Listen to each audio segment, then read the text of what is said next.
Present. Vice Mayor Nunez, Present. Mayor Tran. Present. Thank you very much, Mary, for the roll call. Welcome, ladies and gentlemen, to today's special City Council meeting. These things don't happen too often, so it's always great to conduct the city's business, and that's what I think we're going to do today. We're going to go now to the Pledge of Allegiance. I'll ask you, wherever you may be, to stand where you are for our Pledge of Allegiance.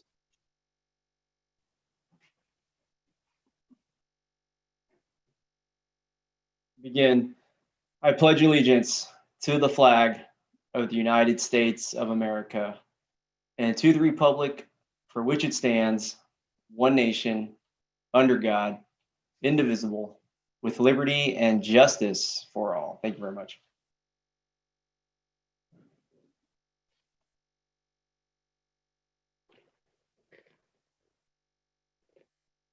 All right, here. And so next up is the public forum. I know we have a lot of community members with us this afternoon. We have comments, absolutely. I think that's one of the main reasons we're here. Not the only one, but we want to make sure we hear everybody from our community. And so I would like to check in with our city clerk to make sure all the comments that we take related to our one agenda item today with the project Homekey Milpitas, that we capture those comments during that agenda item, but also on the agenda that folks may have at home, which is great. I hope you do have it. If not, you can Google search the City of Milpitas City Council agenda for today's agenda. We only have one item, but just kind of procedural thing I want to make sure folks have access digitally at home. I have it here on my phone, pretty neat. And so for any comments regarding the one agenda item, obviously that we're here for today, I'd like to hear those during the item. But we do have the public forum portion, and I do want to hear any other comments that may be submitted as well. And so I do want to go to the virtual raised hand here, Councilmember Dominguez. Thank you so much, Mayor. I apologize. I'm working off 3 different computers for the first time, so I think the patience. But I did have a question. So I am aware, I'm not too sure, but I wanted to ask, and this is a procedural question, Mayor, and please pardon, I don't know the knowledge to answer this, so I like to ask you.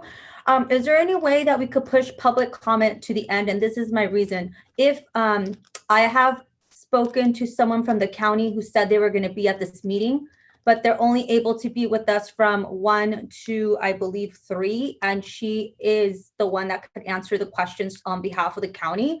So I know that there's many public comments just from the emails that we have all received, but what I would hate to happen is that we go through all the public comments and then that this individual who represents the county can't be with us to answer any questions. So again, it's just a procedural, just because I believe she's going to be with us, and I just would hate that we would go through 2 hours of public comments and then we wouldn't be able to get any clear answers because the representative can't be with us more than that time. Thank you so much for your consideration. I hear you. Thank you so much. Is this person here to present information to the public, or are they here to answer questions from the public? I'll be honest, I'm not too sure and that's what I want to ask staff and yourself, because I just saw the agenda that it just said the item we're going to discuss, but I could only assume there's a presentation like we normally have, and then that Consuelo would be available for us to answer questions. So I was wondering if there's a way for us to do that first, just so, yeah, I'm not too sure, and that is why I'm seeking your direction. I just would hate that I know she has a hard stop of not being able to be with us after 3. And so I would hate to just go through public comment, have all these questions, and then not have the ability to answer them because the representative is not with us anymore. Yeah, well, we'll be mindful of the time, but also the representative from the county won't be able to answer any questions if we don't hear the questions. Now, are there questions do you have questions, or do you want them to answer the public's questions? Well, I believe that I feel pretty confident that I've gone through many of the questions that the public has sent through emails. So I have I have placed them all in a folder. So I do have some questions. So again, it's procedural. I'm not too sure. I do have some questions. I have a lot of questions, as I'm sure all three of us do. And so I just would hate that the person that has the knowledge or the capability to answer those questions would not be able to be with us. And I know that this is hard, and public, please know that I definitely want to hear everyone's public comments and your questions that you have submitted. But this is, Mayor, one of those situations. I honestly don't know what's the best way to handle it. And so Okay, I'll go ahead. Thank you. Thank you so much. I hear your Thank you very concerns. much, Mayor. And let's keep this meeting going. We're going to listen to public comment, and then we'll be mindful of the time. And we may take a moment within the public comments so that this person can answer the questions before they depart our meeting today. And I'm sure that they'll be taking notes along the way. So Perfect. Thank you. I think that'll work. Yeah, I do want to hear from the public first. And so thank you very much. And so, yeah, we're in the public forum, and today we're doing 1 minute per person, since we have over 100 people, if not more. And so I will be making the direction for 1 minute for each person, so that we can hear from everybody. Just want to let folks know, if there's 100 people, which there are at least, with the comment, that's over an hour. If I do 3 minutes for each person, that's going to be maybe 2 or 3 hours. So I just want to make sure that everybody can really stick with us here. And I think 1 minute is very good in terms of enough time to convey the finer points that anybody may have. So all right, thank you very much. So Mary, for the public forum, anything not related to the agenda item? I'm not going to be able to answer that question, Mayor, until the folks are speaking. Right. So since we only have one agenda item, I think it would be okay to take all the comments under the agenda item, which is about 2 minutes from now. So I can say this: we're going to hear from every single person during the agenda item with the comments. So no matter what the comment is. Okay, so great. I want to move on here. Announcement of conflict of interest and campaign contributions. Let's go to our city attorney, Christopher Diaz. How you doing, Chris? Good, Mayor. Thank you, Mayor and Council. Just wanted to ask the Mayor and Council the specific questions dealing with conflict of interest and campaign contributions. So I'd ask the Mayor and Council at this time whether any one of you have a financial or personal conflict of interest related on the item on today's agenda. And we'll start with Councilmember Fan. None. Councilmember Montano, who's not with us. Councilmember She's delayed. I've received information. She'll be here shortly. Yeah. Thank you, Mayor. Councilmember Dominguez. No. Vice Mayor Nunez. None. And Mayor Tran. No. And I'd also ask the Mayor and Council to please disclose any campaign contributions of 100 or more received within the last 12 months from any of the parties entering into a contract with the city on today's agenda, or contributions from any development project applicant associated with the project on today's agenda. Councilmember Fan. None. Councilmember Dominguez. None. Vice Mayor Nunez. None. And Mayor Tran. None. Let the record reflect none to both questions. Thank you. Thank you very much. Thank you very much, Chris. Appreciate it. All right, moving on here. Approval agenda. I'll move for the approval. Looking for a second. Second. We got a second by Councilmember Fan. All in favor, virtual roll call. Councilmember Fan. Aye. Councilmember Dominguez. Aye. Vice Mayor Nunez. Aye. Myself as an aye. The agenda is approved. Moving on here to the agenda item. Ladies and gentlemen, discussion of project Homekey and potential vote. And so at this moment, let's go to our city staff. Our city manager, Steve McHarris. Yes, Mayor, I just wanted to check. So I don't have any announcements, and as far as you're going to take public comment first, and then staff is going to present the item. Right now, so we'll do staff presentation. Our city staff has gathered information. Okay, sure thing. Yeah, and then we'll go to comment, and then we'll go to the public comment. Okay, I just want to be sure because I heard that other discussion about the. Yeah, I think public folks comments, had not to confuse anybody. Yeah, right. I'm not So confused. Okay, great. Thank you very much, Mayor Tran, members of the City Council. So as you know, Mayor Tran did call this special meeting to discuss the Homekey project by Jamboree Housing. This project's located at the existing Extended Stay America, which resides at 1000 Hillview Court. As with all our public meetings, this is an opportunity to hear from our community, and we are listening. We understand there have been many questions about the project and why the project has not followed a city approval and public communication process like other development projects.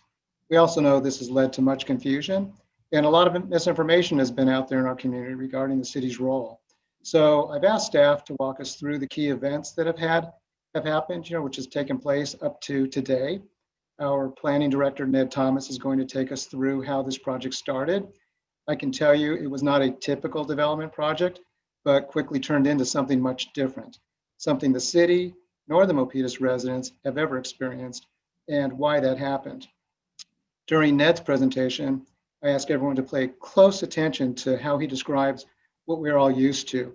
A project application is submitted to the city, staff processes it, developer does outreach and community engagement, public hearings are set, and decisions are made either for or against the project. That's our process. It's open, it's transparent, it's certainly not rushed. So the big question is, what happened? In addressing our growing housing and homelessness crisis, the state created a new law over the summer, removing the city's land use authority for Homekey projects. That's the project we're going to be reviewing today. Director Thomas will provide more detail on this and bring us up to where we are today. Before I hand it over to Ned, though, I do also want to point out I have our Building Safety and Housing Director Sharon Goey and county staff and Destination Home staff present who will be taking notes of any key questions that are coming up through the public comment. So after public comment, if the council desires, we do have a team here ready to address those questions if that would help in your discussion. So with that, I'm going to go ahead and turn it over to Ned. He's going to take you through some slides to walk you through the project. Thank you.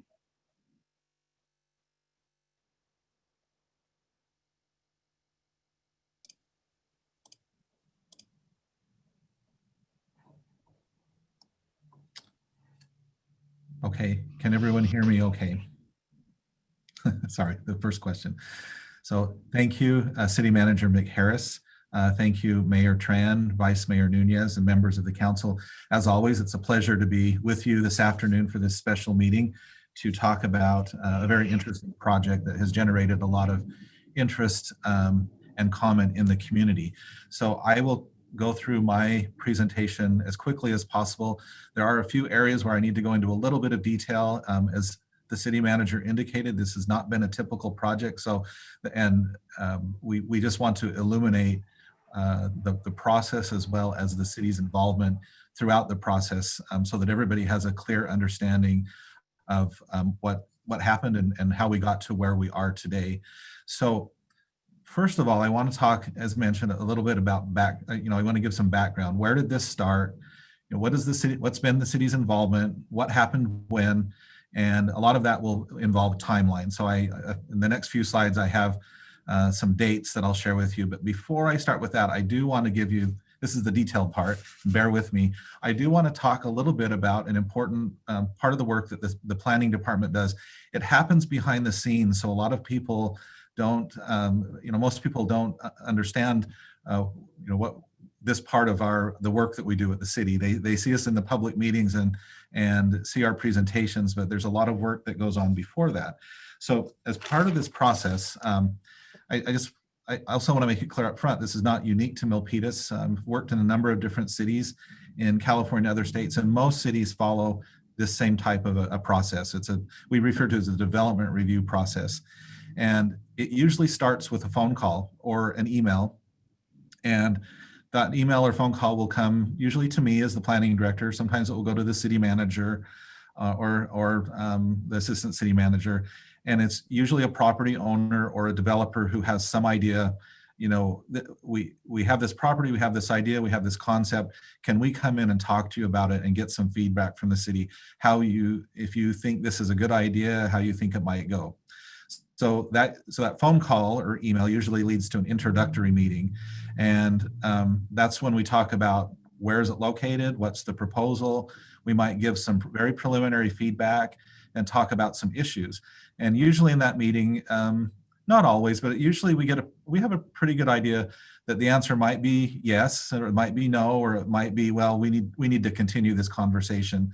As staff, we always make it very clear that we do not speak for either the Planning Commission or the council, but we give them an idea of, if we've had similar projects that have gone through the process, we'll let them know what happened, what kind of conversation occurred at the meetings, what is of interest to our council, and so that they can begin to package their what will become their submittal, their formal submittal, in a way that hopefully will make them successful. That doesn't mean that we say, okay, if you do all of these things, we'll approve it.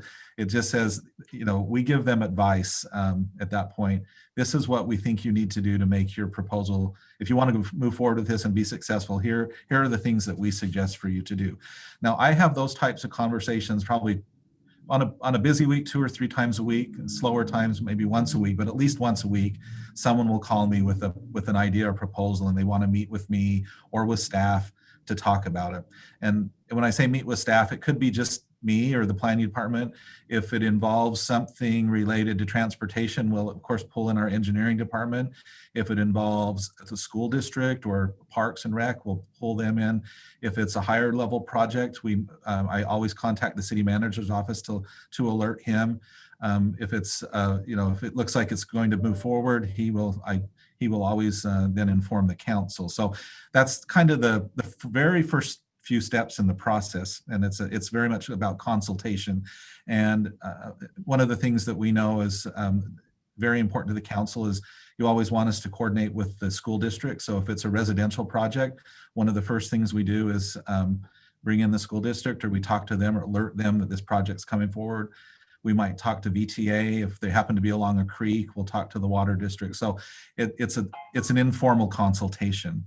And all of that, that may be one meeting or a series of meetings, and all of that is leading to the submittal of a formal application to the city. And I'll be honest, we don't really get serious until we have that formal application. So we're looking for that. And again, that application ideally is based on the feedback and reflects the feedback that we as your staff have given to the applicant. So once we receive the formal application, then we go through a very formal process. And as I think you're all aware, we circulate the applications to all of the departments in the city. There's a time schedule. Usually within 30 days, we receive comments back from the city, and we package those into a letter called the 30-day letter, the comment letter that we send back to the applicant. As part of that formal consultation, we again send out the plans, and if there's a narrative or anything that comes along with the application, we also send that out to the school district and to VTA and to the water district, or whichever agencies we think need to look at that. If it happens to be on a freeway, we might include Caltrans. So we're kind of, the planning department is the clearinghouse, and we're kind of plugging in these other departments and agencies, and we might go through several rounds of those comments. And as the city manager indicated, this usually our review process is not short. And if it's a large project, some of these projects that have recently come through the city. Last night we had the Sunny Hills project at the Planning Commission meeting. We've been working with that applicant for over 2 years since I arrived at the city. A few weeks ago, we had the 600 Barber Lane project, the old landmark project, go to the Planning Commission.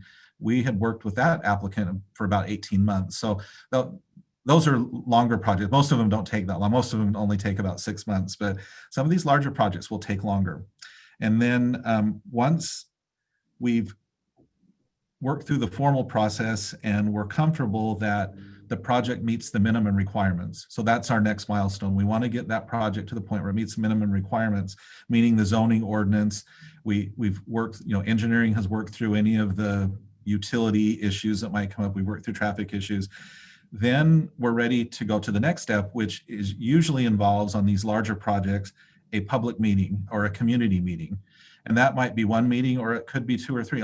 You'll recall last year we were doing Robeson Homes. That was a large subdivision, and it generated a lot of interest in that community. So I believe Robeson Homes hosted 3 or 4 public meetings over a number of months, and city staff attends those. The meetings are actually hosted by the applicant. City staff attends to answer any questions. But we don't like to do those types of meetings until we're comfortable that the project meets the minimum requirements. Is if we do, it's kind of a waste of everyone's time, because during the time of the review process and the consultation process, that project is constantly changing, and ideally we think it's making it better. It's bringing it to the point where we are then ready to present it to the public and get their feedback. And then once again, based on the feedback from the public, the developer may make additional changes. I think the Robes and Homes project is a really good example. One of the reasons that we had so many public meetings with that project is they received public input that, they put a park here, they moved some streets around. There were other changes that were made. So all along the way, it's getting better. And then the next milestone, finally, we get to public hearings. So once we've worked through all of those discussions with the public, the developer, then we have usually a public hearing with the Planning Commission. And depending on the type of project, they may make a recommendation to the council, or they may take action on that project. And that is, in a nutshell, that is the development review process. Now, if you'll indulge me just a bit, I'll walk you through what happened with the Hillview Court, the project that we're talking about today. So let's get to specifics. So I've given you general review process. Let's look at specifics. We can go to the next slide, and this will help us look at this. So again, this was an unusual project. So if you can think of it in two parts. So on this slide, I'm going to talk about the first part of what has become known as the Homekey project, but I'll just refer to as 1000 Hillview Court. So toward the end of last year, I received that phone call that I talked about, the phone call from Jamboree Housing. And they said, we're interested in doing a project in the city of Milpitas, and we would like to meet with you to discuss some of the particulars. And prior to calling me, it's my understanding that Jamboree had been in conversation with Santa Clara County, their Department of Supportive Housing, and they were interested in this area because, as you all know, we have a big pot of money, the Measure A funds. There's $950 million. That will attract anyone's attention. So it got the attention of Jamboree Housing, as well as I'm sure a lot of other similar types of developers. And they were talking to the county about getting some type of a grant to do a project in this area. And it happened that they were aware of the extended stay hotel in Milpitas. I'm not sure if they reached out to homes or to the extended stay or how that deal came about, but when they approached the city, they had a project in mind. And so, as I mentioned to you, when we had an informal meeting with them in November, and I pulled up the agenda for that meeting. Again, it was informal consultation, a city. They wanted to present to us their project vision. They wanted to talk about the current zoning. They wanted to talk about, what would be the requirements if they wanted to move forward with this project in Milpitas. And so we talked through that, and we said, okay, we need to do a little bit more work and understand this a little bit better. We were aware that in 2016, the City Council had amended the zoning ordinance to prohibit residential units in the town center zone. And some of you may remember that. So this became an issue because, of course, a hotel, currently that location is zoned for commercial uses. But if they're going to create housing units, that becomes a residential use. And those under our zoning ordinance is currently written, that is not allowed in the town center zone.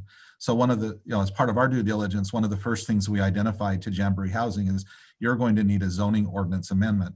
Now, zoning ordinance amendments are not done very often because they take a long time, and Jamboree, wanted to, so we entered into a kind of protracted discussion about how long is this going to take and what's involved in a zoning ordinance amendment. We talked, and one of the things that's always involved in a zoning ordinance amendment is, would be public outreach and public hearings. But again, recall that at this point, we were still in just the conceptual stage of this project in part one. But by February, we got to the point where Jamboree was comfortable, and they said, okay, well, we are going to submit for the zoning ordinance amendment so that we can move forward with this project. And so we took in the application, and we were looking at it. And as part of staff's work on that, they then go, dig a little bit deeper into what are the requirements here. And it was discovered that not only would they need a zoning ordinance amendment, but in 2016, when the council amended the zoning ordinance, they also amended the general plan. And the general plan did not allow residential uses in the town center area. So then, as noted here on our slide, in March, we informed, and this was planning working with the city attorney's office at this point. Then at that point, we advised Jamboree that they would need a zoning ordinance amendment and a general plan amendment. And that becomes very tricky because, as you all know, we're in the middle of an update to our general plan. And so we told Jamboree and advised them that it was not good timing for them to move forward with this type of a project. We would not be interested in entertaining an amendment to our general plan when we're just about to adopt a new one. So we asked them to hold off, and we went back and forth with them, and finally, April 23rd, 2020, they withdrew the application, and that concluded part one. So, I'm sorry, this is kind of a melodrama, but this is the end of scene one of part one of this part. So but I did, in full disclosure and for full transparency of the city's interaction with Jamboree on a project on this site, these were our first discussions, and that happened, as you can see here, during the first part of this year, right before COVID actually, and then into our shelter in place. So if we could have the next slide, please. And thank you. That was a little detailed, but I did want everyone to understand that part. So next, what happened? So part one. I have a question. Yes, please. I have a question. This is Councilmember Montano. Is on the previous slide, was that before AB 83? Yes, that's a very good segue into our next slide. Thank you for clarifying that. Thank you. Yeah, all of that happened. Thank you. I should have mentioned that. All of that part one happened before AB 83. So next, what happened? So they withdrew their application, and everything was quiet. And then right on the heels of that, the state, SB, I'm going to get my numbers wrong here. Yeah, Assembly Bill, sorry, AB 83 was adopted. And of course, I don't need to go into all the details here, but that was the state responding to the need, the great need to address homelessness and individuals and families in our community. And Homekey actually also grew out of a previous project called Roomkey, and that was this money became available, and this focus was because of COVID-19 and trying to address to prevent the spread of the virus throughout the homeless community. So in a nutshell, this Homekey grant, it's administered at the state level by the Department of Housing and Community Development. You might hear us refer to HCD a lot. This was $600 million that was made available. And if I could give you just a little bit of background, I found this kind of interesting. So of the $600 million, this is offered statewide. $550 million of that came from the Federal Coronavirus Relief Fund. So that's a federal grant to the state of California to address anything related to coronavirus. And then there were there was $50 million from the state general fund. So combined $600 million statewide, and that was made available. And the federal dollars always come with strings attached. And one of the strings attached, and this is very important for our later discussion, the big string was that all of that money had to be expended by December 30th, 2020. Now, all of you have reviewed enough of the projects that we presented to, and I just gave you, most of our development review projects take over a year to get through the process. And here they are asking us to expend this money, or not us, but asking the county and the state to expend that money by December 30th, 2020.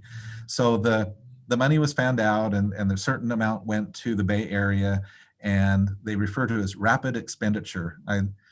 We always talk about streamlining, but I like that word, rapid expenditure. And one of the things that is required as part of the Homekey program is a pre-application conference. And we're going to talk about that in just a moment too. How did that play out? And so we're talking a little bit about the program now, and we'll talk about process. But you can see here, and I'll finish this slide, the $600 million was made available. It was available to public agencies. Most of them would partner with a developer of housing for various types of housing people. And then some of the grant funds were earmarked to purchase specifically for the conversion of hotels and motels and apartment buildings, and they were for permanent housing. And I want to emphasize that because I think there's been a great deal of misinformation in the community about, and I know some people, even if I say it again, they may not believe it, but this is not for a homeless shelter in the traditional word. It is, this money was earmarked for housing, for permanent housing, for people who happen to be on the brink of homelessness or who had been homeless, but it's not a shelter, a temporary shelter, it's permanent housing for them. Next slide, please. So again, Assembly Bill 83, signed into law by the governor in June. It's focused on achieving the goals for the state, and as those are expressed to the county and then at the local level, to address California's enormous homelessness crisis. And as I mentioned to you a moment ago, those federal dollars came with strings attached and that rapid expenditure. So what that meant was the state, anything that is funded by these Homekey funds, any projects funded by Homekey, they are prioritizing those for quick turnkey projects. And also the legislation, AB 83, declared that these projects would be consistent with the general plan and the zoning ordinance. And so what that means, as you see in bold here, is it's no longer under our jurisdiction. Now you'll recall from part one that the original version of the Jamboree project, the issue was zoning and the general plan, and that's why they withdrew their first application. But with Assembly Bill 83, that then opened up the opportunity for them to come back to the city with a project that they had already developed, we had already discussed. So it was very turnkey. Sometimes they refer to shovel ready. These projects were ready to go. And the big difference here, though, was that AB 83 eliminated the city's land use review and approval process. So that entire process that I just described to you was still, it was kind of laid dormant. And so then what happened was the county and Jamboree moved forward, and we'll talk about in a minute, with their application. Now, to their credit, they did include the city because they'd been talking to us and they want to be good neighbors. So they wanted to be sure that they maintain good relations with the city. So they continued to include us in the process. Part of the reason why is we collaborate with all our other jurisdictions on what's known as RHNA, RHNA, the Regional Housing Needs Allocation. And that is the one of many bright spots in this legislation, is that normally these types of units would not be counted toward our RHNA numbers, but AB 83 did allow them to be counted toward the city's numbers. So I know that may not be of importance or interest to the general population, the general community, the residents, but that's very important to the city so that we can show that we are collaborating with the state in meeting our regional housing needs allocation, and the council's aware of that. So the next slide, please. So again, the AB was signed into law then in June, and then as I mentioned to you, with the federal dollars, another string attached, or actually this was from the state, in administering those funds, the $600 million, HCD, the Department of Housing and Community Development, said, we will require a pre-application meeting with any applicants who are planning to apply for these Homekey funds. And so that meeting was held on July 24th, 2020. That meeting was with the county and Jamboree Housing.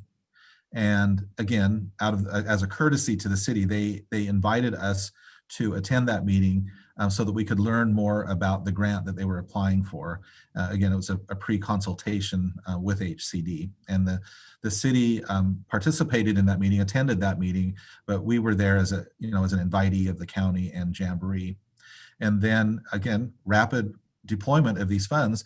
They were the county and Jamboree Housing were notified that they would receive, or no, they prepared their application very quickly and submitted it in August. And then you will see that they were notified that the funds they were notified that they would receive the funds in September. But in the meantime, of course, the city was aware this was going on. And so on August 25th, the city posted an information memo in great detail about the Homekey project. It's there on the city's website. There's a section under information and news, and that information is available. Anyone who wants to go and read it, it's still there today, and it's actually very interesting to go and read. I would encourage anyone who's interested in this project to go and read it. Next slide, please. So as the city was participating, or as we continued to consult with the county and Jamboree all along the way, and we encouraged them, a little bit more than encouraged, but we said, no, you really should, and insisted that they conduct a robust public information and outreach. And we wanted to help them with that. We had been working with the neighborhood on other projects. I have an address list that, there are many different ways to do outreach, and it was on Jamboree as the applicant in the county to do this type of outreach, but the city was encouraging them and collaborating with them on those outreach efforts, part of which was to release the joint press release that went out on September 22nd about the project. And right around that same time, Jamboree was prepared. And so the next step in the development process, since they would not go through the regular process with the planning department, they went forward and prepared their initial submittal for building permits. And Sharon can talk about this a little bit later when we get to questions, but the initial submittal for the building permits were for the units, and some of to convert the hotel into a residential product. There were some minor changes that needed to be made, but that would require a building permit. And then, of course, on October 5th, Jamboree Housing hosted the community meeting with Santa Clara and Destination Home. And again, the city participated in that meeting. And that was the first of the meetings which we had encouraged them to host. Next slide, please. And just a little bit about the project in case anyone's interested. So again, the project is to convert what is a 146 room hotel into 132 units of permanent supportive housing. Again, not a homeless shelter, but it's actually permanent supportive housing for people who are on the verge of homelessness or have been experiencing homelessness recently. This is a great project in that not only is it just housing, but there are also a portion of the hotel will be converted into services for the residents living there. And that as part of upgrading the building, they also have to provide accessibility for handicapped and other issues. And then there would also be some community space on the ground floor. So you can also see that there were, the breakdown is, most of these affordable housing projects are always leveraged with the funding. So you would get the $29.2 million in Homekey funds, again, from the federal grant to the state and then to the local level. And then that was matched or leveraged by $21.9 million in the Measure A funds, which was the county bond that I mentioned earlier. So all that money came together. And when we looked at that from the city, we said one of the benefits of the city is that there was no city money involved in the project, and yet this money would be invested into our community. And I believe that's the last slide. And if we could have the next one, please.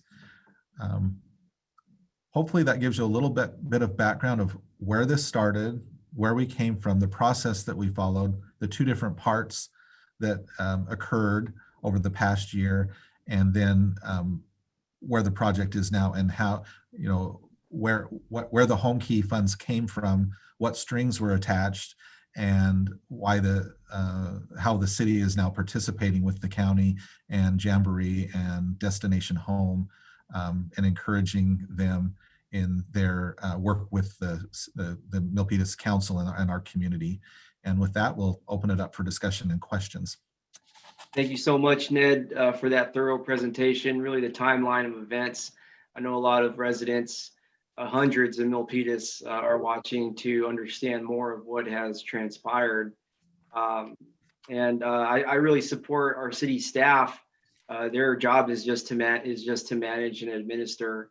I have seen so many projects come to Milpitas, so many business people or housing developers come to Milpitas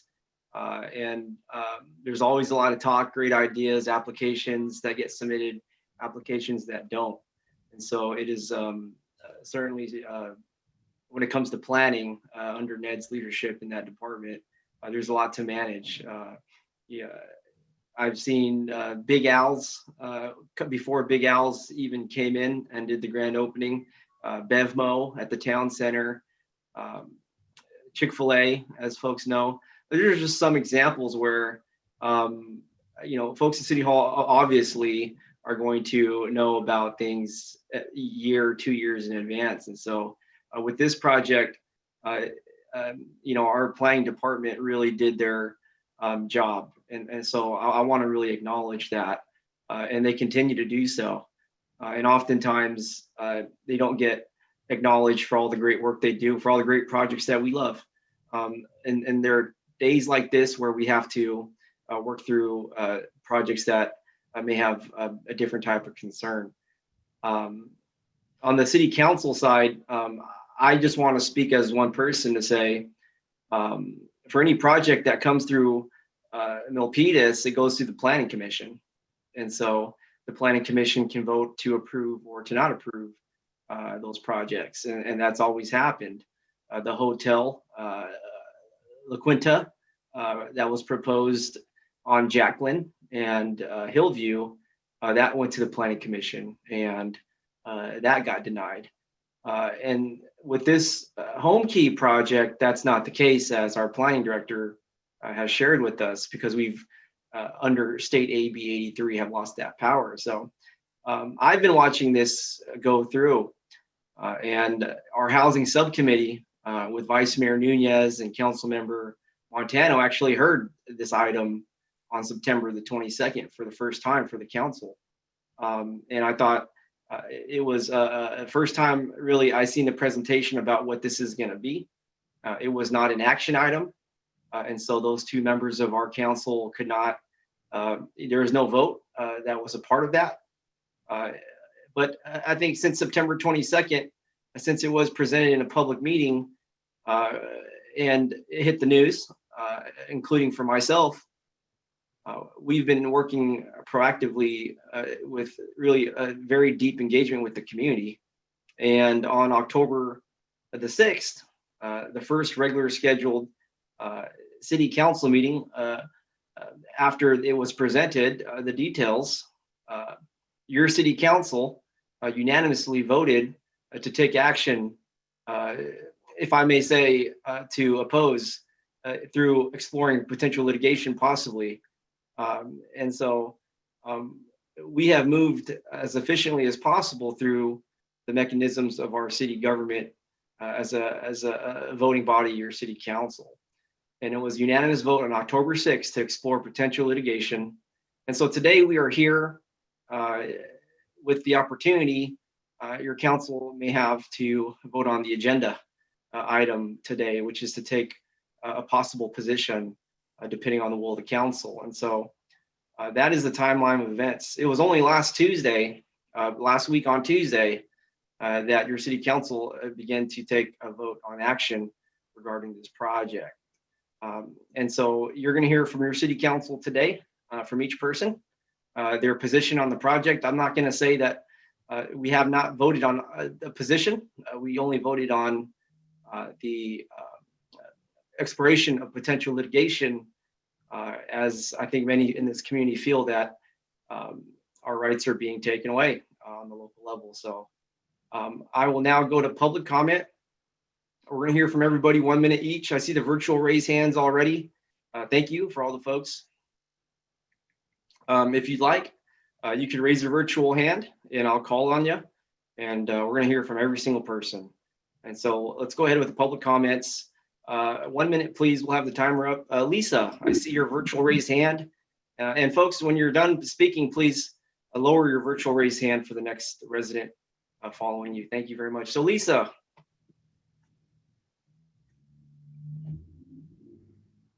Good afternoon, Mayor Tran and City Council, City staff. My name is Lisa Moreno, and I'm the co-founder of Hope for the Unhoused. I've been a resident in Milpitas since 1973. And you've heard from myself and our group numerous times about the homeless population. We are trying to work with the city as well as the county on finding a solution for our homeless community. We believe in the project of Homekey, and we should be proud to have been chosen to have such a project. Our group met with the county as well as Jamboree and Destination Home. This is a great project. They have a lot of policies in place to assure that our community would not be affected negatively. This is an opportunity to get the unhoused off the street and give them a new opportunity at being a citizen in life. I would also respectfully request that a fact sheet of this project be put out to the community so they can understand the facts. And one of the facts is the city knew about this project months and months ago. Thank you. Thank you very much, Lisa. Next up, we have Andre Kramer.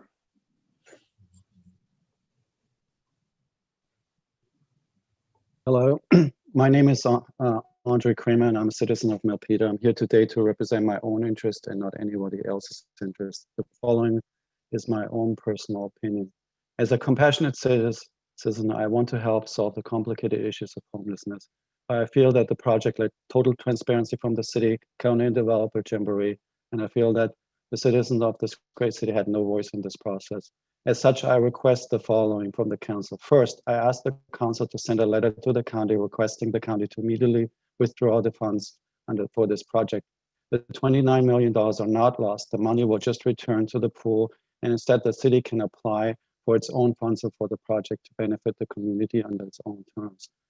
Second, I would like to ask for full transparency. I would like to ask that communications with regard to Councilmember Montano and Vice Mayor Bob Nunes are fully being made transparent to the citizens, and council waives its right to privilege and disclose all content of closed sessions related to this project and communication. The council member can confirm. Thank you very much. Appreciate you. Thank you so much, Mr. Kramer. Thank you so much.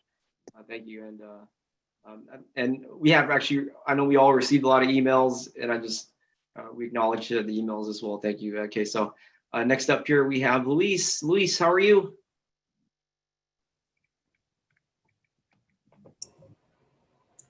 Hello, this is Louise Auerhahn with Working Partnerships USA. We're a community organization based in San Jose. We work throughout the county, including in Milpitas, and have been working on housing affordability and access for many, many years. This project and Project Homekey are a vital piece of the puzzle to help get our homeless population, especially people who've been made homeless due to COVID, into permanent housing quickly. I can tell you for myself, I live in downtown San Jose. There are several homeless housing and affordable housing developments near me. I actually have in-laws who live in affordable housing. They're good neighbors. A lot of the specters that people are raising about this housing are simply not true, misperceptions. And I would urge everyone to look at the reality, look at these neighbors, and have compassion towards members of our community and our family. Thank you. Next up, we have Eric Dunn next. Eric Dunn.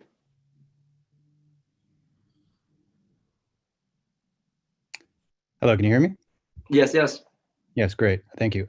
So I very much like the spirit of Homekey, and I think housing homeless is a great public service, but I'm against it for many concerning reasons, some of which many people have mentioned about transparency with the community and the strangeness about eliminating normal laws of our great city. When do we eliminate our fundamental democracy is my question.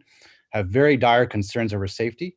There's lack of prioritization of with Jamboree about figuring out who is the best people for this, what are exit criteria. There are sites in Sacramento for Homekey that I've heard that have bad track records, in fact, impacting the community. And in general, the process here is very concerning about where is the right place to put this in the entire county. Is this really the best place next to a kids park? Support, costing, accountability. It's my understanding that the county has a power to stop this, as in San Diego, which was able to do so. As important timelines are coming up, for instance, November purchasing, I believe the site, I have large concerns will act fast enough. So I would very much ask the county to stop this ASAP before the community is permanently and irreversibly damaged. Thank you very much. Next up, we have Urvish Kumar Mehta. Thank you very much, Mayor Rich Tran, City Council and City staff. I want to mention that, prior to this, county has also tried to approach the City Council with Step away. I'm not sure if you're on your phone or you can step away from your. I'm hearing a lot of feedback. I'm sorry. Okay. Yeah, we'll refresh your time, but yeah, please. Sorry about that, Mayor. Let me separate the devices. I think that may be.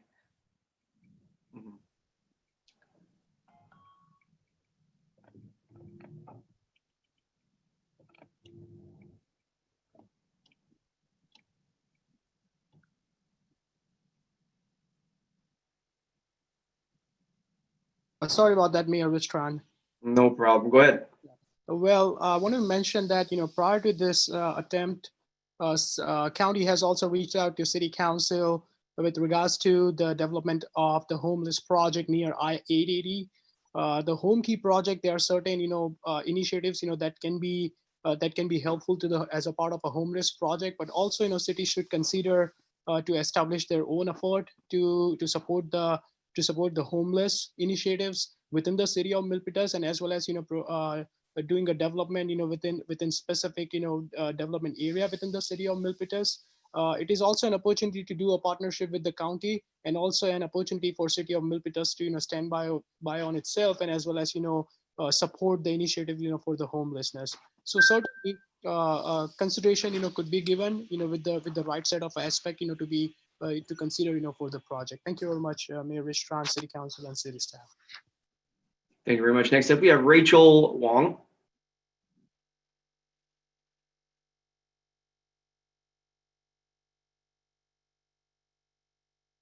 And just hello. Yes, hello? there you go. You're on mute. Yes. Hi. Good afternoon, Mayor and the City Council. This is Rachel, and I live in Milpitas for 8 years. I heard I'm not against the homeless people, but I against this project because it's too close to residential area, and there's school nearby, and for the safety of the children, I don't think this kind of people allocated that area is safe for children in the neighborhood. And so I would like the city or county to reconsider to choose other place. Thank you. I'm totally against that. Thank you. Thank you very much, Rachel. Next up, we have Charles Schletchbaum. Hattie, I just had a couple of important questions. Like, do we know that the extended stay is not going to be closing, and therefore we lose hotel revenue? So we will now have a derelict building attracting people. And how does low-income affordable housing help those with no income? I'm just a little skeptical on that.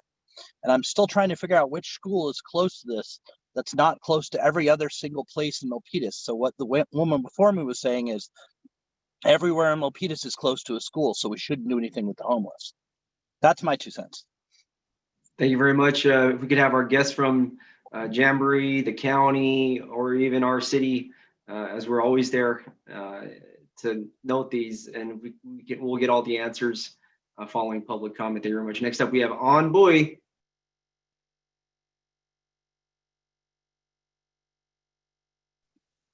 Hi, I became aware of this project. Hello? Yes, we hear you. Go ahead. Yeah. Yes. On September 29 and on October 1st, I had the opportunity to talk to Miss Sharon Goey from the planning department. And she was very kind to tell me also that there was a public outreach from the developer and the county on October 5th. That's when we met. I do not oppose to the funding, but I oppose to the process and the implementation, because initially Milpitas was approached, and Milpitas had already, presented that site was not may not be a good site. But then on April 23rd, when the developer withdrew, and subsequently there's the Bill 83 that would bypass the city authority. So therefore, I think that Okay. what we could do is to Thank you. present what we had already did before. Thank you. Thank you so much. Appreciate it. Right on. Thank you very much for your thank you for your comment. Thank you so much. Next up, we have Paul Kwan. Hello. Yes, yes. Yeah, this is Paul Kwan. I live in Milpitas more than 40 years. I totally against this project because it's unacceptable that state and county bypass city to put the homeless hotel in our city. Milpitas is not a good location to host the homeless. Compared with San Jose, maybe San Jose have a easy find the hotel, and then the hotel owner is eager to sell the hotel to convert to the Homekey project. So I want city council and mayor to stand firm to against this proposal to force the county resolve this project in our Milpitas. Because we want to have safe the community and also more transparency that let the public get involved before for this project. But if since they try to avoid bypass us, so please vote against this project. Thank you very much.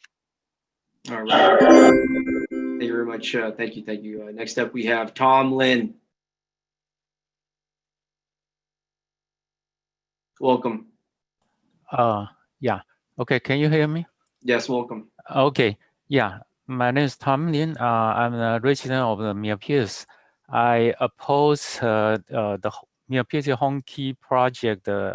Put this into town center because well, this will attract those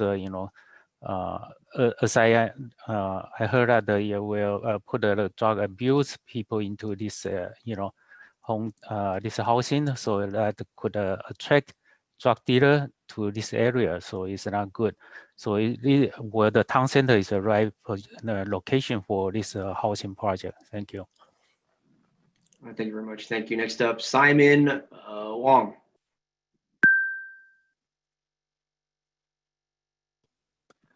Well, thank you for the City Council give us important information for this. I'm not sure whether all of us are aware that recently from the Wallet Hub, Milpitas has been ranked as the #4 of the fastest growing cities in the whole US. And especially from GDP growth perspective, Milpitas is a #2 for all the cities in the United States. That means we are already having too fast growth in the past years. And right now, if we have such kind of housing capacity to be increasing the density of the residential, and we are facing more and more issues that we had to catch up. For example, from safety perspective, from how to control the potential criminal issue, especially when we have the BART station nearby. So that will be a lot of potential concerns that we need to resolve first. So I don't really think that this is a good idea that we welcome such kind of homeless housing. Thank you. Thank you very much. Next up, we have Ann Zeiss.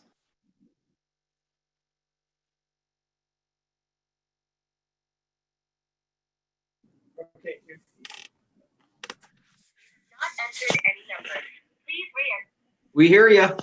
Hello. Hello. Can you hear me? Yes, yes. Good. Thank you. This is Ann Zeiss. I run GoMilpitas.com, and I'm a member of the Historical Society here in town.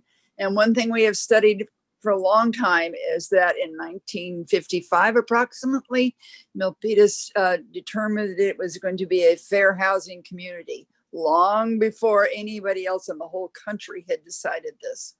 And at that time, it was fair housing for Black families working for the Ford factory.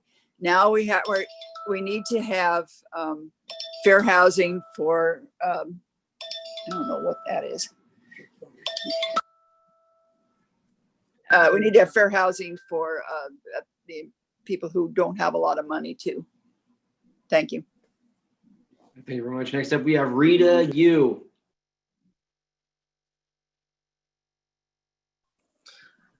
I strongly against the Homekey project.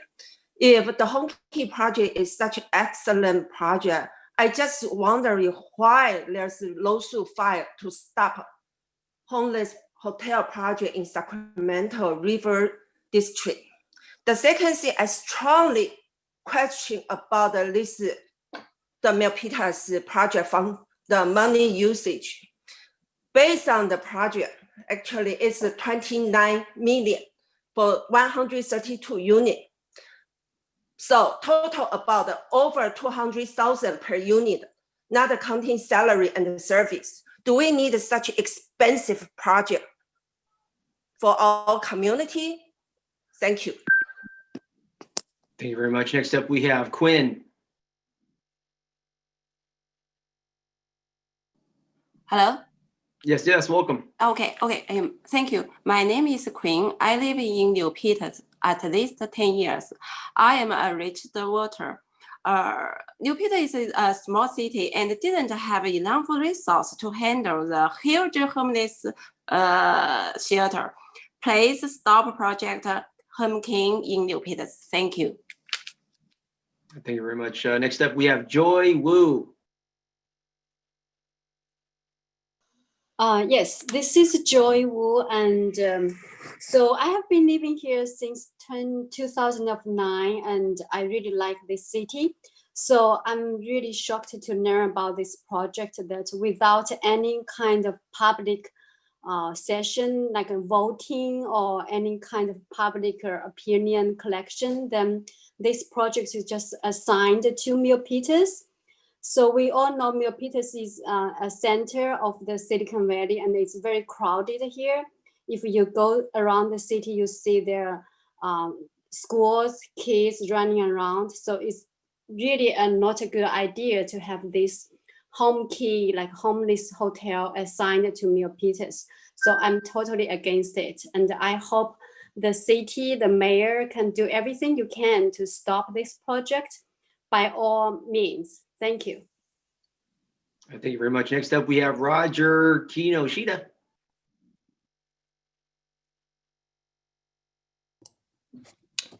Thank you, Mayor and council members. As the developer, Jamboree wants to be a good neighbor and hear the community concerns in order to address them to the extent that we can. We request that the city council not take any action at this time until we have an opportunity to respond.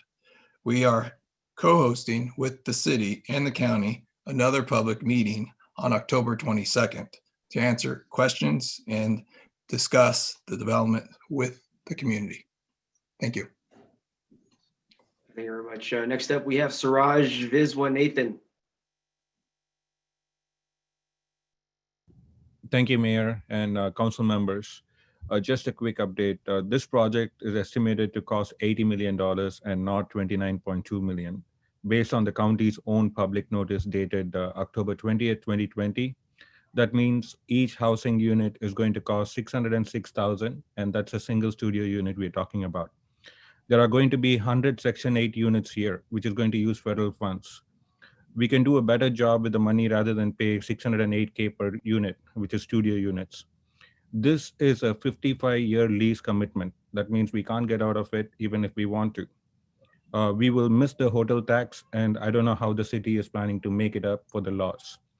The last point I wanted to make is, since this is a county project, the sheriff's response time is 8 minutes versus our public safety department is 2 minutes. So if there is an emergency call, it's going to take 8 minutes for response. And that's all. Thank you very much, the council and mayor. Thank you very much. Next up, we have Jackie Romero.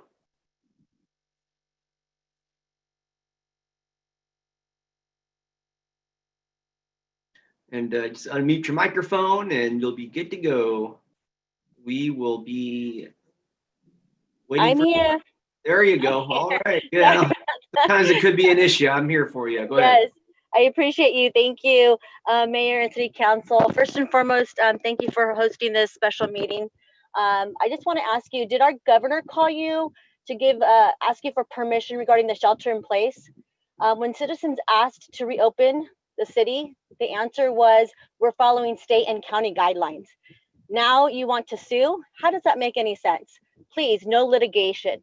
Please listen to the silent voices of the homeless, the children living in the cars, the families, and the individuals that just need help because they have been outpriced in our society.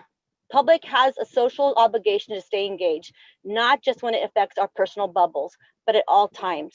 Please make sure you're listening to all of the residents and not just making an emotional decision, because when emotion goes up, intelligence goes down. So please do what's best for the whole community. Help clean up the homeless problem that we do have here in our city. Thank you.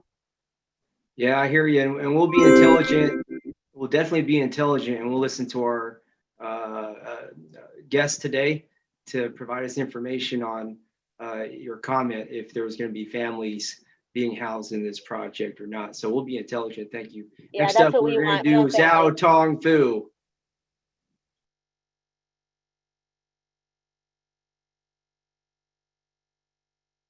Welcome. Good afternoon, Mr. Mayor and council members. And also thanks Planning Director for giving us a very informative session about all this process. I'm here to opposing this project, Homekey, especially the location that has been chosen near a kind of residence area, have access to all residence places. We actually attended the session from Jamboree, I think 1 or 2 weeks ago. So it's a very short notice. And we have a lot of concerns during the meeting have been addressed. So the first is who gonna move into this permanent housing? Does not sound like it's those people that are unhoused Milpitas residents. Rather, it's decided who can live there. The second part is the Jamboree management team. They actually didn't address any concerns around the safety for our residents. What if there is drugs, housing, other issues? Adjustment on that. Thank you very much. Appreciate it. Next up, Jessica Yu.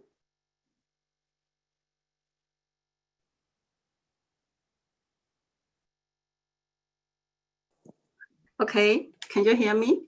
Yes, please. Okay. Hi, my name is Jessica Yu. I'm Milpitas resident. I'm totally against this Homekey project in Milpitas. The money used in this project not just ruin our city, our commercial business, such as Embassy Suite Hotel. They also ruin our environment, cleanliness, and safety, decrease our tax income. Only the builder, Jamboree, and the Stay American Hotel are the winner to get big money. We, Milpitas residents, are the loser from this project. Our taxpayers' life matters too. Don't use our tax to ruin our lives. Especially this project is not get the residents' concern. I hope Mayor and the City Council can help us to stop this Homekey project in Milpitas. Thank you. Thank you very much. Next up, Lan. Welcome, Lan.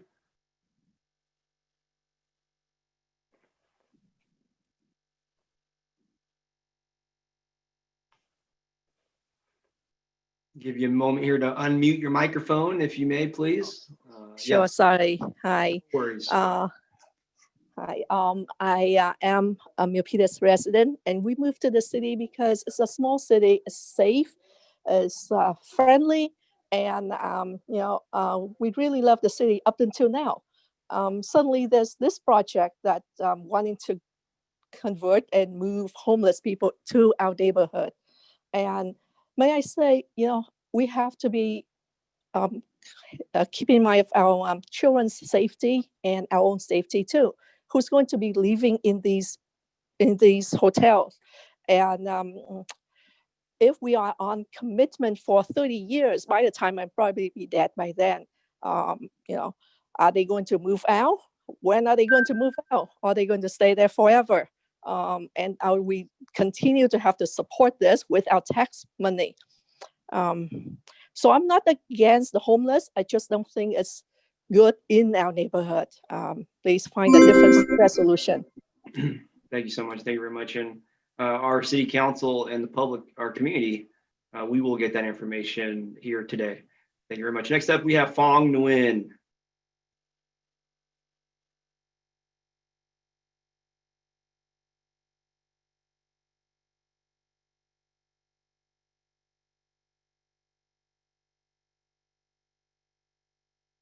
Welcome.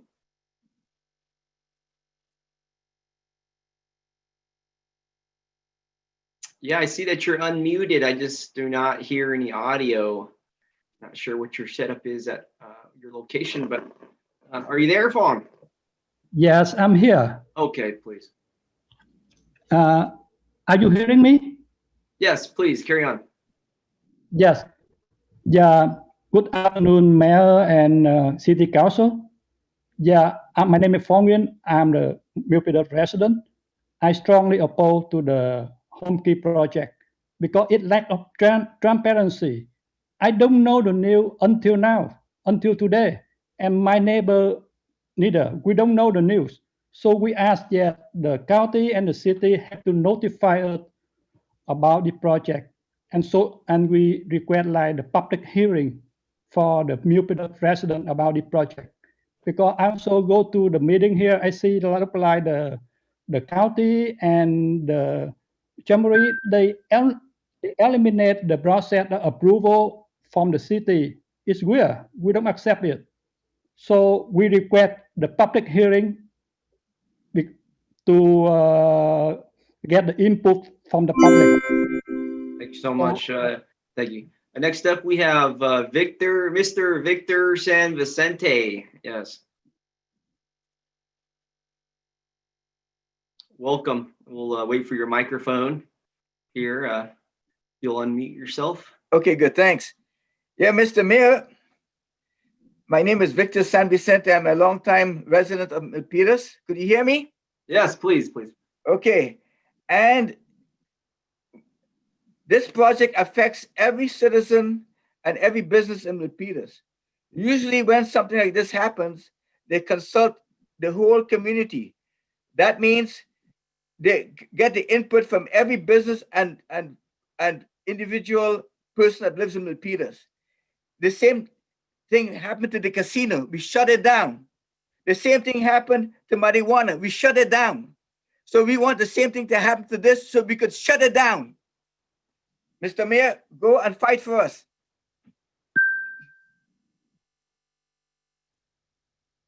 Thank you. Thank you very much. Next up, Ken Chan.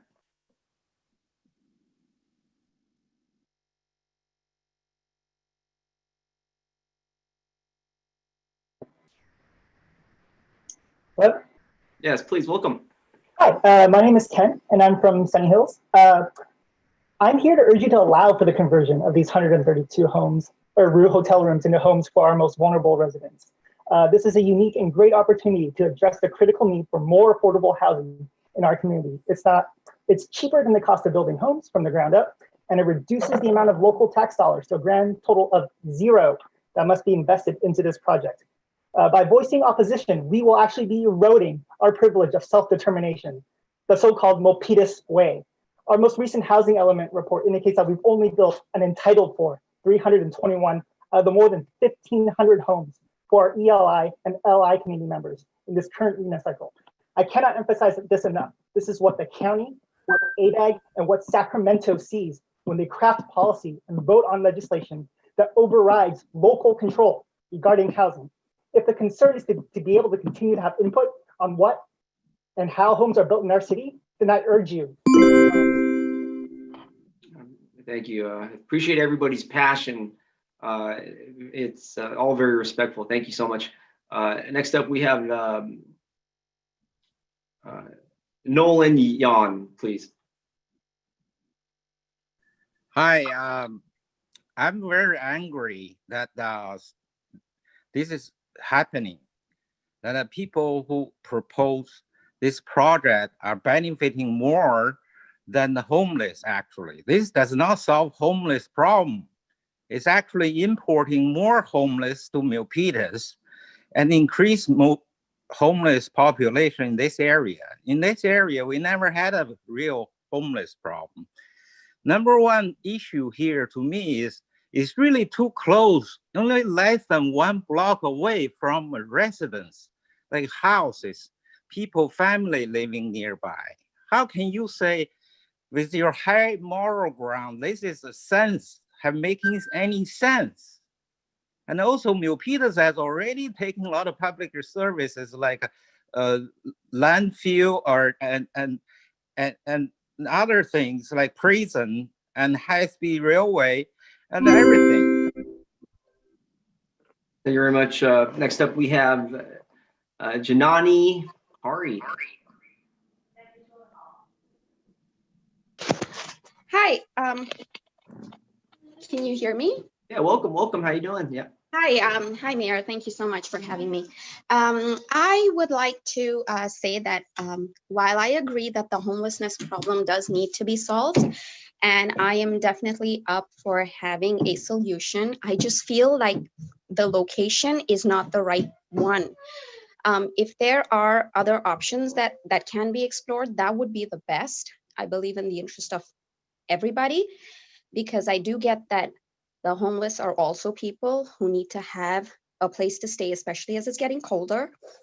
But I also think that having a long-term unhoused people, or people who have substance abuse problems, they need more help instead of they need actual mental help instead of having a homeless.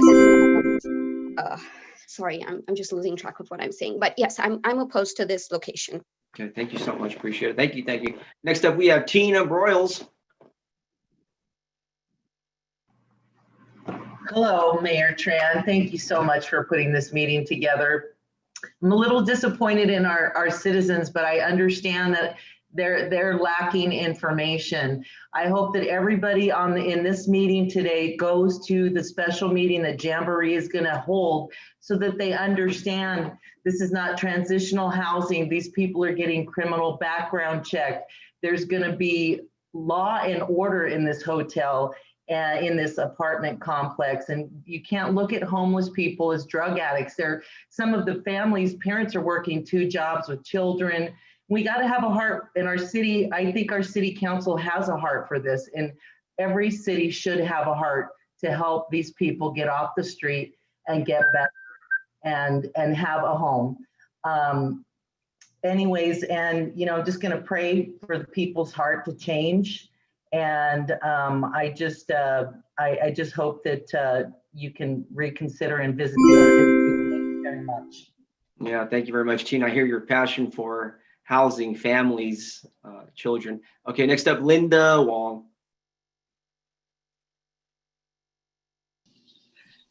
Hello, Mayor.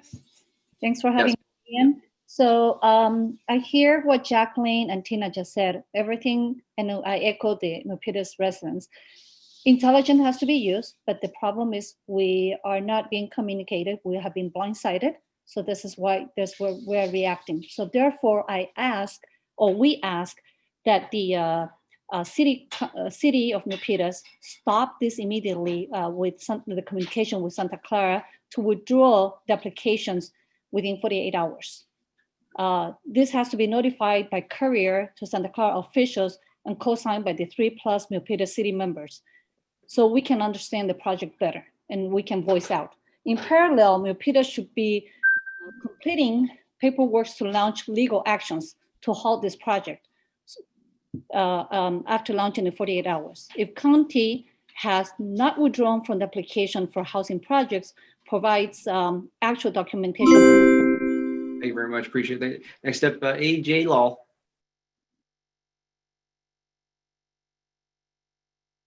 Hi, Mayor. Can you hear me? Yes, please. Welcome. Hi. Just want to say that I also oppose this project from coming into the Hillview location. I'm also pretty disappointed about the lack of transparency from with the immediate community and small businesses in the area. Also wanted to point out that the Planning Commission, the planning presentation that was brought forth at the beginning of this call said that Jamboree was looking for 29 million in funding. I believe that the total price tag for this project will be close to 80 million. So just wanted to say that. And yeah, wanted to, we need to have the immediate neighborhoods voices heard while a project of this size is being built. Thanks.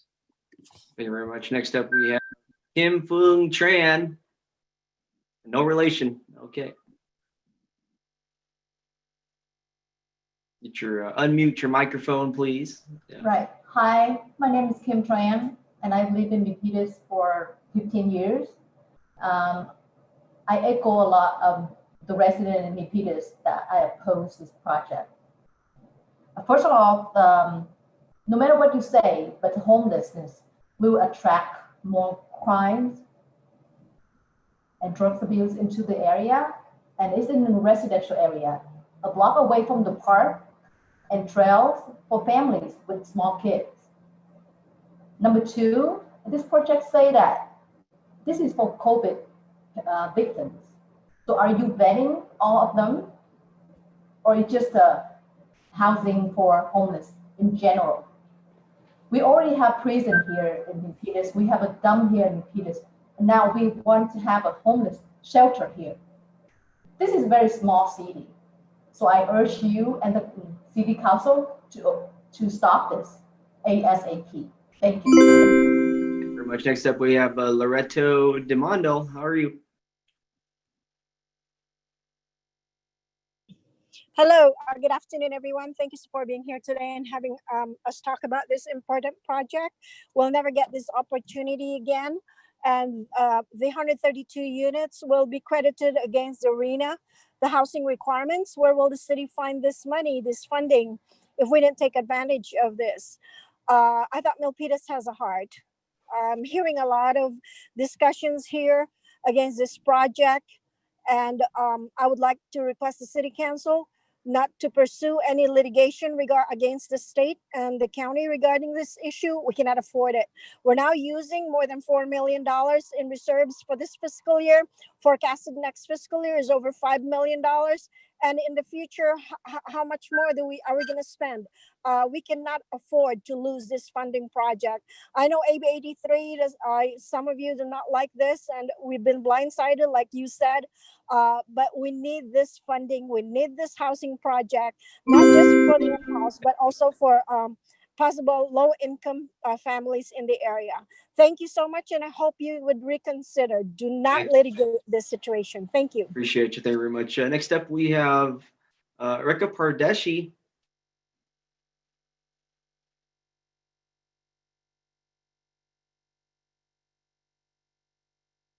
And we'll wait for you to unmute your microphone and welcome. Yes. Hi, can you hear me? Yes, welcome. I'm not so sure if you guys can Yes, hear me. yes, we hear you loud and clear. Yeah. Can you hear me? Yes, we'll restart our clock here. Yeah, can you hear me? Thank you. I'm going to be short. I have to get back to work. So I just wanted to say a lot of people opposing are not here right now because they are at work. I'm opposing this project. This project is like having someone push your door and get into your home instead of you checking them at the door and making sure they're safe for you, safe to allow into your home, right? So that's the difference I think the Milpitans are feeling right now. We are hoping that the city council and mayor, you will be that person who will check them at the door before letting them in. Thank you so much for organizing this meeting and being our leaders. Thank you. Thank you very much. I always appreciate analogies. Always appreciate them. Okay, next up, Jen Lee.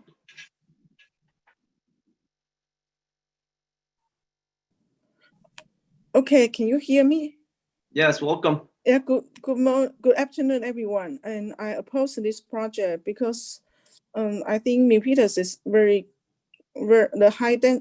population is high density already. And I think this project could force some business out of our city.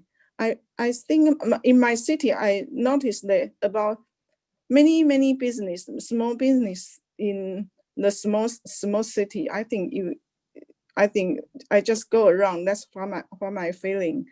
And my concern is like in San Jose, they have lots of homeless home, and they have the crime rate is very high. And I heard a tragedy. Some people just outside have drinking near San Jose University. Maybe they are students, and 5 was killed by someone accidentally by the gun. And so I don't know who did that.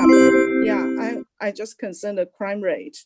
Thank you very much. Appreciate it. Thank you very much. Next up, we have our next speaker is a, where'd they go here? Okay, we have, the next one is the Chinese symbols, and I'm unable to pronounce that, but you know who you are, welcome. Might be Mandarin, hopefully. It's not Chinese, but Mandarin or possibly a different, yes. Unmute your microphone and welcome, please. Please correct me if it was Cantonese or Mandarin. I'm not, I see the symbols, I cannot call you by name. But if your Zoom name title is in symbols or characters, I should say, it's your turn. Please unmute. And I hope I even have the right country. I believe it's from that country. I've been to China, I've been to Japan and Korea, but I think that's Chinese. If you have Chinese characters, it is your turn to speak. I cannot call you by name. I'm regretful I cannot give you a moment here if that's you. With the virtual raised hand, give you a couple of moments here, and then we'll go to the next person, but we'll get back to you.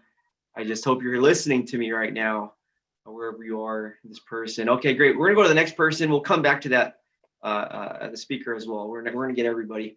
Okay, next up we have Penny Lee, if we may.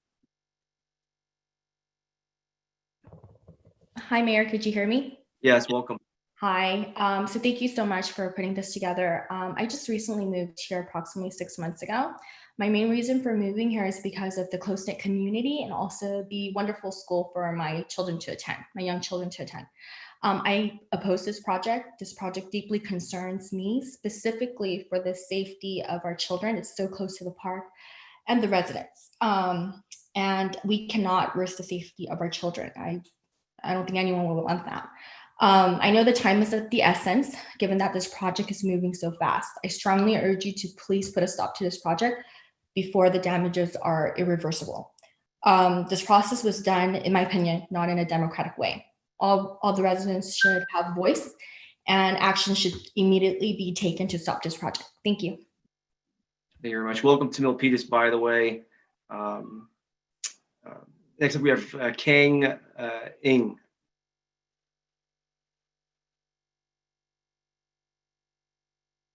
Yes, Kang Ing, yes, welcome.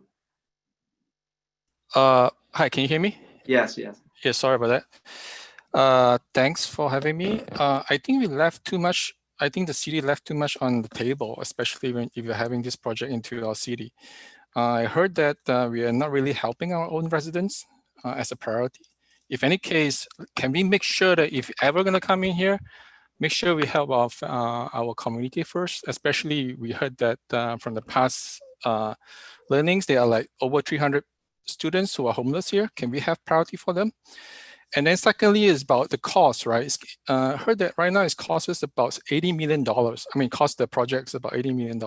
How much are we getting, our cities? Are we getting anything at all or none? And then the other question I have is that the long-term cost of running this project here is going to be like 50 years.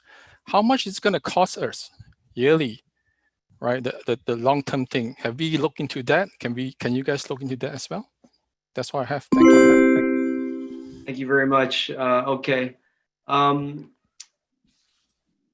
want to be mindful of our guests from the county. And so I believe they have a hard stop time. This meeting was called very urgently. And so I'm thankful that they're here. And so I think from 2:30 to 3 p.m. here this afternoon, we're going to hear from our guests, the county, as well as I think the developer Jamboree from Southern California. We'll hear from our guests. And I know they've been taking notes from all our residents' questions and such. And this is what it's all about. This is, I think, the most engagement we've had to this point. And so I want to really welcome the county. We are Santa Clara County folks. Milpitas, we are Santa Clara County residents. We pay our taxes. Heck, we even vote. But this is so. I want to really be really brief here, but to say, this is our county. This is who we are, and so we are very thankful for our county. I think one of the best in the nation, and we have our library that's run by the county. We have the county health clinic, also by the library, that we love. We have Ed Levin Park, which is a county park, and we have Montague Expressway, which is run by the county. And so I just want to acknowledge that we love our county, and we're so thankful for our county for being here. So if IT can connect our county representative, I know they've been taking notes, and they will be able to share more information to respond.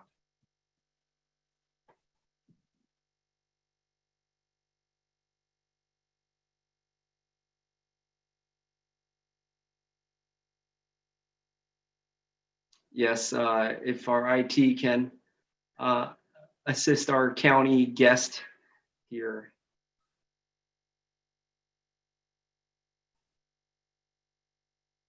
I believe here it says Consuelo, if you can unmute your phone. I'm not sure if there's a video or audio option, but welcome.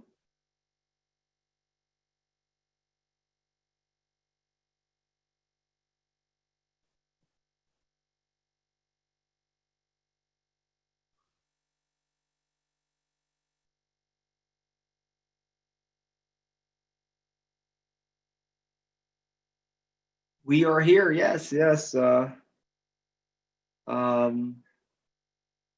Yes, Consuelo, yes, please.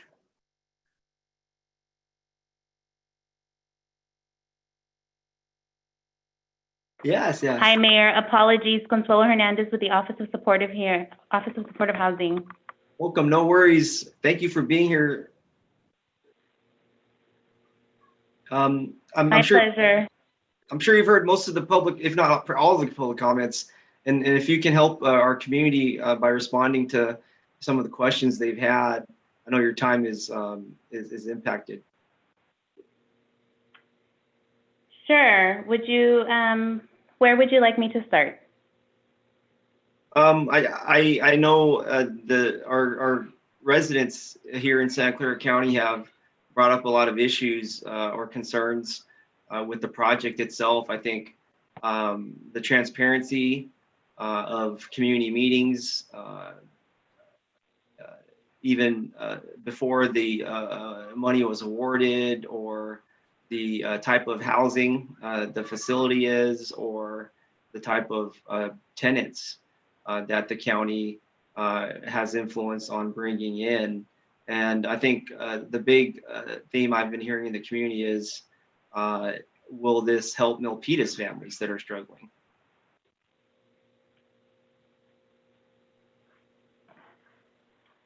Great, thank you. I also did hear a question about rent, so I'll try to cover that as well.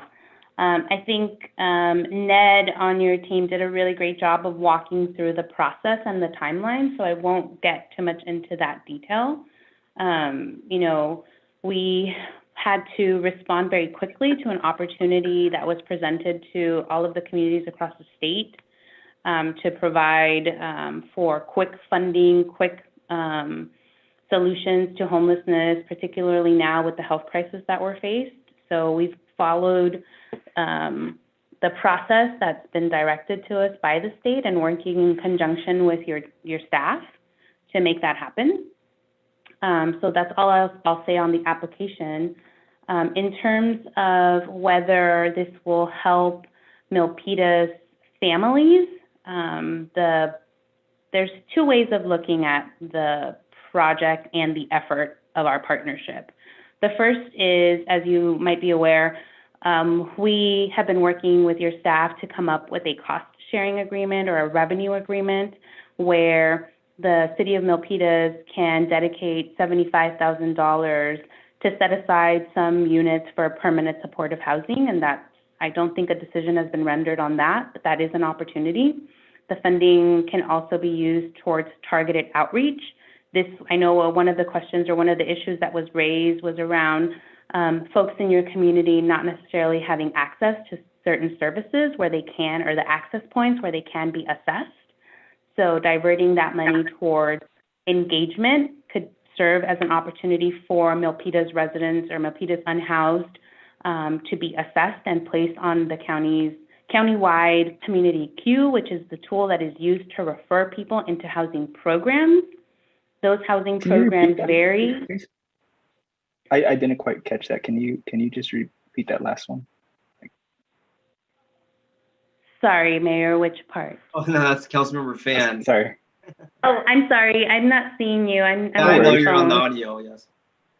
Yeah, no worries. If you could just repeat that last point, I didn't catch that. Sure. So the revenue agreement that we've been working on with your staff, we offered a couple of options. So typically what we try to do in our partnerships with cities is to determine what is the best opportunity for partnership. So we offered 3 different options. One of the options for Milpitas specifically is that your unhoused population isn't always, looking at, or they don't have the same access to services because of lack of services in Milpitas. So one option is to take the $75,000 that you all have allocated in your budget towards assessing individuals that are unhoused in your community. So that's targeted outreach for Milpitian unhoused individuals. Through that effort, they will be placed on the community queue. The community queue is the county-wide coordinated entry and assessment that links people to the housing intervention that they need based on their acuity. So if I am couch surfing, or if I am, I've historically been housed, but I've lost my job because of COVID, and now I find myself unhoused and living in my car, the solution for that household or that individual is a short-term assistance known as homelessness prevention and connection to services like employment. In other instances, we have chronically homeless individuals who have been homeless for longer than 10 years and have a disabling condition. A disabling condition can be anything from a mental illness, serious, moderate, or minimal, or they have a physical disability that doesn't allow them to work permanently. And so what they need is an affordable unit that comes with a rental subsidy. So somebody asked about rent earlier. The household only pays a portion of their rent that they can afford. The balance of the rent is paid through a housing choice voucher or a project-based voucher. And then the county pays for the services for those individuals across the spectrum from minimal to severe needs that will help them stabilize and stay housed. So the question around who will be housed depends on the referrals that we send to the property. And the referrals that are sent are based on the services that we have to provide the unhoused population. So Milpitians unhoused individuals can be placed on the queue if they are assessed, which is the current gap in your community, is that they're not getting assessed. And ideally, we would work together with Milpitas to assess those individuals to increase the probability of them being housed. Thank you very much. I hear that. Now, when we talk about folks with mental health disorders, are there any disorders that are excluded from this queue, such as individuals who may be psychotic or have sexual behavior disorders? I'm not sure I understand your question. You stated that there's a community queue for individuals that apply for the type of housing that are going to be in this facility. And you mentioned that the applicants may have factors such as mental health severity that will influence their position on the queue. And so I'm asking if under this program, are there any individuals that are excluded from it due to particular mental health disorders, such as psychosis or sexual behavior disorder? I understand now. Thank you. Thank you for the question, Mayor. So there are certain populations or subpopulations within our homeless system that are not eligible for housing placement into this site. I think in our previous discussion, you asked whether an individual who is a sexual offender or a 290, whether they would be eligible, and they would not be eligible for this housing at Hillview. We have separate programs for folks that are coming from the justice system that we make sure that we meet the criteria that's set by HUD, which does not allow us to house individuals in a project like Hillview Crest. And for those that have a serious mental illness, they are connected to our mental health services department, our behavioral health services department, and they're provided with the critical services that they need in order to stay housed. Such as mental health, such as those psychosis, those maybe who are psychotic, or those who may have personality disorders, they would be eligible for this program? Some of them may. So it is, we would classify what you're talking about as people that have a serious mental illness. People with a serious mental illness are part of our homeless population. So there may be a number of them that are referred if they are eligible to the unit. Okay, great. And so I want to bring up a question from our community so that that need is met. Now I want to give the city councilor an opportunity to speak with you as well. We do have 20 minutes of your time. So I think one of the residents expressed the great need for housing our homeless families, single mothers, children. Can you clarify for our community members what this project, I'll call it, will this project have a positive impact for that? Thank you. I apologize. I forgot to answer that part of the question. So the thing to keep in mind is that the units at Hillview are studio units, and there are occupancy requirements that we have to maintain. And the maximum for those units is two individuals, or a household of two, and that can be a single mother with a child, that can be a couple with no children, or a single individual. So it really depends on the occupancy limit of that unit.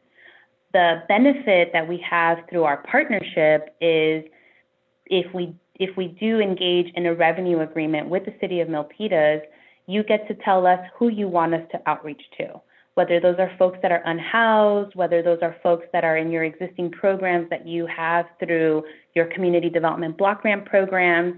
That's the beauty of having that relationship with the county, is that we get to work together to figure out, what do you want us to target? Who do you want us to target? And how do we approach that together?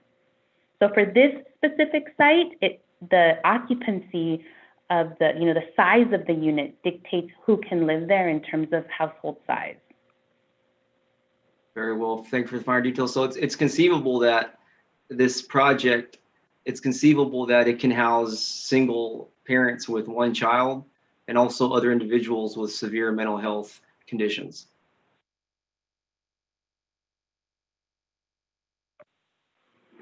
Right, so it's a permanent supportive housing, is the housing intervention. Okay. So within the permanent supportive housing, there is a range of populations that we serve.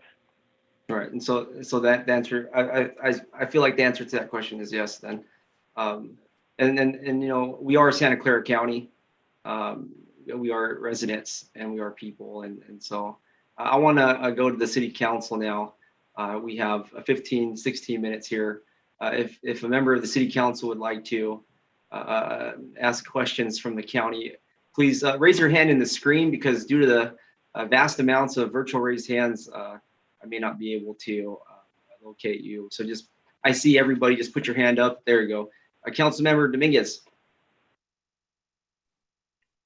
Thank you so much for Consuelo for being on this call.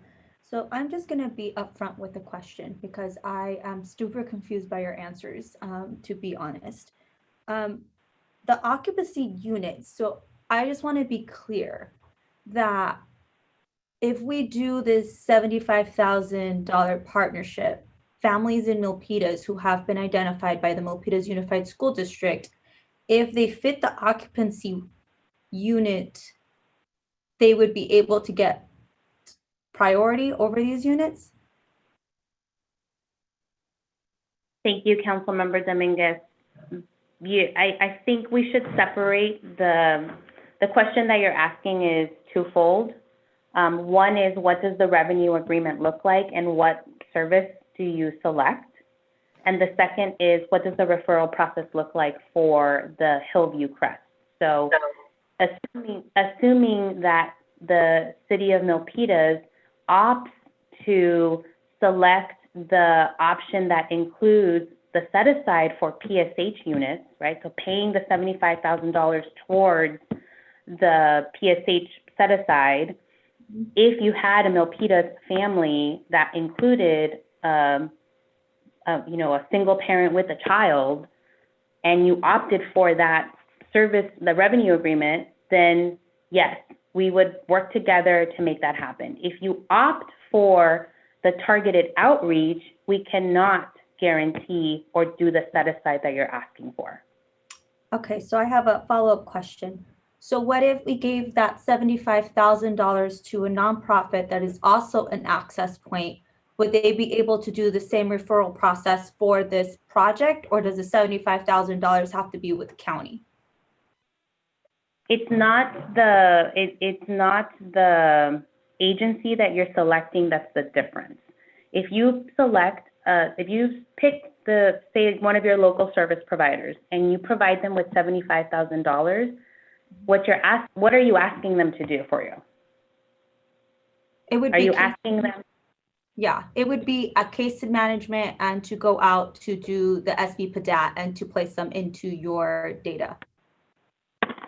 Right. So if you're paying for case management through a nonprofit and they are assessed, they go through the VI SPDAT process, they will be placed on the queue, but that does not guarantee that they will be placed in the Hillview project. They will be in the queue, they can be enrolled in a program, and then depending on what program they enter, they will then go into a unit that could possibly be in Milpitas or somewhere else in the county where we have capacity. Okay. I know I want to give time for my colleagues, so one more question. Could you tell me the total price of this project? What's the total funding of this project? I don't have that number in front of me. I know the developer was on earlier, and if you give me a couple of minutes, I can look through my notes and find it. Perfect. Thank you so much. Thank you again for your time. Thank you, Mayor. You're welcome. Next up, we have Vice Mayor Bob Nunez. Thank you very much. So, Controller, I just have probably two questions. So I understand that $75,000 buys one or the other, correct? Either the assessment or the placement. That's the way I'm going to ask it. So does that mean that $150,000 buys both?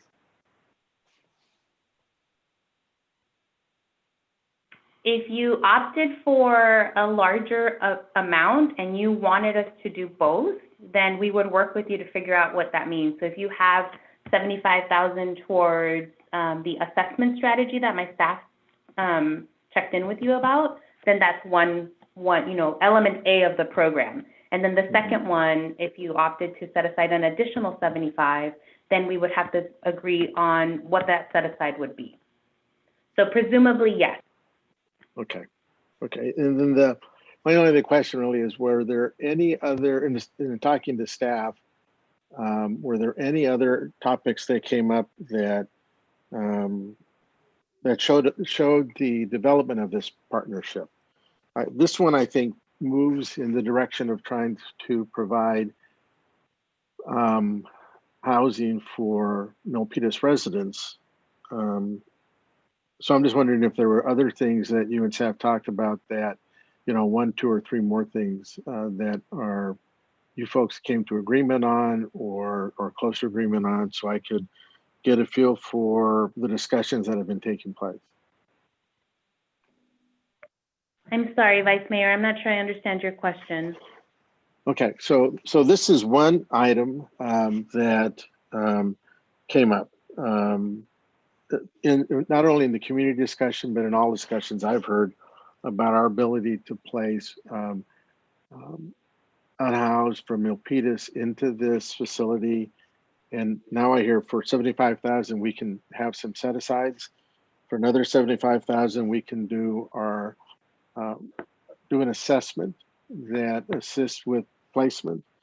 I was just wondering if there were other things you and the staff talked about, city staff talked about, that addressed any of the other concerns voiced either today or at the public meeting that was held by Jamboree. How far has the conversations gone to answer the questions the public has already asked? Okay, I think I understand your question, and okay. I think that the report that was prepared by staff for the City Council Housing Subcommittee, I think that did a really good job of describing the options and a summary of like your police department and how that works. You know, I feel like that's a really good report that provides the basis. One thing that, and in our community meeting, what we heard a couple of weeks ago is, who would be housed here, and how do we address concerns if there are people that are living in the Hillview site that are congregating outside of the facility. So I do think that there is an opportunity for us to have further discussions on both of those points. We do have a community meeting coming up on October 22nd. Unfortunately, it's now the same time and date as the Unhoused Task Force, which you and which you and Councilmember Dominguez are both on that Unhoused Task Force, and I lead that for our office, and so I think we'll have to figure out a way how to divide and conquer. I do have the balance of my team ready for the October 22nd community meeting, where we can talk about additional concerns that the community has about, security and safety, which is pretty typical of any housing development, traffic. I think your planning staff did a really good job earlier talking about the standard concerns that people raise whenever there's a development. Those concerns can still be addressed on the October 22nd meeting that was originally planned a few weeks ago. Okay, thank you very much. My other questions will be for staff, and I can ask them later. Thank you. Thank you very much. I'll follow up here, and I know that the county and Jamboree business has acknowledged that this project has been rushed due to the stipulations of the federal dollars. I'm a little disappointed that both could not be a little bit more proactive. This is clearly a recurring issue across our state and our county, and it would have been proactive for meetings to take place immediately after September the 21st here in our community for such a project of this magnitude. I've watched projects all across the county through Measure A in the county, which I endorsed and supported Measure A, as most of the county. And so our feelings here in Milpitas are mutual, that we do want to help those in need, but homelessness is certainly a variety, respectively. Consuelo, can I ask you, there's concerns about the project, and I know you're familiar with all the projects. Is this project a supportive housing? In San Jose, they have, I think, the Donner Lofts downtown.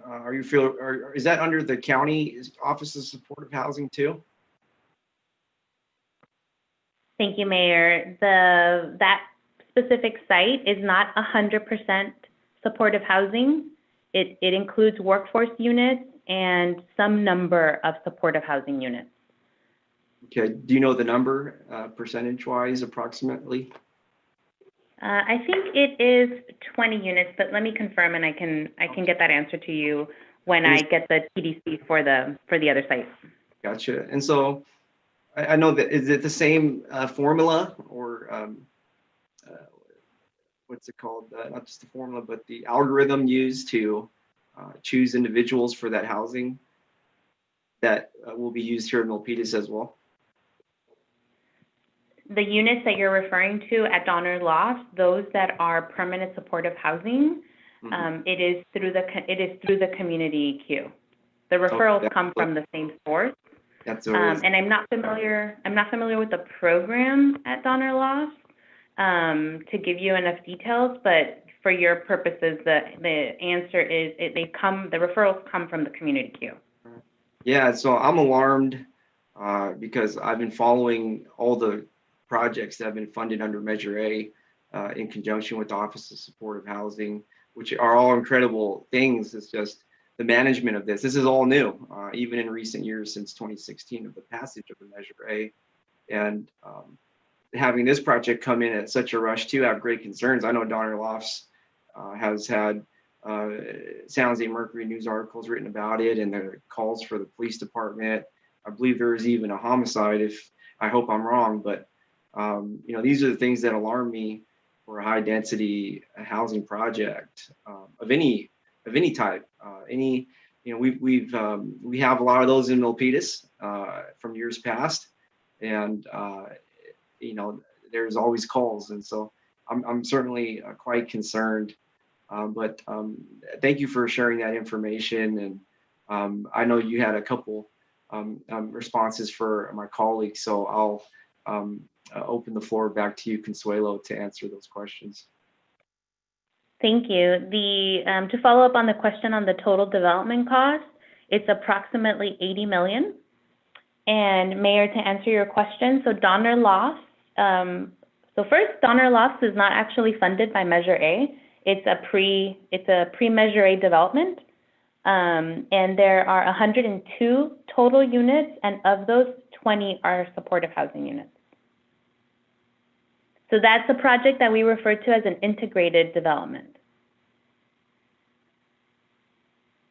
All right, Community Q, thank you very much. And then I think my colleagues also had questions. Councilmember Dominguez. Thank you so much, Mayor. So for Donner Loft, I actually work there at my day job. So would this project in Milpitas be considered the same as that one? No. It's different population, or it's not from the queue? I'm still confused on that. So Donner Loft is not a 100% permanent supportive housing development.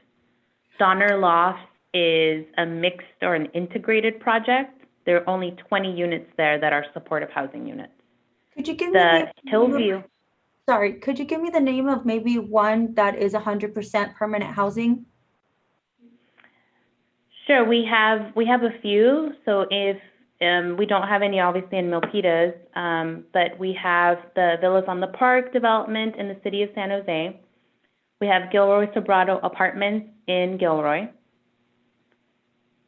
We have Renaissance Place in the city of San Jose. And if you recall, Councilmember Dominguez, Councilmember Esparza has offered to give tours to that development, which is 100% supportive. And that might be a good one to kind of look at and get a tour, and you know, following social distancing, physical distancing requirements. But those are a couple of examples. Okay, thank you. The other just quick question, I know that I've been doing a lot of research, and I know that things are changing constantly. So I do know that there was 3 applications that were turned in on behalf of the county, and that it sounded like the second one wasn't expected to be funded. So there was a thought process that if we said no to the project, that money could go back to the pot and then it could fund that project. But then now this morning, when I was doing some research, it sounds like all projects have been funding, so that's no longer an option. So I just want to confirm, did all of them get funded after all? So just to clarify, and I think your staff did a really good job earlier of presenting the details of the Homekey funds. I will just note that the governor increased the funding that is available for the program. And the way that the state released the NOFA is they did this over-the-counter rolling basis application. So in order to qualify for the project, you had to have a consultation with HCD first to determine if your project meets the criteria. One of that criteria is that you have to be able to expend the money by the end of the year, by the end of the calendar year. Amongst other requirements, and Councilmember Dominguez, I did send you a copy of the Notice of Funding Availability and happy to walk you through that in detail. And so what the state said is we're dividing this bucket of money by regions. And projects that are submitted by region will be considered, for the local distribution.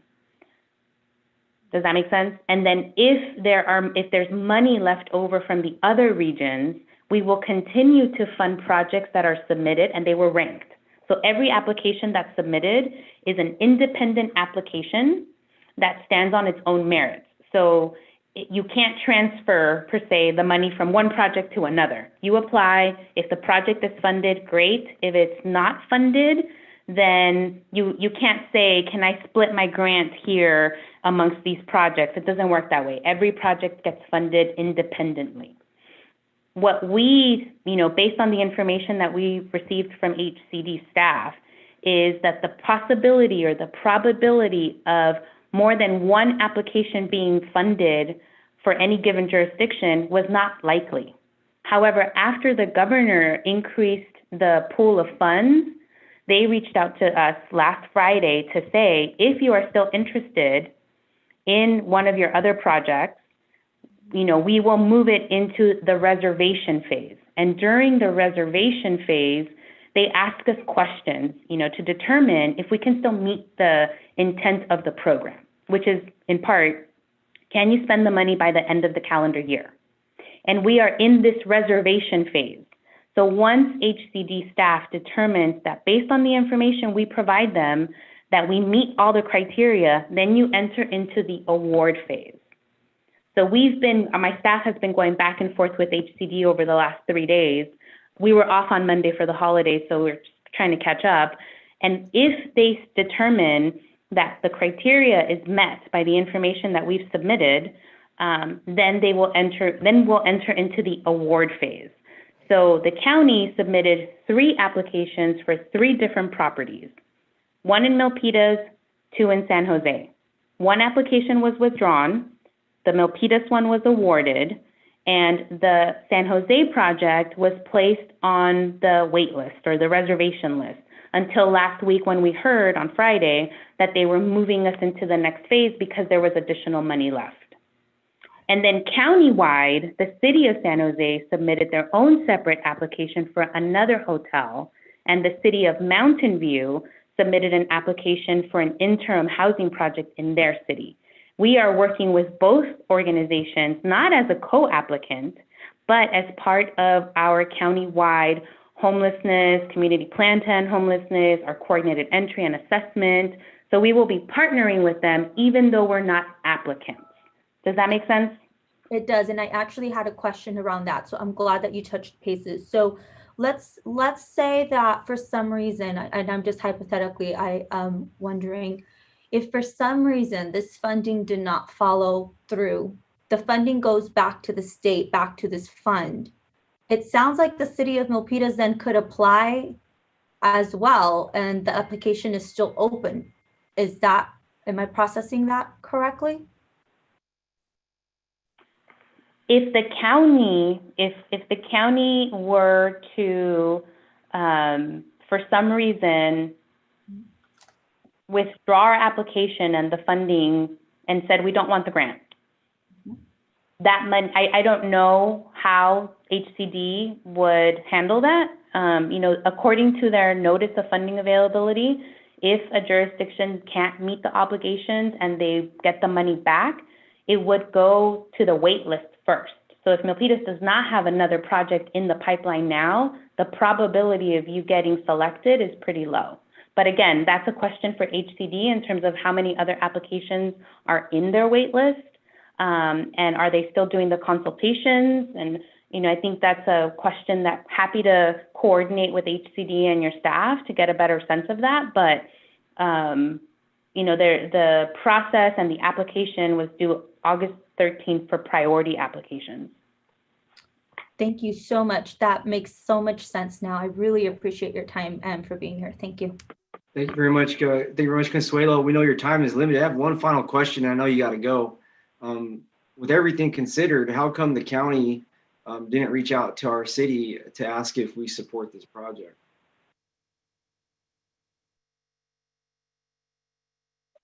I will defer to your staff for that question, Mayor. Okay, so let me go to the city manager.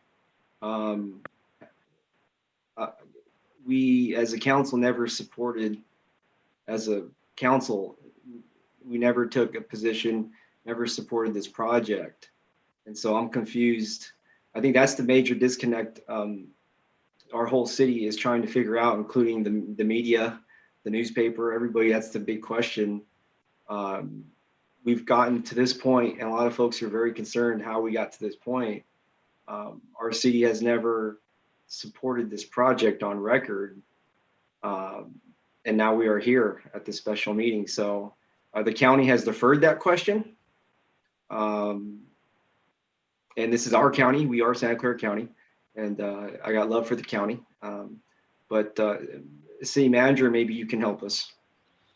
Sure, I can do my best. So some of the question is answered in our presentation, where we talked about the difference between a normal development project and this project, and why it didn't follow our standard procedure, where everybody would have notice and everybody would have a say, and there'd be hearings and there'd be approvals or denials. So when we mentioned the state law, that whole process is bypassed.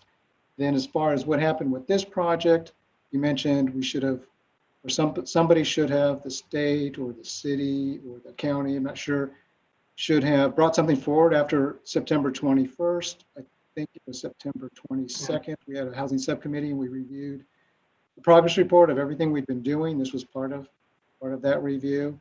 And your subcommittee is set up to have 2 members of the council that then work for the council. I get that timeline part, and we've gone over that. Yeah. Thank you very much. Okay. Well, that's really that's as far as the process goes. There is no other process for this to go forward into something. And so I would just hope that, before a project of this magnitude would process or move forward, that there at least be a county inquisition to the local city to see if they support it or not. The county did not do that. I think that's the answer to the question. Okay, thank you very much. I'm going to go with the raised hands here. Vice Mayor Nunez.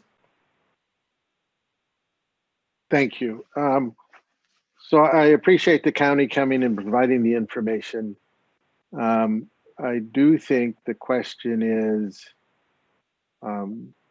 as you put it, Mayor, when do we bring things before the community and the council as a whole?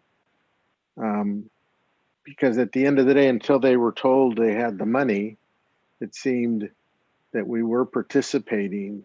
And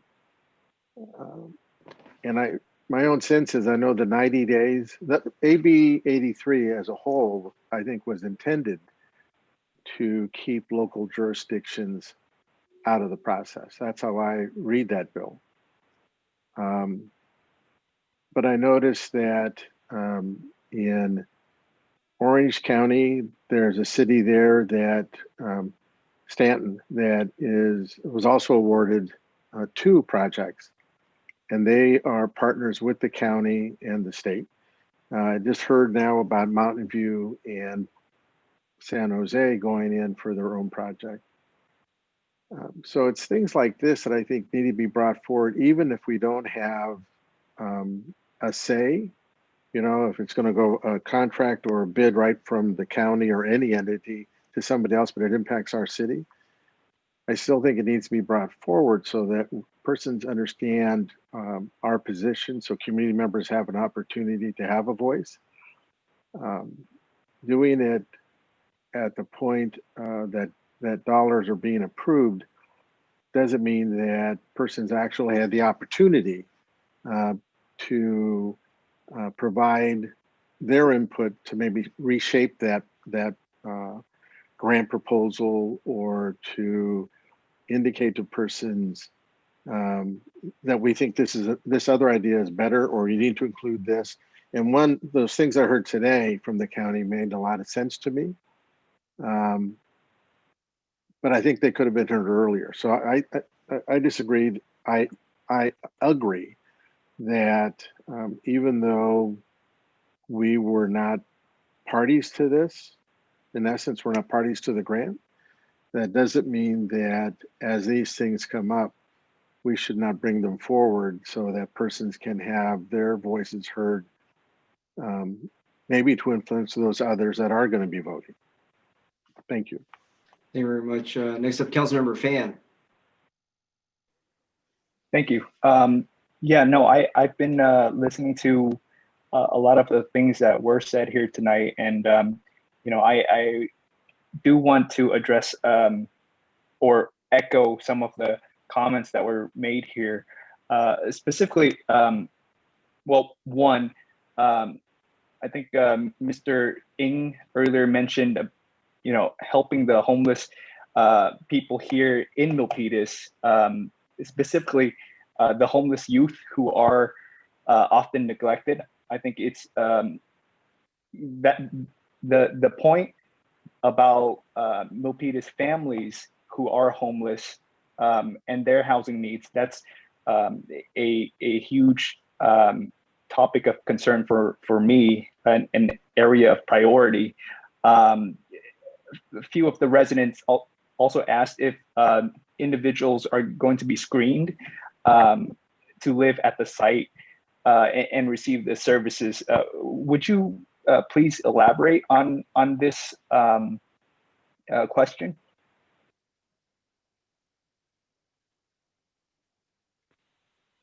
Thank you, Councilmember Fan. Is that for the county?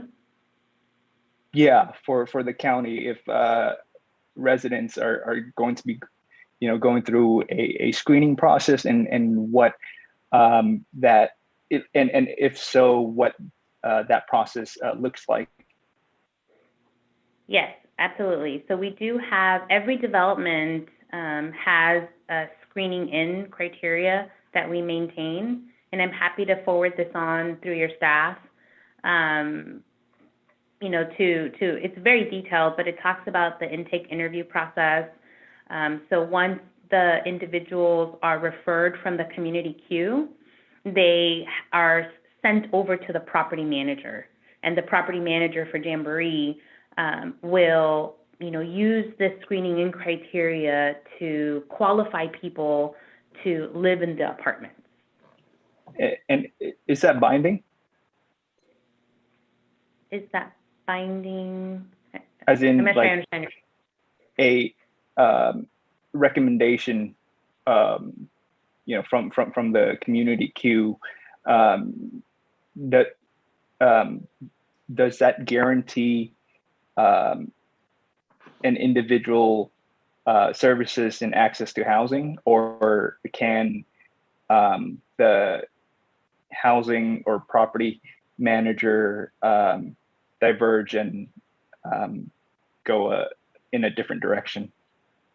Oh, understood. No, it's required. So every development has to have a tenant selection criteria and a property management plan.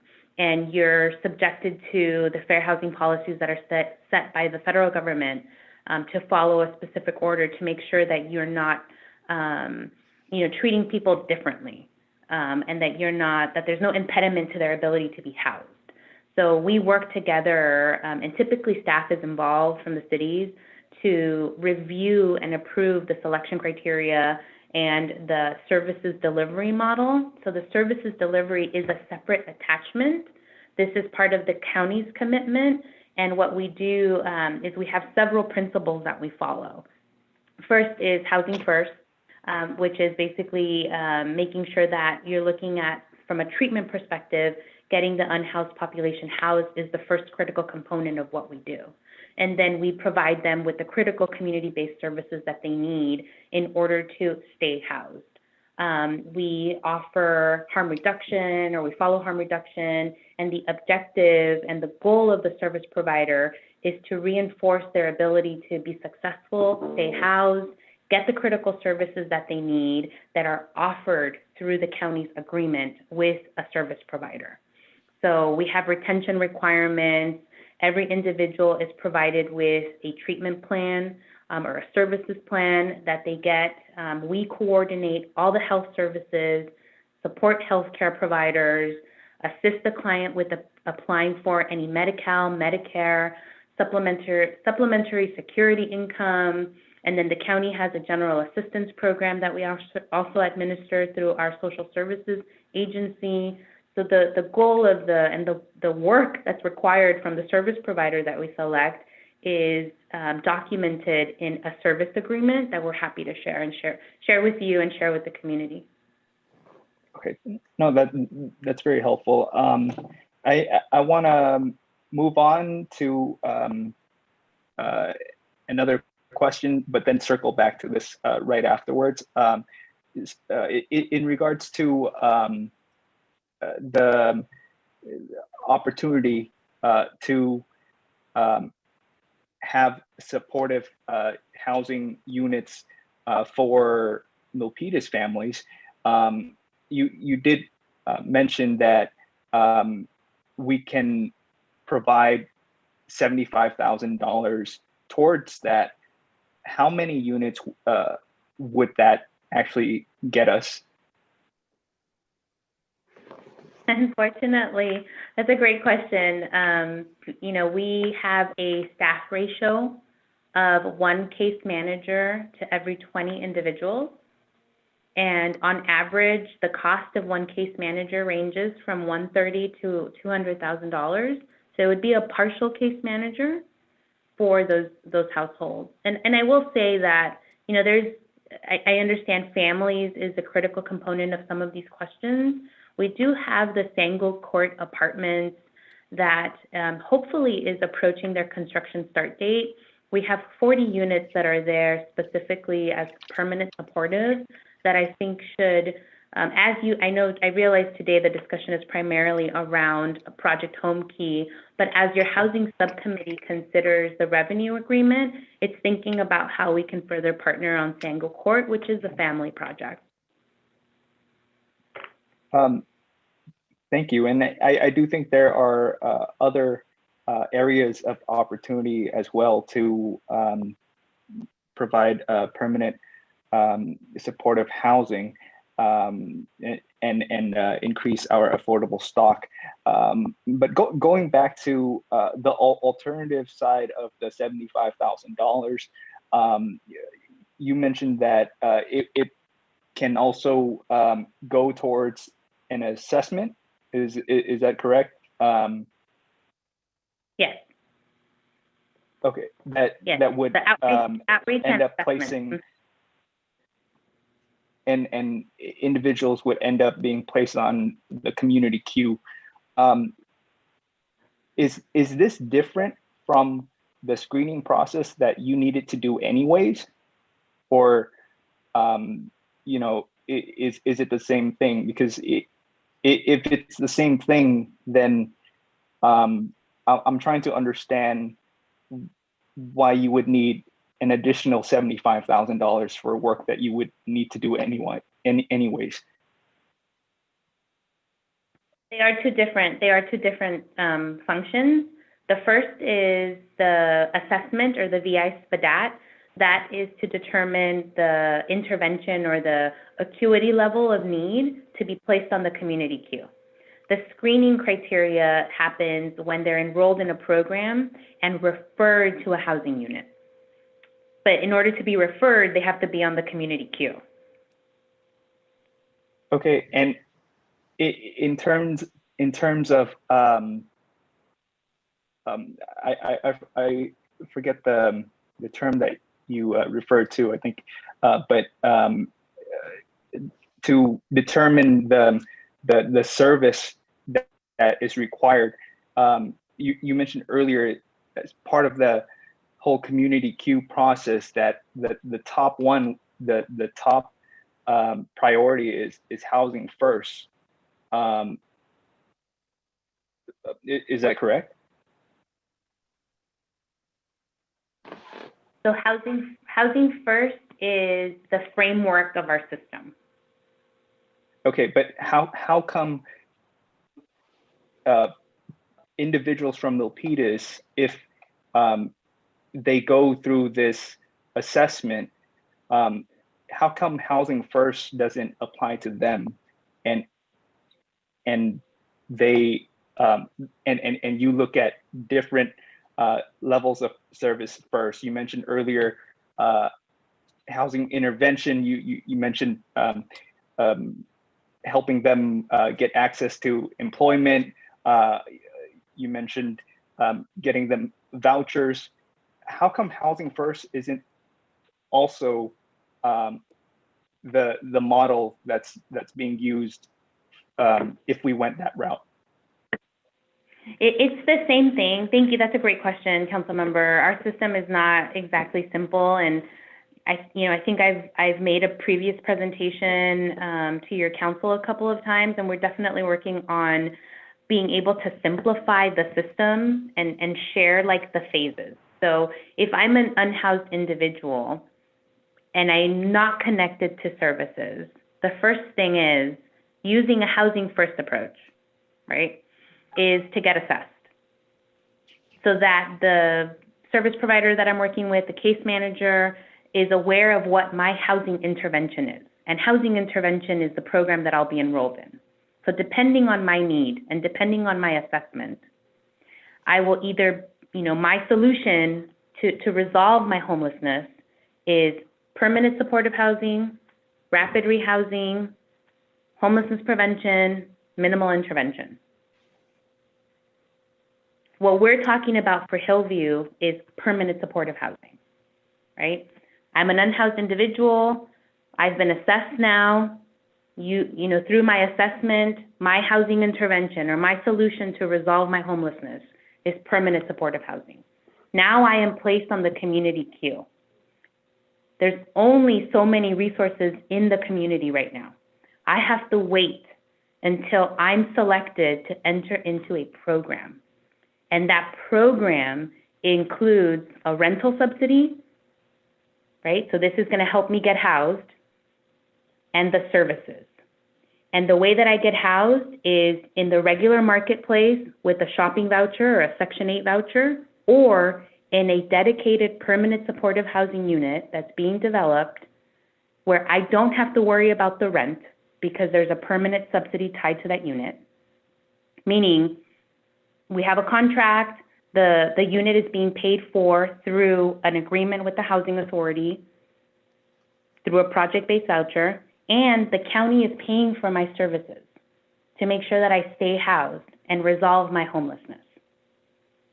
So that's the housing first model. That in order for me, I'm an unhoused individual. In order for me to recover and be housed from a housing first perspective, the first objective is to get housed.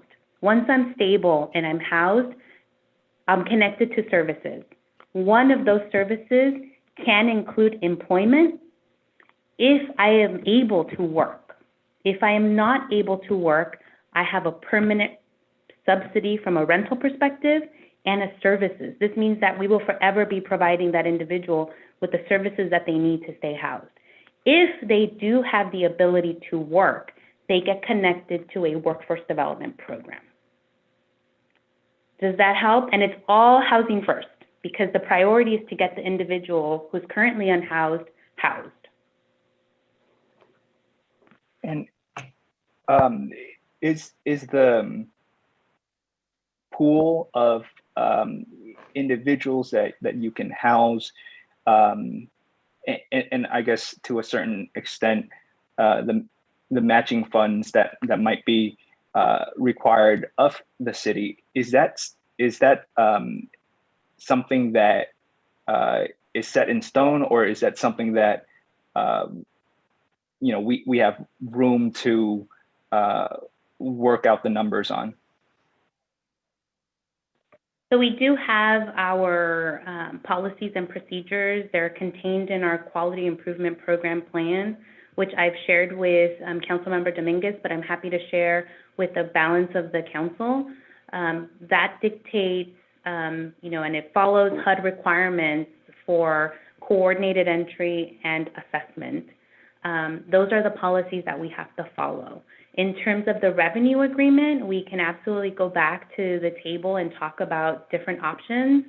I think the subcommittee received the presentation based on our staff discussions and what, with the limited amount of resources, what that looks like.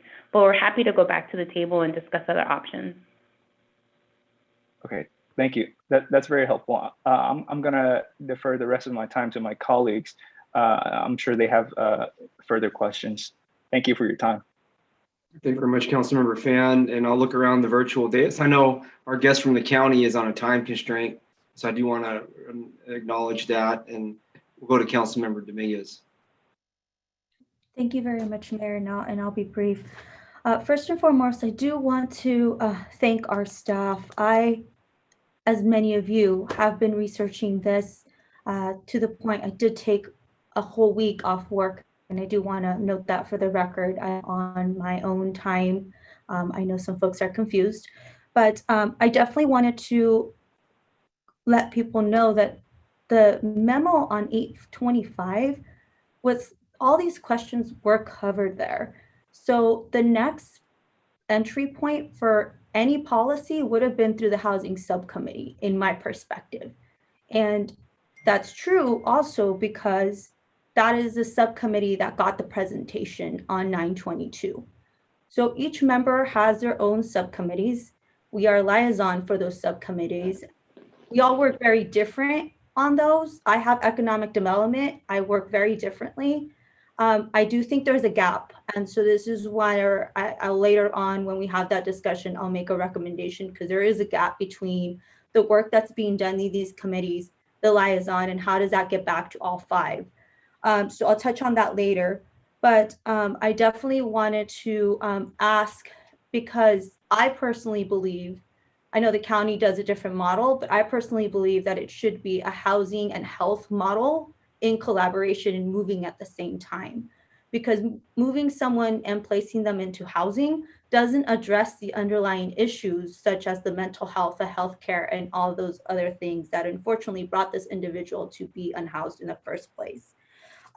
My question, Consuelo, to you, my last one, I promise, is I keep hearing the words fluid. I keep hearing the words we'll work with you. I keep hearing those kinds of words.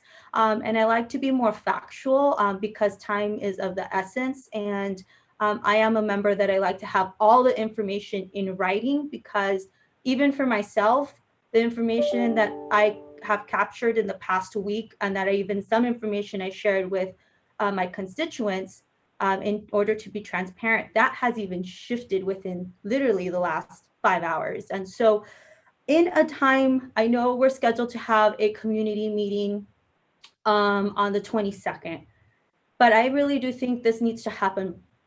There needs to be, what I'm hearing out of this conversation is, how fast could you get to the table and write something where it's going to really point out what this program looks like and so forth? Because I'll be honest, I kind of feel we should have had that today. I really am. I feel that way. I don't like to vote on things if I don't have full information, and our community knows that. I feel very nervous about doing that, because I want to make sure that my vote represents truly my perspective. And so I'm actually reviewing some of the documents you sent today at the same time that I'm doing this meeting, because I got that at noon.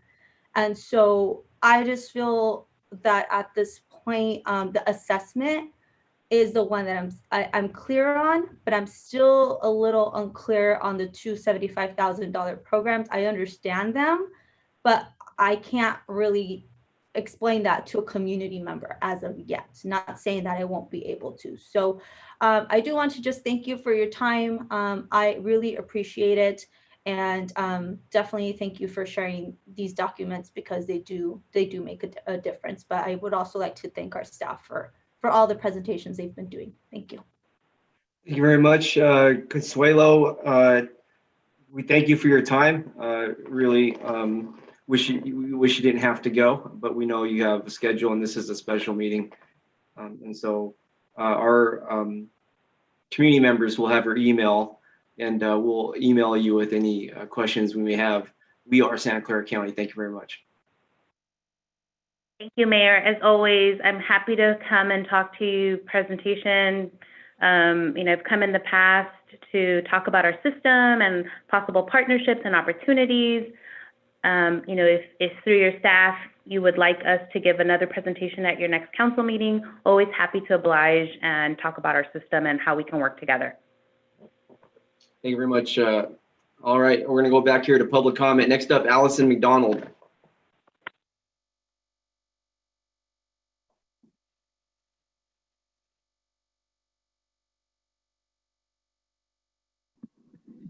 Hi. So as you know, I've been a resident of Milpitas for over 22 years, and I support the concept of providing supportive housing.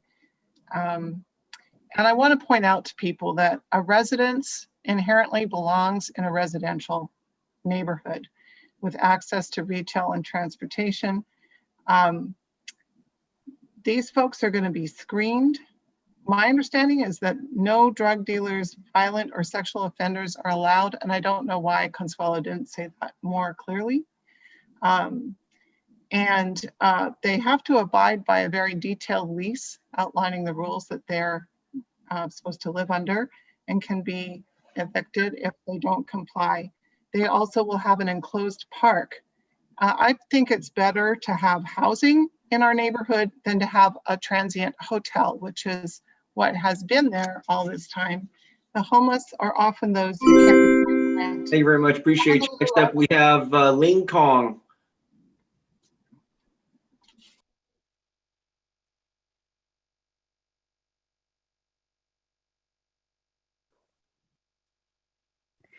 Hi, sorry, I was having difficulty unmuting.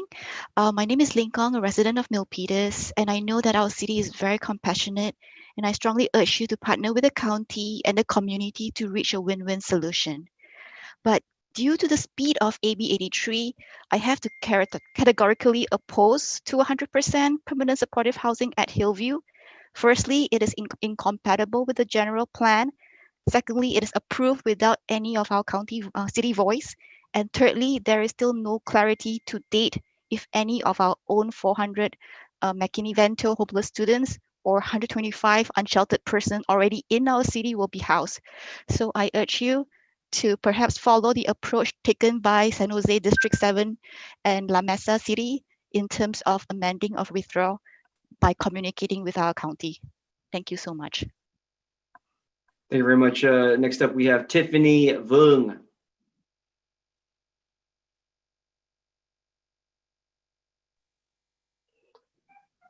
Hello, sorry, taking me a little bit. Thank you, Mayor and City Council for hosting this special meeting. My name is Tiffany Voon. I'm in favor of this hotel conversion. It's a huge opportunity for us because the county and the state are funding it and we don't have to put much money in at all. And I would like to clear up that the project is not a homeless hotel like people are saying. Once there are folks living there, they're gonna be stably housed and we should think of it as an affordable housing complex with services like an apartment complex similar to a college dorm where there's community rooms, holistic wellness put on by the managers and access to counseling. And I think it's way better to have people housed than staying on the streets or the side of freeways because every city has an unhoused population, so every city should be part of solving it.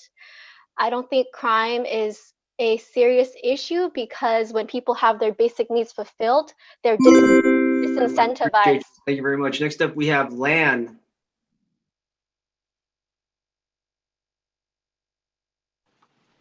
Hi, after listening to all the presentations that takes a pretty long time, I still oppose to having homeless housing in our Milpitas neighborhood.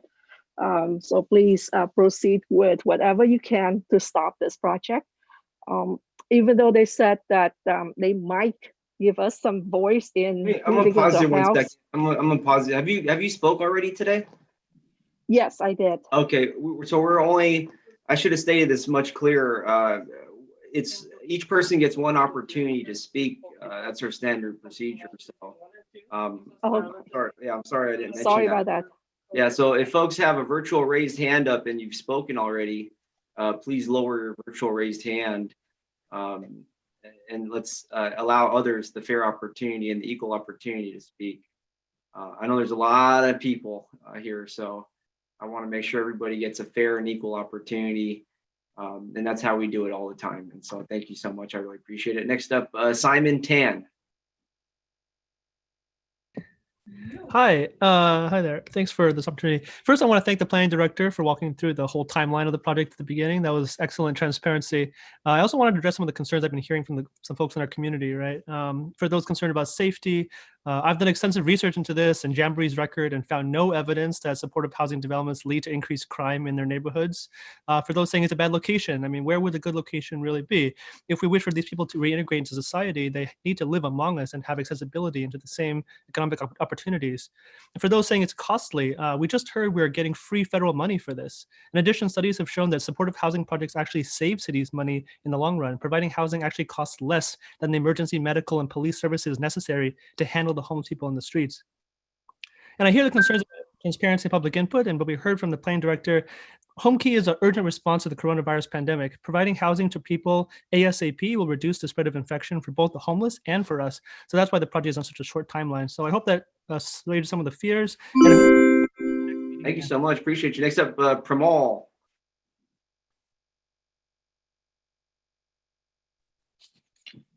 Hi, my name is Pramal. So thank you for arranging this meeting. I'm one of the residents of Milpitas, and I would like to state that I do oppose this project for multiple reasons. I think so primarily it's around next to the children park and also very close distance from the residential area. Also this, I mean, just talking to the county member right now, she herself mentioned that the system is not simple.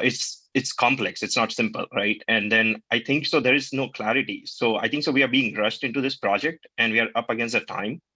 So I would request the county to do the needful to stop this project and withdraw this application. Thank you very much. Next up, Jennifer Strophis.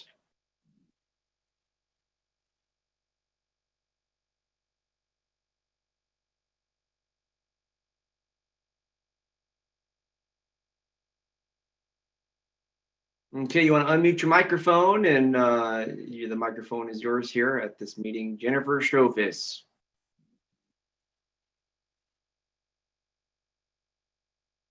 Okay, it's okay. We'll get back to you. We will get back to you. Next up, Andy Cho.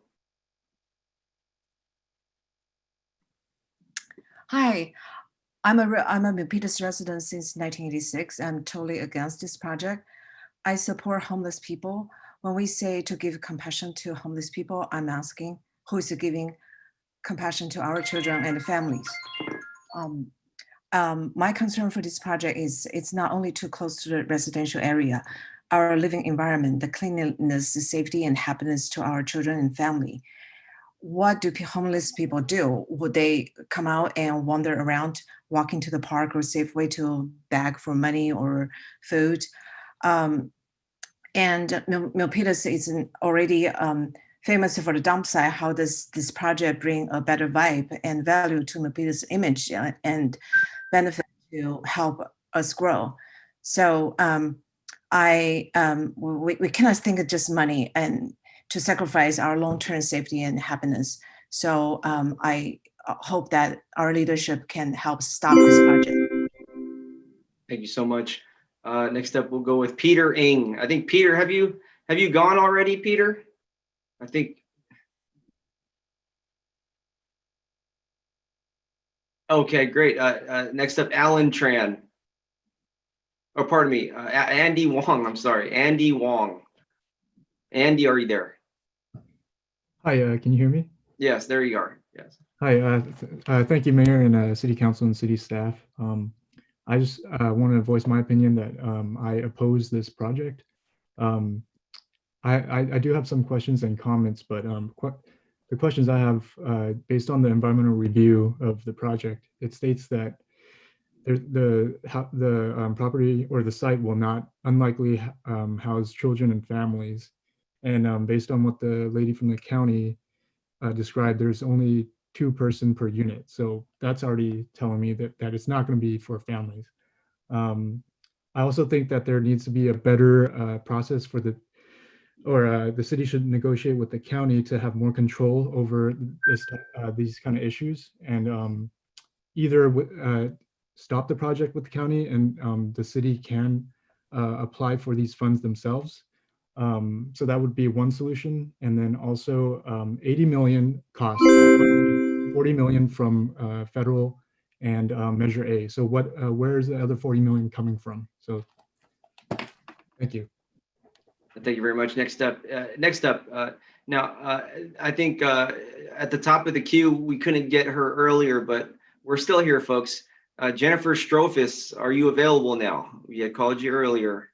Are you available now? Jennifer Strophis, please unmute your microphone. Let me see. So, hello? Can you hear me now? Yes. Okay. All right. Thanks. So I oppose this project. Hold on. Based on two reasons. I read the county survey.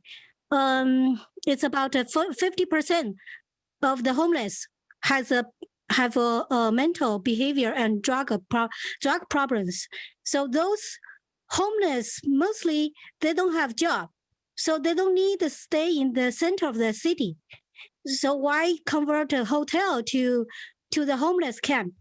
So that's not right. Second, according to the survey again, 2019, Milpitas has 125 homeless, roughly 1% of 9,706 homeless in Santa Clara County.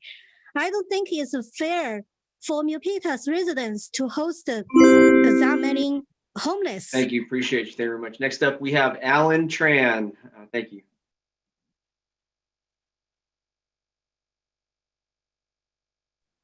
Hello, can you hear me? Yes, welcome. Yes. Oh, hi. Thank you, Mayor and Council.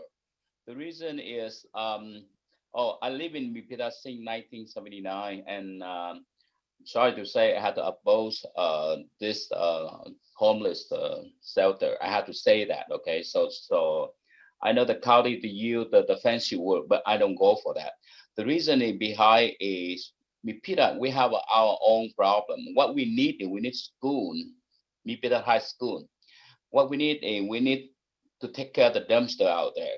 And what else we need? We need facility for the healthcare. So we don't need another problem for Milpitas. And by the way, if this one successful, actually Milpitas lose money, not make money, because we lose money from the hotel. So, and then we had to pay more. So that's why I oppose it. So hopefully you guys, we vote for you guys should do your job. That's it. Thank you. Thank you very much, Alan Tran. No relation. Next up, Tyson Chu.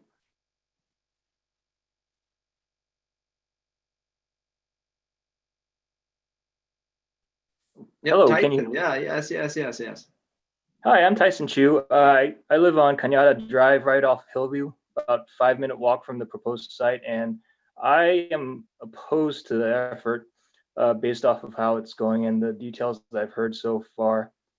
First off, with the occupancy restriction of 2 people max per unit, that most families who are not housed will consist of people more than 2 people. So that leaves that segment of the vulnerable population out. And from 2019 Santa Clara County homeless census, most of the homeless population are males. So that's not quite compatible with the behaviors of our family-oriented culture in our neighborhood. And then the last thing I'll part with is for those who are like working individuals who are homeless, this is just going to add to the congestion of the traffic in the area at that intersection of Hillview and Calaveras. So it's not a. Thank you. Thank you very much. Next up, we have Ting Kong. Hello, can you hear me? Yes, welcome. Hi, my name is Ting Kao, and I've been living in Milpitas for 10 years. I'm totally against this project. First, I want to say the actual cost is 132 million, which includes a 1.5 million per year for the next 55 years. Second, there will be no children and family in this project. And, the councilwoman from the county said the maximum occupancy is 2 people. So it's unlikely the people who really need help are going to be housed here. Third, the $29 million is not going to be lost.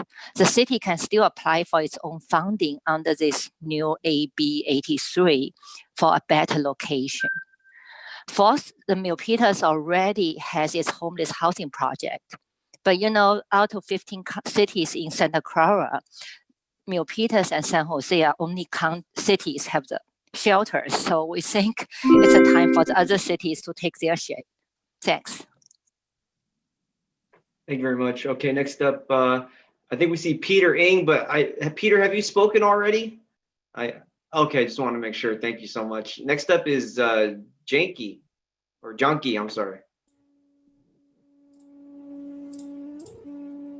Hi, I've been living in Hillview community for about 4 years, and I'm completely against this project. Reason being, the amount of prices we pay to buy these homes is ridiculous, and no one's talking about how this is going to impact the home prices around here.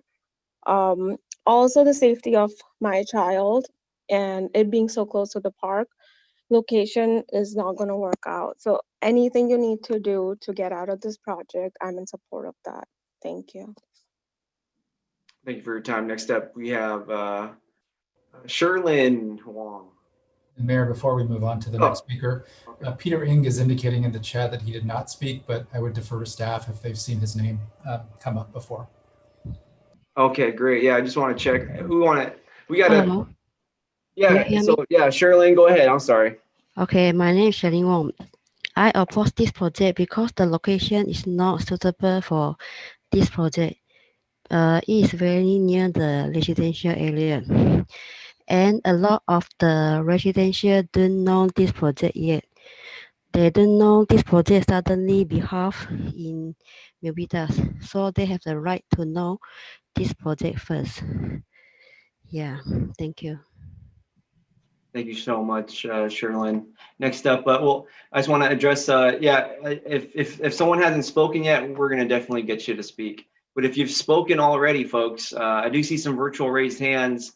Please lower your virtual raised hand. Everybody speaks once. That's how this works. And works for every item, all the thousands of items I've ever presided over. And so just want to acknowledge that. And I want to thank everybody for your just understanding of it. Okay, great. Next up, we have Linda Brennan. Linda, have you spoken already, or? No, I have not. Oh, hey, welcome. All right, welcome. Hello there. I am opposed to this project. I am sympathetic to our homeless needs in the community. In fact, during COVID, I brought a homeless person into my own home for 3 weeks to provide them shelter. However, looking at what this project is, we'll be bringing in primarily single males, and a lot of those are drug addicts. The Journal of American Medical Association says that drug addicts typically fell out of their recovery at a rate of 40 to 60%. That means we'll have drug users there, which generally do bring more drug users into the building and around the surrounding area. I'm concerned about the nearby baseball field, which is quite popular, just a few hundred yards away, as well as a shopping center where we're sure to see a lot of the homeless now really spending their time. It won't help Milpitas. We know there's a growing list already, of which it's doubtful that any of the Milpitas most vulnerable are included. Thank you very much. Appreciate you. Thank you. Next up, we have Christina Ye. Hello, Mayor Tran and council member. I think, in my opinion, I want to address, a statement from Jamboree. I think Jamboree could have reached out to our community sooner and also with more sincerity.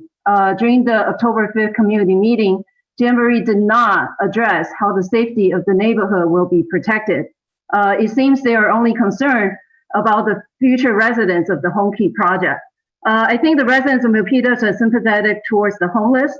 Probably we all have helped, the homeless one way or the other. However, I think we're proposing the project, and the bottom line is that, the unsuitable location of the project and also the safety of the neighborhood, not to mention loss of hotel tax, the increase of crime rate, and also potential decrease in home value. I think more than 2,600 people have signed the petition, and I think the city should hear the voice of the residents of Milpitas. So I hope the city hopefully to put a stop to this project. Thank you. Thank you very much. Yes, that's right. Thank you. Yeah. Next up, we have Peter Ng. Welcome, Peter. I'm sorry if we weren't sure. I'm looking at my Zoom participants list right now. I see 2 Peter Ngs. It's kind of interesting, but welcome, Peter. We want to make sure you have the same opportunity to speak. Are you there, Peter?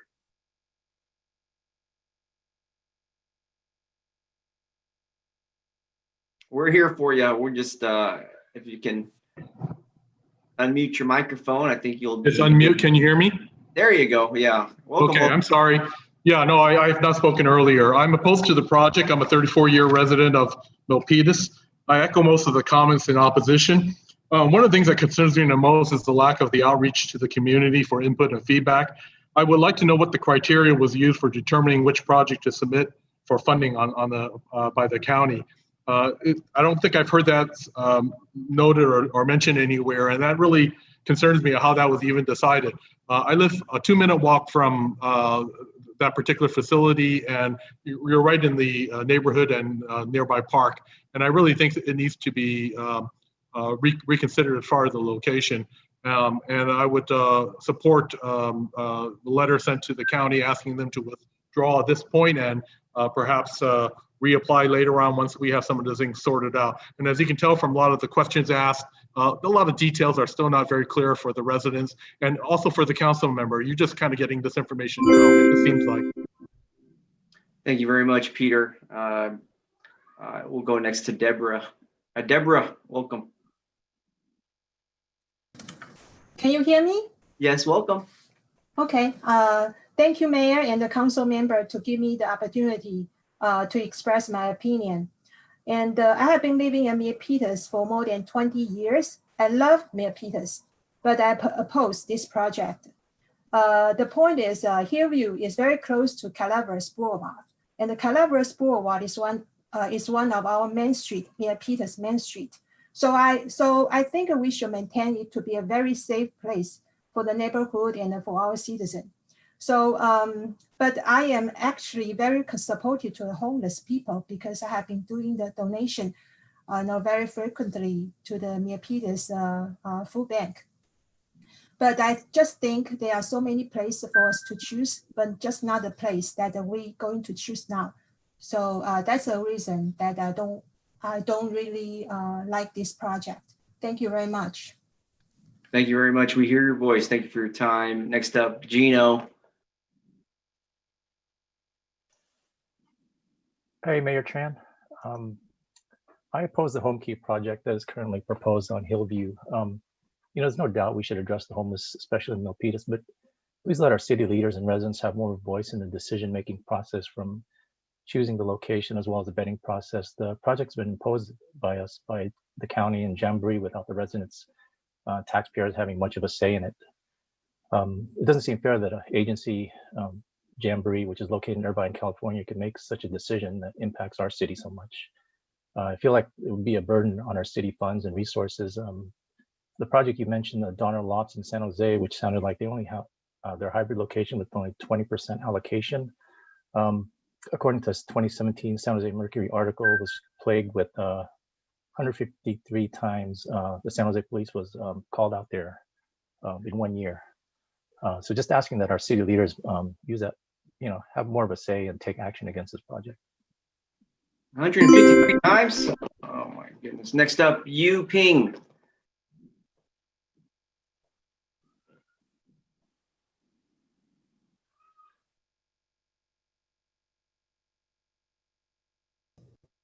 Welcome, Yu Ping. We'll just ask you to unmute your microphone and welcome you here. I see your virtual raised hand. I appreciate it. And welcome, welcome. We are here. If you're there, Yu Ping, yes, we are here as well. And we'd love to hear your comment, as with everybody else. And so looking for you to unmute your microphone. If not, you're still here. We'll give you an opportunity, a little bit of time. Don't worry, we're not going nowhere. Next up, we're going to go down the list. We're going to go to Eva.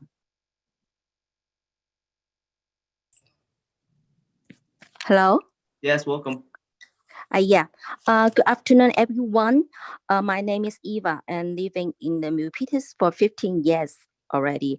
And I oppose this project for many reasons that I think the previous speaker have mentioned already. But here I just like to add one more thing that please consider how many Milpitas police resource will spend on this project. Thank you. All right, thank you very much. Next up, let's go over to Yu Ping. Yu Ping, are you there? Yes. Yu Ping, we're still here. Are you there? Okay, we'll keep going back to you. Next up, we have Joy Wu. Hello, yeah, I just talked earlier and then now I just want to make another point. I have been You spoke already? Right. You said you spoke already? I don't remember you speaking. I just want to ask one more question here. Oh, everybody gets one chance. If I give you one more, I have to give everybody else one more. That's the thing. Yeah, since I just Did you speak already or not? Yeah, so earlier I just made one comment, but okay. Yeah, I can only accept one comment from you. I'm really sorry. That's if legally, if I give you another opportunity to speak, I have to give everybody else an opportunity to speak. And we've been here 3 hours and they'll make us go another 3 hours. I understand. Okay. And so thank you so much. I appreciate you. Thank you so much. Thank you so much. Thank you so much. Sorry about that. Yeah, I know. I guess that's the tough part about this, but I'm doing my best, folks. All right, Yu Ping. I want to make sure Yu Ping. And while Yu Ping is there, yes. Hello. I think the microphone's unmuted. Hello. Hello there. Hello there. Okay, well, Yu Ping, are you there? Okay, well, I'll take a moment here. Any of the attendees over 100 still, please, if you haven't spoken, now's your chance. I want to make sure I get everybody. Virtual raise hand or not. Please help me help you. Virtual raise hands. Okay, there we go. See, all right, we have Raylan.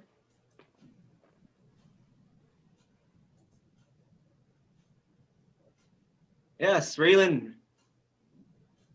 Welcome. Unmute your microphone and you'll be good to go. Yeah. I see. Hi, can you hear me, Mayor? Yes. Can you hear me? Yes, you're welcome. Okay, good afternoon, Mayor, Council.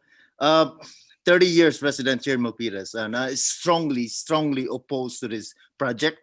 And it's just because it increases the crime and the previous people that oppose this, all their comments are really make sense. So we really have to put that reconsider that.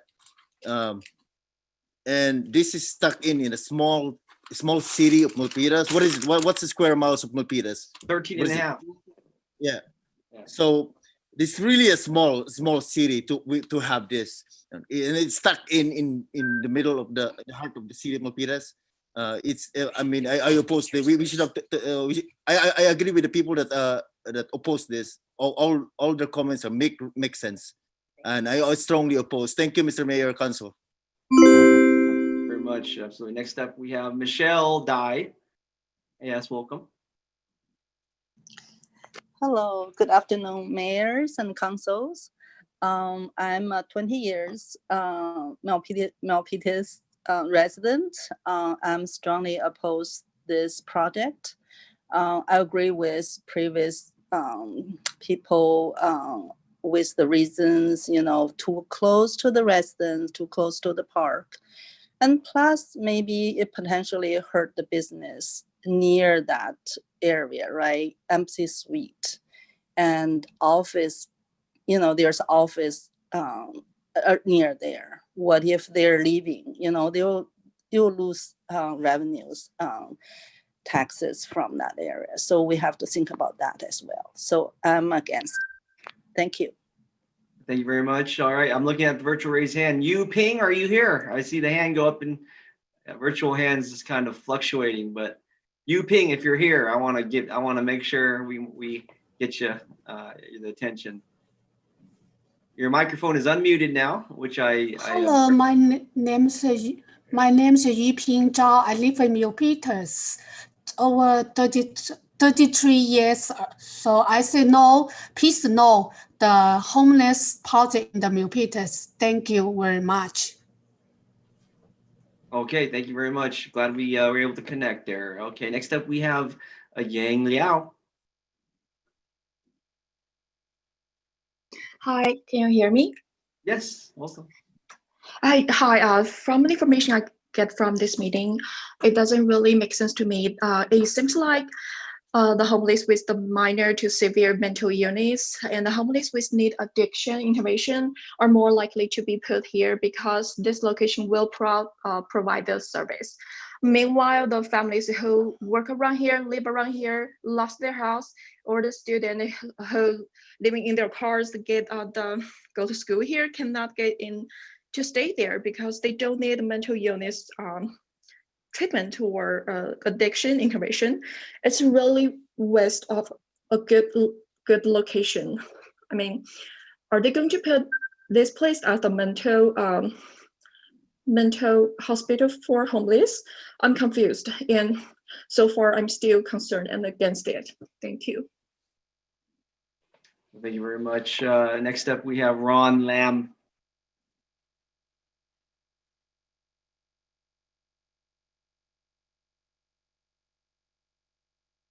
Welcome, Ron. Unmute your microphone, and we are here.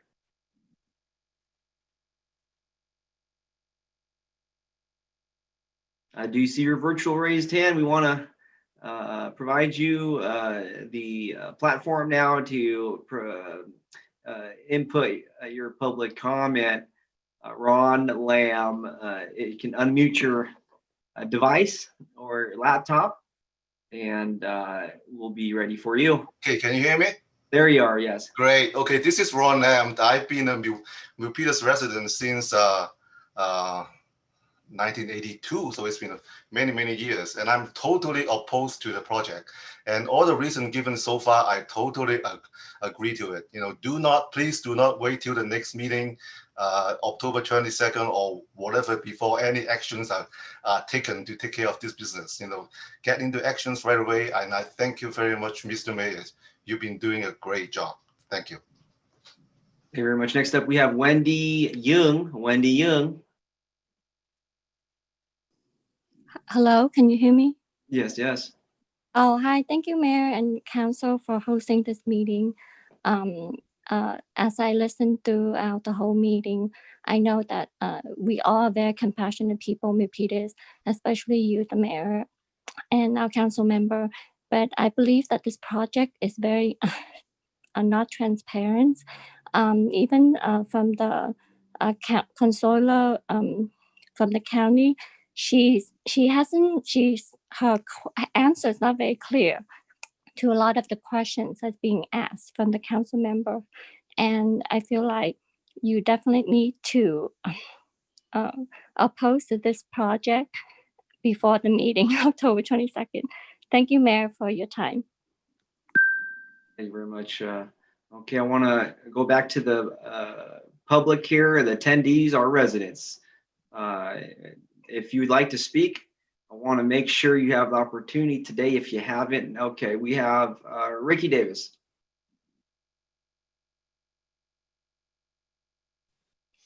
Hi, my name is Rick Davids, resident of Milpitas since I was born in 1984. I'm 100% for this project.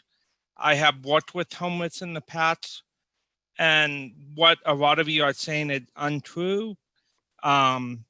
People that are homeless are people who have fallen on a hard time. They are not always good at it. They are not always the negative that you see on TV.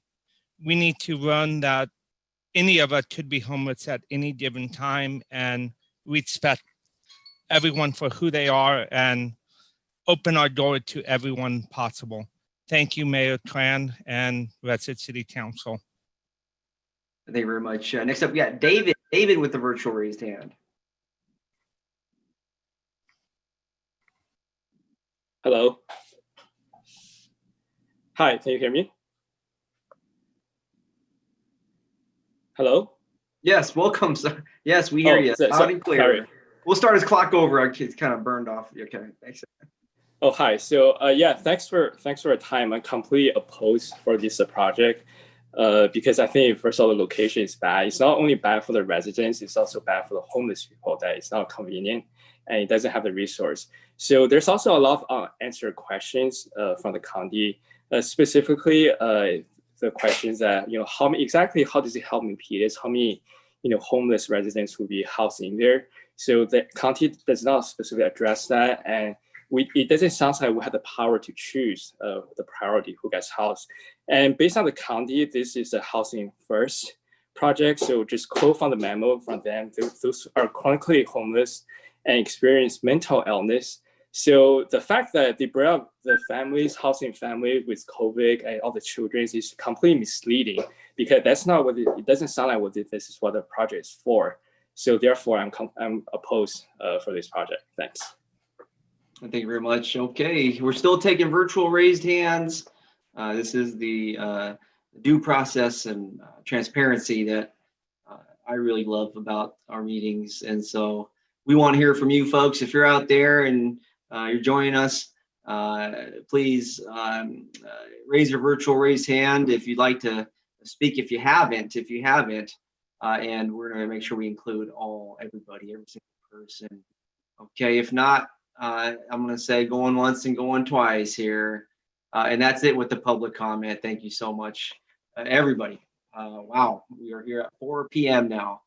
I just want to be a person that values everybody else's time, but also respects our democracy here in Milpitas. And I'm just going to submit, I just want to, for the record, put on a few comments for myself. This is absolutely an agenda item that goes up there with all the other agenda items that has brought forward really a very large number of residents. Whatever I think the council decides today, it's going to reverberate across the city. I am one that feels always that, the residents didn't elect me to, for my expertise, for my wisdom to make decisions. I think the residents of Milpitas more than once have provided me this job, to lead the city so that I can just represent the residents and the families. I feel like that's my job on this item. But I do have concerns as well. I do want to be very intelligent. I do want to really express my displeasure and disappointment that this project cannot guarantee any units to Milpitas residents. All it does is guarantee through the community queue. That's right, the community queue. All it does is allow residents to be a part of that queue, but that's no different from any other resident in the county. Disappointed in that. So there's a belief that this project will help Milpitas families and folks that are unsheltered in Milpitas first. That's not necessarily true. And homelessness, folks talk about just, hey, these are just folks that need a fighting chance. And I get that part, but homelessness is not a one size fits all. And I've said this before, homelessness is people that in your lives every day. Homelessness, there are elected officials in different places that are homeless even. you never know who's homeless. A homeless person could be working 40 hours a week. You just don't know. And a homeless person can have severe mental health conditions. And that's sort of the lens I'm respecting as well here with this project. The community queue puts a great emphasis on folks with severe mental health issues, whether it be anxiety disorder, bipolar disorder, schizophrenia, attention deficit hyperactivity disorder, obsessive compulsive disorder, or post-traumatic stress disorder. And being the only elected official with higher education in mental health and a former social work practitioner for our county health department, I'm very aware of the needs of the most vulnerable in our community. It's hard to understand how we can just allow for this project to happen so quickly, where there's going to be over 100 individuals, if not more, because the occupancy for these units too, to be in this building. And it's not just for the safety of the community and the city as a whole, it's the safety of each person in that building. It will be very much an apartment style, studio apartment style structure, multiple levels, multiple units per floor. And this project is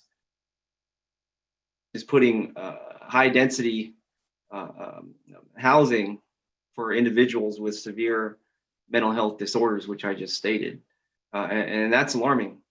A resident mentioned a project that is partially run by the Office of Supportive Housing down in San Jose, and I believe 150 calls a year for that. I think maybe a year. I'm not sure what the time period is. And so I'm greatly concerned about our police department.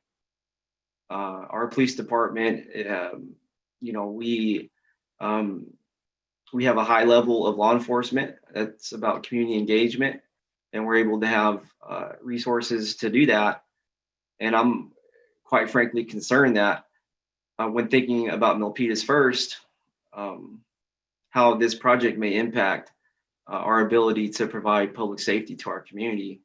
If this project has anywhere near 150 calls a year or in 6 months, we're in big trouble here in town. I want to think forward. Mental health is an issue, and we have officers, and I know they're listening, and I know our residents are listening. And for our officers to show up, possibly at that frequent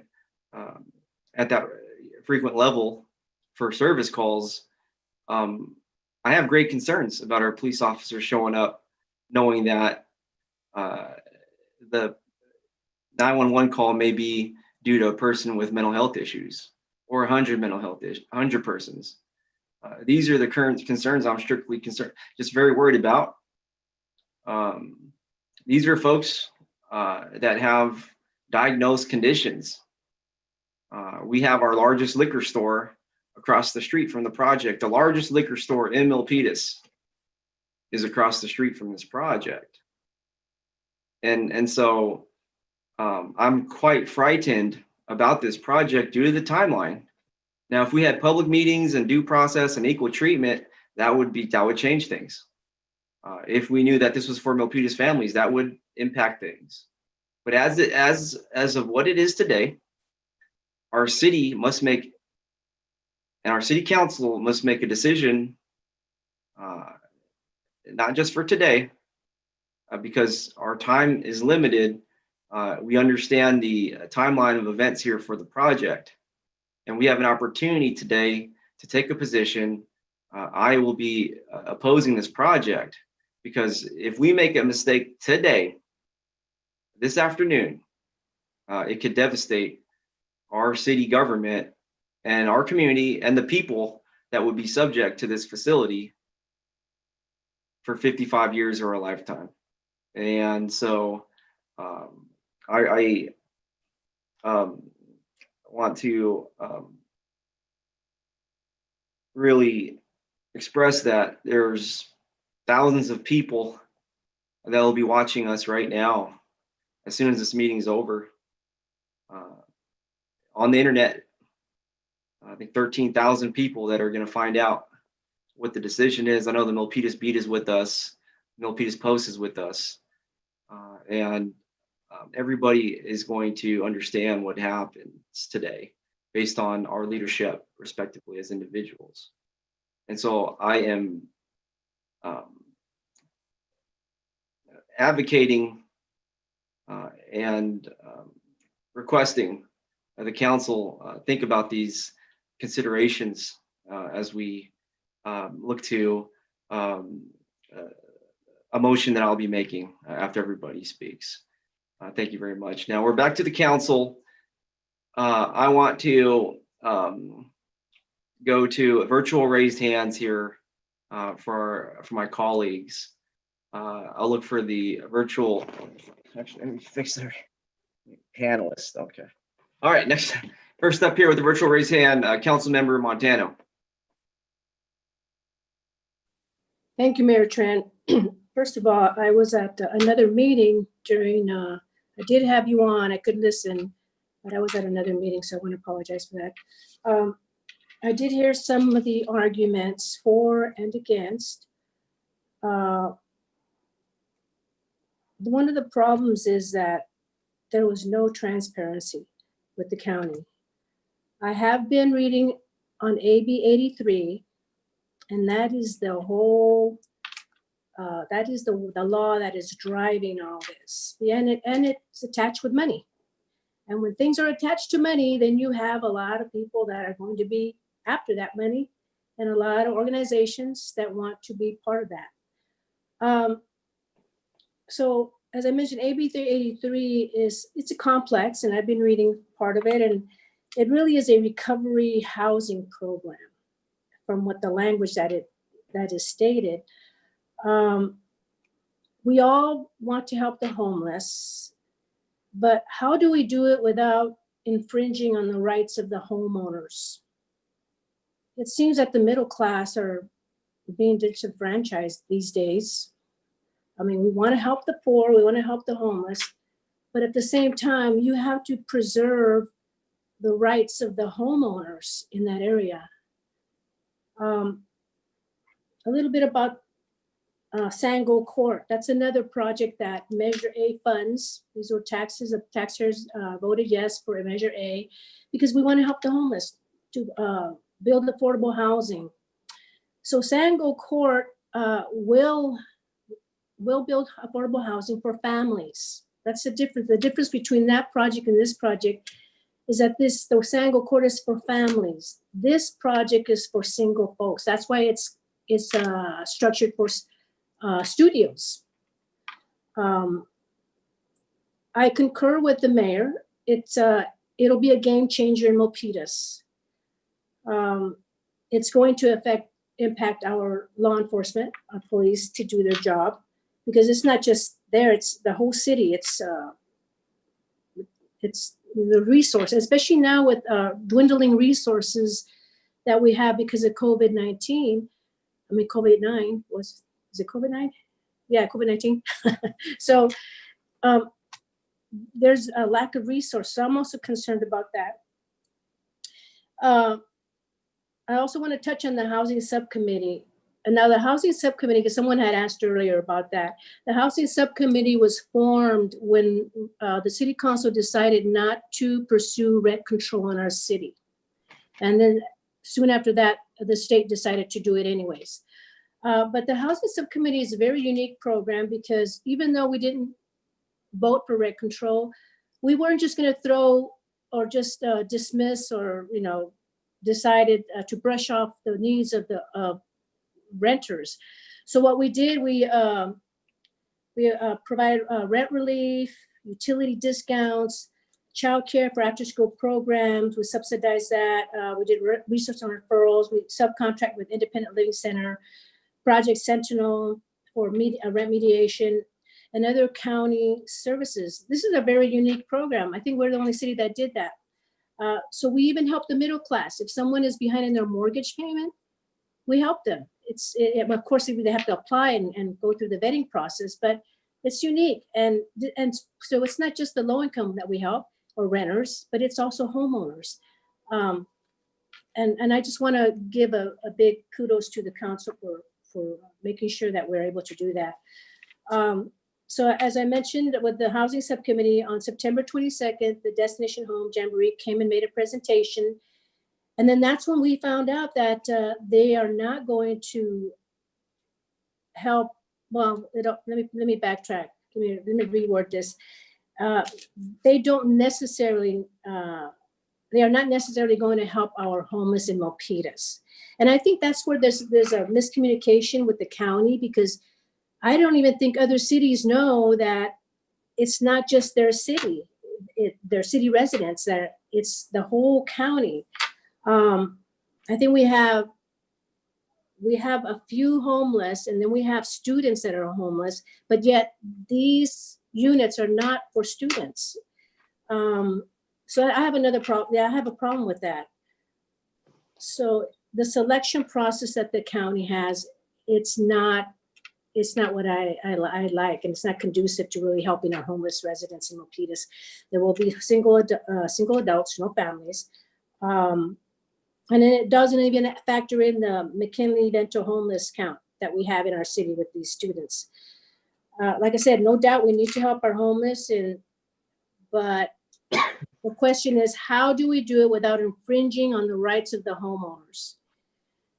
We need to do a better job. So I think that the county needs to go back to the drawing board. And I do support a letter to the county opposing this project at the site. And, but like I said, how do we do that without infringing upon the rights of the homeowners? So my allegiance is not to the county. My allegiance is not to the state. My allegiance is to the residents of this city. And I want to make sure that Milpitas is it's always been a safe community, and I want to ensure that that continues. So those are the few words that I want to say. And I still believe that we need to help our homeless. As a matter of fact, I had proposed creating a day worker program near our food pantry. In that, we own some land in that facility, the nearby facility. I would love to see a multi-service area there where we, just like Conexión in San Jose, they provide educational services, they provide job, educational services, employment development services, and then they have the day worker program. People that are looking for jobs, they help them with that. So I would like to see that, and then I think the cities could do a better job. I mean, it's too bad that we couldn't apply for that money, or maybe we can. Who knows? Maybe if we get that EDC corporation going, we can do that. I think we could do a better job at really helping our citizens, our residents. And like I said, a lot of these other cities in this county, they don't know that these projects are for all. They're not specifically targeted for the city's homeless residents. It's for everyone. And so those are the few words that I wanted to say, and that's it. Thank you. Thank you very much. Next up, we have Councilmember Dominguez.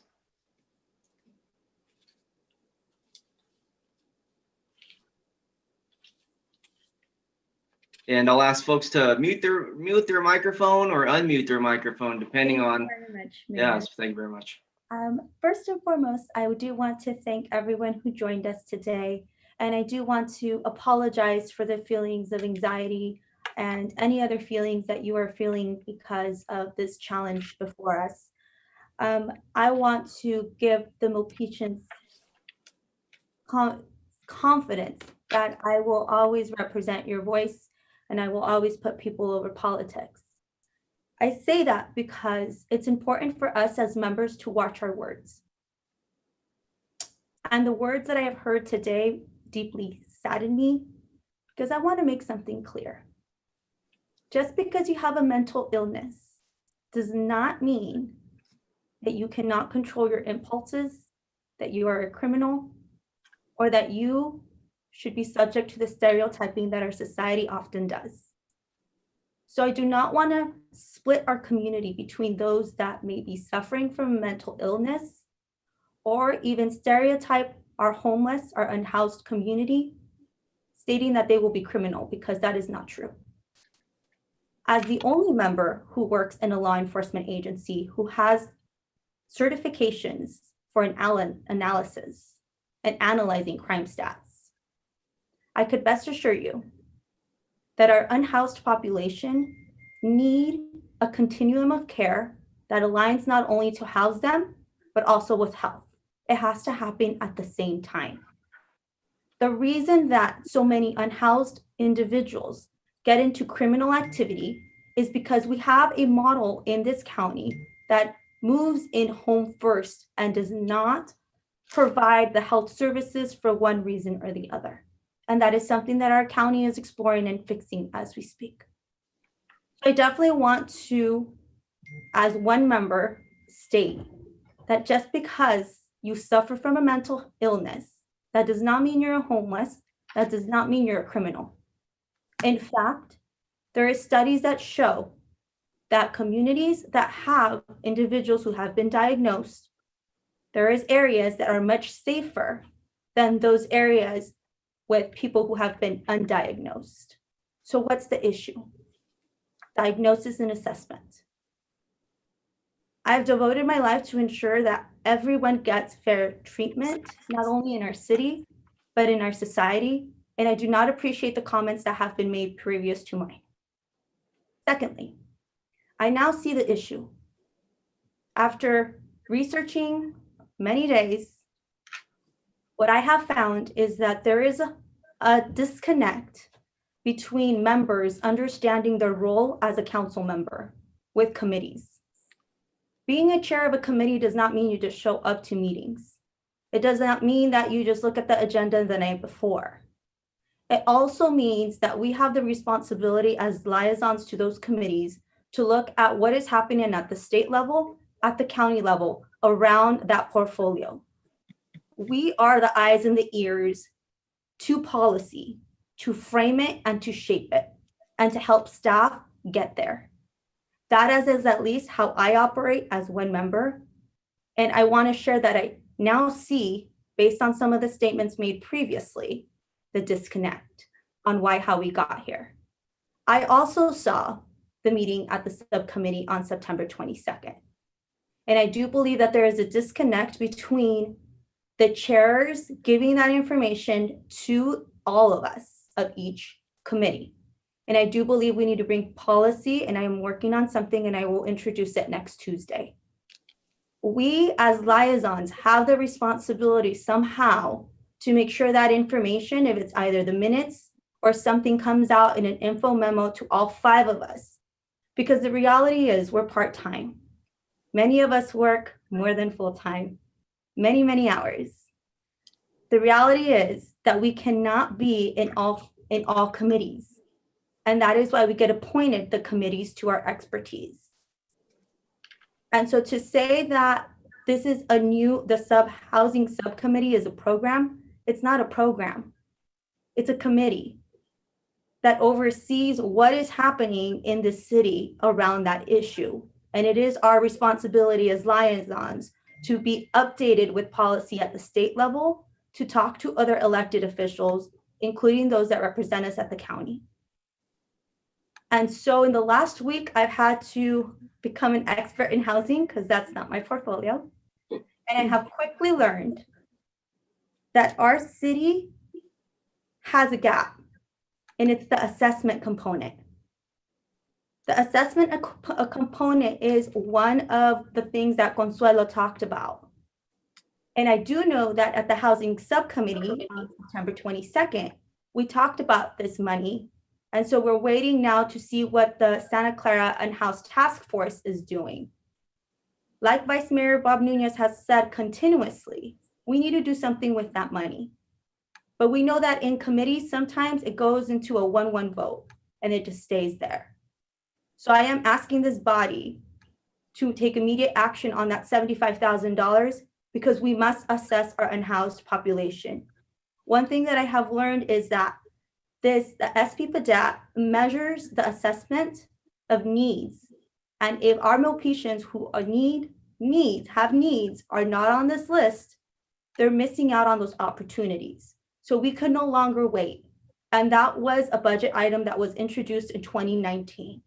So we need to use that money now. And so I hope that at the next meeting, because this is not the meeting to talk about that, but we also need to help our school district. And I know that the liaison for that committee has been actively looking at ways of making sure that there are access points. And I want to thank Vice Mayor Bob Nunez for that, because he has been working on that. And so I believe, and I am asking each member, we need to really step it up. In all due respect, we all work really hard, but we need to own our mistakes. We need to own where we fell short. And it's not fair to throw it to staff, because we are responsible for the policy component of the city. And as one member, it's really discouraging to see that some people don't even understand that role. And it's okay, because we're all trained very differently. So I do think that as a body, we need to define what our roles are as liaisons.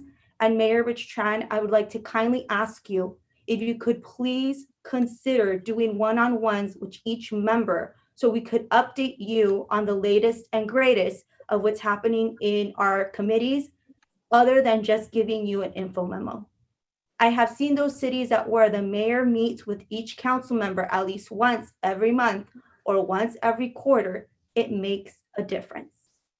And that is the communication piece that all of us as one team have to move forward. In terms of the assessment component, I do believe that is a gap, and that is the issue that we need to address.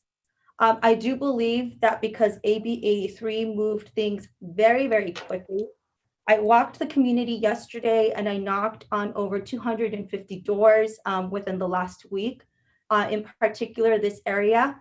And many people have said it was split between families. And there was a majority of individuals who did not support this project. And I do believe that right now, the county has not given us a clear definition of what they can and can't do. And so I know time is of the essence. So I feel as one member, and many people could come into my office right now. I think I have like 15 yellow folders everywhere. Based on the research that I have found and what staff has been actively working on, there's still pieces of the puzzle that are not in a written form. And if you have followed the way that I vote, if I do not have information, unfortunately, then I move into an abstention, because I cannot make an educated vote on information that I don't have in my hands. And I owe it to Milpitas when I say something to them that that's going to be true. If not, that's my credibility. And right now we have lost the trust of our community. We need to gain it back. And my commitment is that I'm going to continue to work hard times 10 now to make sure that I earn that trust back. And my first step is just to control what I can. And so that is asking Mayor Rich Tran, if you could please do one-on-one with us, even if it's once every quarter. Number two, Steve, if you could please make sure that we could, I will be introducing a memo, but if you could have staff maybe give me some recommendations on how could we fill the gap between the liaison reporting out the information that is happening in each committee. So all 5 of us have that information. And it could be a responsibility of the liaison. I don't think it should be the responsibility of a staff member. And so I'm going to go ahead at this point. I'll be honest, I can't even make a decision. I do want to be respectful of my colleagues, because I do respect your opinions and your insight and your experience. And I know that all 5 of us have our own, but I do know that there's been some members actively working, getting that information if there's anything that is not here. I do know I did have a conversation like I shared with Consuelo at 9 o'clock, and it does feel information has changed between 9 and now. And so I just honestly, I feel like I do not have all the information before me. And so it's really hard to even know where we're moving with this. And I'm not too sure. I know, Mayor, you expressed you have a recommendation. And so I'm going to go ahead and halt my comments on where I stand as of right now with a decision and a final vote. Thank you.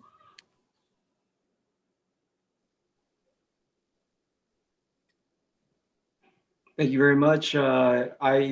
Please send your recommendations to me via email. We're here today to vote, take a potential vote on a position with the project. So that's what I'm here to do today. But your recommendations, I'll gladly accept those. And please email me so that I can be very informed with the details. But thank you very much. Okay, next up, Vice Mayor Nunez. So thank you. Let me put my hand down real quick. Thank you. I have a few questions of staff first, so I can sort of get a feeling of where we really are at. The information today from Consuelo in the county is new information. And the last question I asked was trying to understand if there's other pieces of this puzzle that are being looked at and worked on that we've not heard about at this point.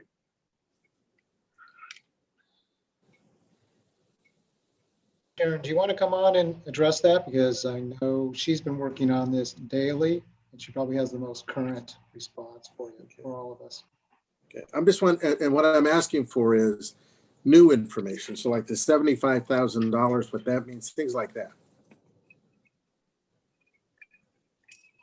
Hello, can you hear me? Yeah, we hear you. Oh. Hi, Mayor, Vice Mayor, Council members. Yes, we've been very actively working with the County Office of Supportive Housing staff to explore all of the possible services and options for the Milpitas homeless residents.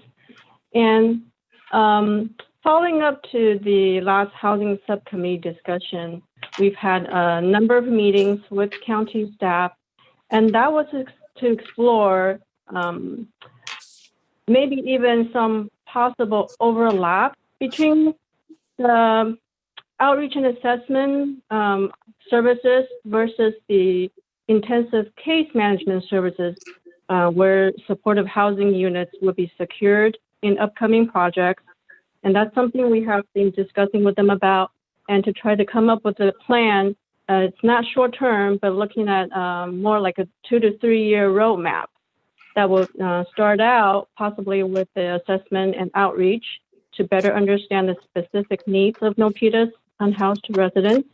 And then as projects come up online, for example, we know 355 Sango, there will be sufficient time to do targeted outreach. And if the subcommittee and council would like to choose to fund for the project. If I may. So I'm trying to be very specific just to this project. Are there any other things besides the $75,000 that you've been talking to the county with regard just to this project? For this project, yes, we've been asking the county, what can the city do to help secure housing slots for Milpitas residents also. And because of the timeline, that's really very fast because of AB 83 and the Homekey grant. They did indicate that it would be very challenging. One thing they could try to do is to do targeted outreach, but because of the timeline is so fast, that's what makes it just very difficult. But we've continued to try to talk to them about different options and services. I think just as you and the council member Dominguez have on the task force as well. Okay, thank you for that. So one of the things that was mentioned though was Sango Court. Are we going to end up going through more of a city-run process for that, city manager? Or is that something that, because we're not under the same 90-day confines that as this bill allows, but are the same issues going to be coming up there? Yes, it's a great question. It certainly sounds like this. And it is something that we've been asking, and again, having the same issues with what is the response. And it looks like what we're hearing today, and I know it sounded technical, is this outreach piece, which is around the discussion of the 75,000. That just happens to be the number we have, but that's not really the program isn't a $75,000 program. In fact, it could be more from what you heard. So I think what Sharon was saying, at least those discussions now are going to help. These discussions now are going to help immensely with how we're able to secure our residents, our families, as I've heard, into the single court project. So that will be continued work, I believe, through the end of into next year, most likely. That's the way I'm hearing it right now. So we will, you're asking, will staff drive that? Staff is driving that now. We're kind of turning that around because we're realizing, or probably many cities haven't figured this out. We've figured out that how the county's operating, which is somewhat in a county world, a regional world, and we're trying to address the Milpitas world. That's what we've heard. Yes. Right. And that's why we're trying to look at the next 2 to 3 years. Yes. Pause it one moment here. I do want to make sure everybody has a fair. Can I say something Okay. to Bob? I'll yield to. Yeah, Bob, I did, when Julie Myers was our city manager, and when we were going through that whole process of acquiring that Sango court site with the county, that's when I found out that the county is going to be recruiting those folks, those families. I mean, it's a good thing it's families, not single persons, but also it's the same process. If we won't have a say-so who's going to be going to there. We have several families that could really reap the benefits of, because they're low income, of having low rental. But she said, and even our current city, that we have no say-so of any of our families going there that could sorely use it, that site.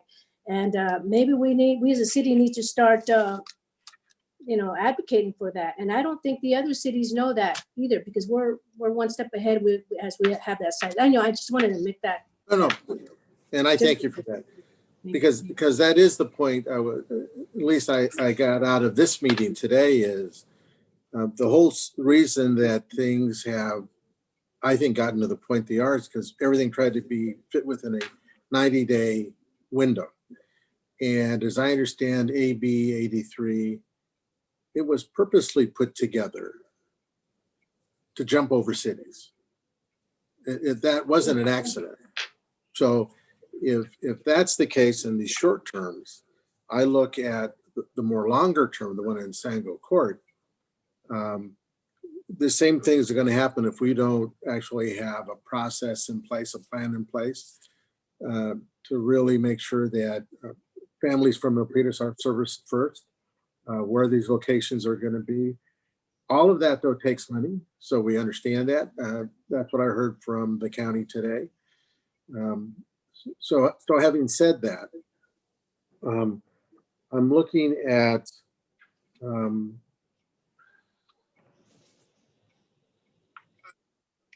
so these are questions I'm not expecting an answer to. They're just questions I still have. I listened to Mountain View applied for a grant on its own, but the county's assisting in some fashion. San Jose got 2 hotels, I believe, through the county, and then applied for one on their own. Our partnership with the county, I'm hoping is solid, but at the same time, as much as I understand that we all have certain areas of expertise, this one is so specific with regard to the rules, who's allowed to go in, how they're assessed. That's not something most of us are going to learn overnight. So I would have hoped the county would have come out a little sooner and said, this is what we're doing, and we need to make sure your city is with us. And I think that's going to happen in every city that they look at this kind of project. And actually, it looks like it could, if you look historically, it has. So for me, I think we are, we do need to make sure that persons have a voice, especially if it's in your community. Because if we can answer your questions, then we can move ahead, whatever that looks like. But if we don't ever ask you at all, or say, now we're going to ask you, but we can't give you solid answers to your questions, it just doesn't feel right. Mostly because that AB 83 started with an outcome really meant to jump over us to start with, in my opinion. So having said that, I also don't feel great saying, well, we really do help the homeless. We really do care about them without really doing something about it. If not this, then what? And you know, I go back to some of the things we have talked about at council and such, and persons have brought up from the community about safe parks and looking at the washer and dryer and the shower. All of those things that say that we're doing more than just saying we're going to work on the unhoused and trying to help them by our own caseworkers, if that's what it means, so that in fact they do have a better opportunity to get higher on that community. I know the word isn't list, but Q. Yeah, thank you for that. If we are, and it sounded to me as if we say no to this, the money goes away. At the end of the day, there's lots of projects that have come and gone that I wish I would have applied for, didn't, or I applied for and I was sorry that I got it. In this case, we have Sanko Court, hopefully in the foreseeable future. And how many units is that, Steve? Karen, can you help me out? I don't want to give the wrong Yeah. number. 123, I think. It's 101 units with a manager's unit. Yeah. Okay. So if what we're really wanting to do is make sure that we're providing for families first, for me at least, that's the place to put a lot of effort and resources from the city, because that's what it's going to take. On this one, I'm going to wait till I hear the motion. I'm still going to vote, but because it's not quite sure. I'm not quite sure exactly what we're going to be doing. Telling the county no, I don't know what that means. And I probably look to Steve, you and Chris to tell me, what does that look like? To tell them no, if we don't have a real say, doesn't seem like the thing to do. Or tell me that is the right thing to do because here's the outcome and that's the outcome we're looking for. But at the end of the day, this is a project, one that we weren't party to when it was put on, given to us. It is one that is, I, for one, I'm going to hate to walk away from it if that's what we end up doing. But I also know that we have something coming online, hopefully for relatively soon, that we can put our efforts into. But I also believe we need to put resources now into the unhoused.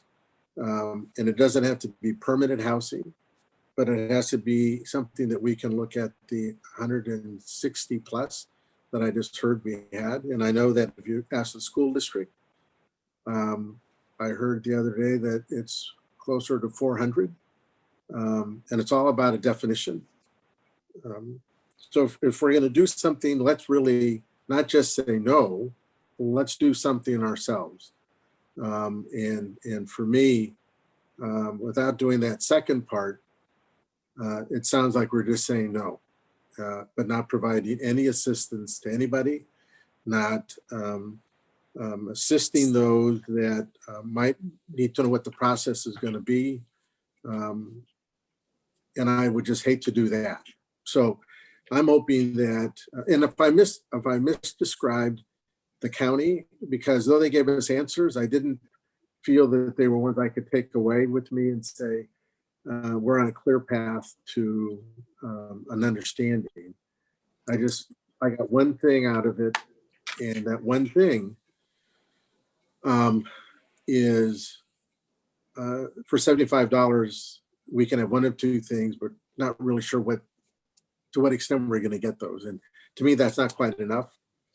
But I also don't know if there's other conversations taking place.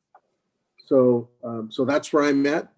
I would like to, whenever the motion is made, I'd like a real clear understanding of what the components are. Thank you. Thank you very much, Vice Mayor Bob Nunez. Thank you very much. And we will get to that shortly. Very thoughtful. Next up, Council Member Fan. Thank you. I want to, well, first of all, know that this is coming from a good place, and I'm trying to compel people to really be mindful and engage in thoughtful dialogue. I would like to ask my colleagues and the community to really be considerate when speaking about people with mental health needs. This is something that's really personal for me. And you know, whatever your views may be on this project, whether you support it or oppose it, I just ask, you know, for us to treat people with dignity and respect when we're referring to individuals. I have ADHD.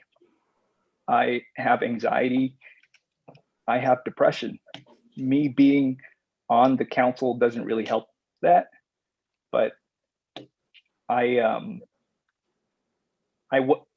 was also temporarily homeless back in college. My diagnosis had very little to do with that. During my time on the council, I've been ridiculed for being transparent with these challenges. And I'm sure I'm gonna be mocked after this. But at the end of the day, I still know the difference between right and wrong. My grandfather, who served in the Vietnam War, after the war ended, he was captured. He was imprisoned, he was tortured for 13 years. When he got out, he had PTSD, like many vets do. A lot of vets, as you know, who come back from combat, especially, come back with PTSD, come back with depression, and unfortunately are at increased risk of homelessness. So, you know, we should acknowledge that a lot of the people with mental health needs are everyday people, people who exist amongst us, amongst our family, our friends, our colleagues, and we should really take efforts to stop perpetuating these stigmas and recognize people as human beings. So that's what I would respectfully ask all of us to be mindful of. But moving on, I have a number of questions, number of concerns regarding the project and the specifics. Grant funding aside, I'm referring to the state grant. How much Measure A funding are allocated in general for Milpitas right now? Do we have that?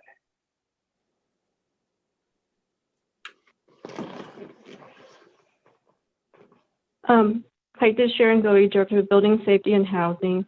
So the way Measure A works is that developers would approach the county and the cities they're working in and then submit applications to the county and then work with the county staff to make sure they're meeting the criteria. They're very specific criteria for Measure A funding.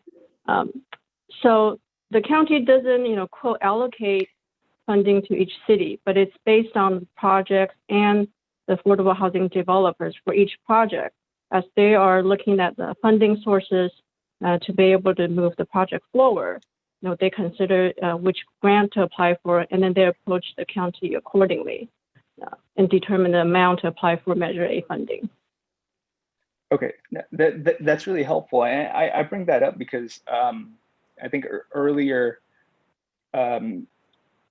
Consuelo was referring to a number of projects that utilize county funding, specifically Measure A funding. And I'd like to expand on that a little bit more because the state funding part of this is only one part of the funding source.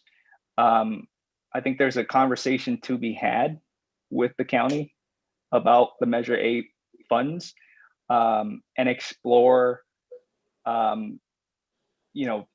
potential future partnerships. So I'm not sure if the county is willing to have a joint discussion, a joint meeting with the council. But I can see how that might be productive and helpful as we attempt to address housing and not just homelessness.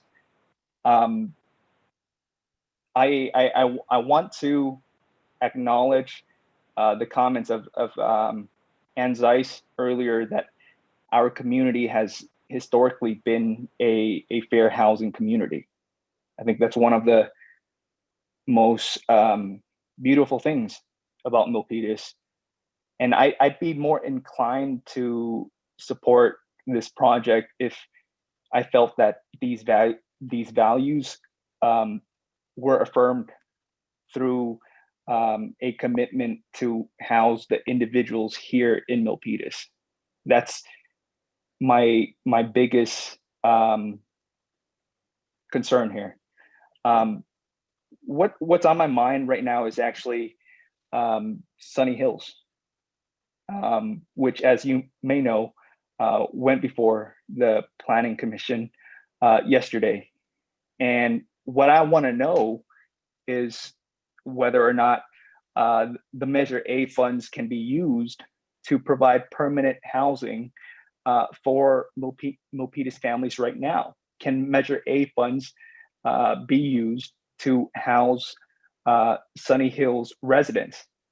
I don't know if staff has the answer to that off the top of their head. It's something we actually did discuss with county staff. I want to say probably a little more than a year ago. That was also during the time when we were trying to work with the ownership to see, how can we produce possibly more units at the Sunny Hills complex, at the entire apartment complex, and not to displace the residents, but actually add more affordable units.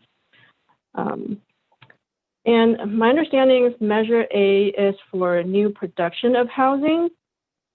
So if we are looking at using it to preserve the units, I think we'll just need to have a lot more further discussion with the county whether that's possible or not.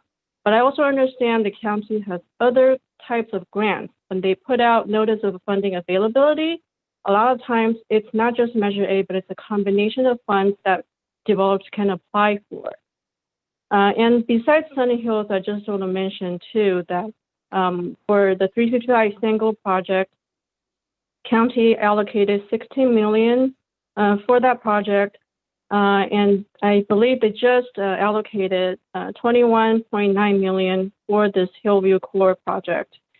And there's actually another one that's in the works that we've been speaking with the developer and the county about too, to be looking at Measure A application to further fund their development to turn it into actually more affordable units than what they were proposing before.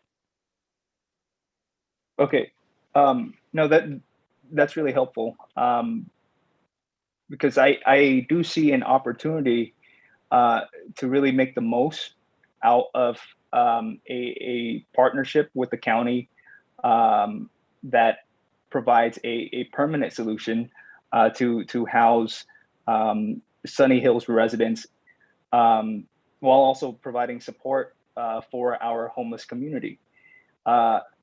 That in mind, though, I do believe that litigation is probably not the most productive step and will effectively burn bridges, ending opportunities for future partnerships.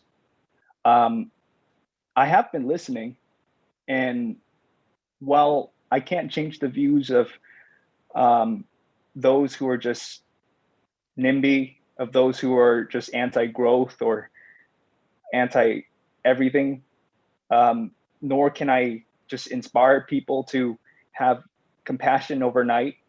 I do empathize, and to a certain extent, agree with some of the concerns.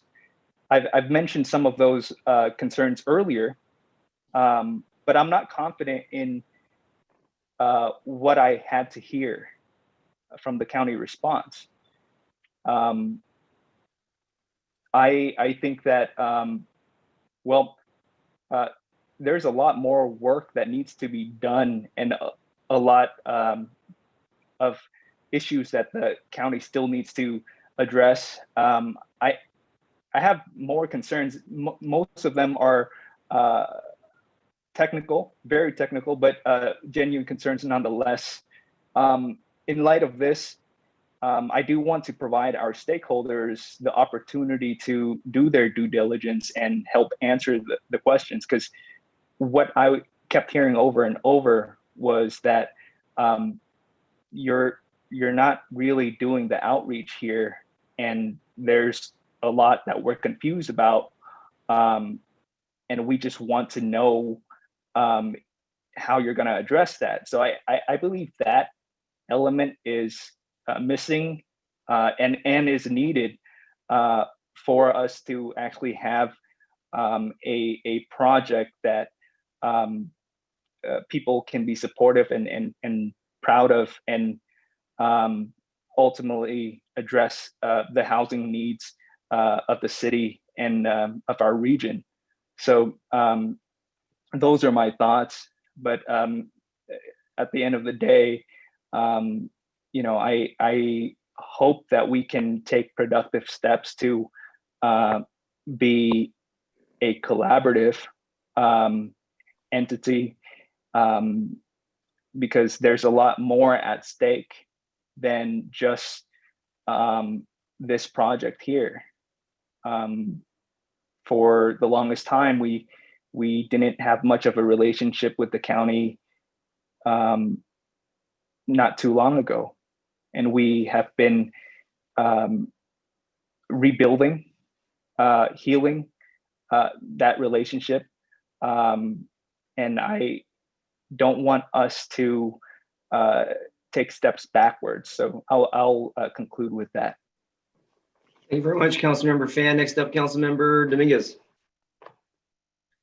Thank you very much. First, and so I would like to thank Councilmember Fan for sharing your experience, and I want to validate that absolutely you have a lot to offer, and you always offer something. We may not always agree with it, but know that you have a lot to offer to this council, and that you are an example to other individuals. And I do believe that you are also a motivation to those that do suffer from challenges, because it's definitely not a shortcoming. In fact, I think it's a uniqueness that you have. And so I definitely want to acknowledge that, and thank you for being part of this council, and thank you for bringing insight to me. And this is why I've learned to listen to each one and every one of you, because that's important, and we're one team. and we need to come up with a solution to this challenge. And I know, Mayor, you have stated you have a motion, so I would want to be very respectful to that. But I do want to share a little bit of some of the research that we did and some of the findings that I think I would like to kindly ask when you're making your motion, Mayor, to please consider including them in that motion because it's important. I also echo that I was listening to what Vice Mayor Nunez said, and I do think that with every no, there's an opportunity.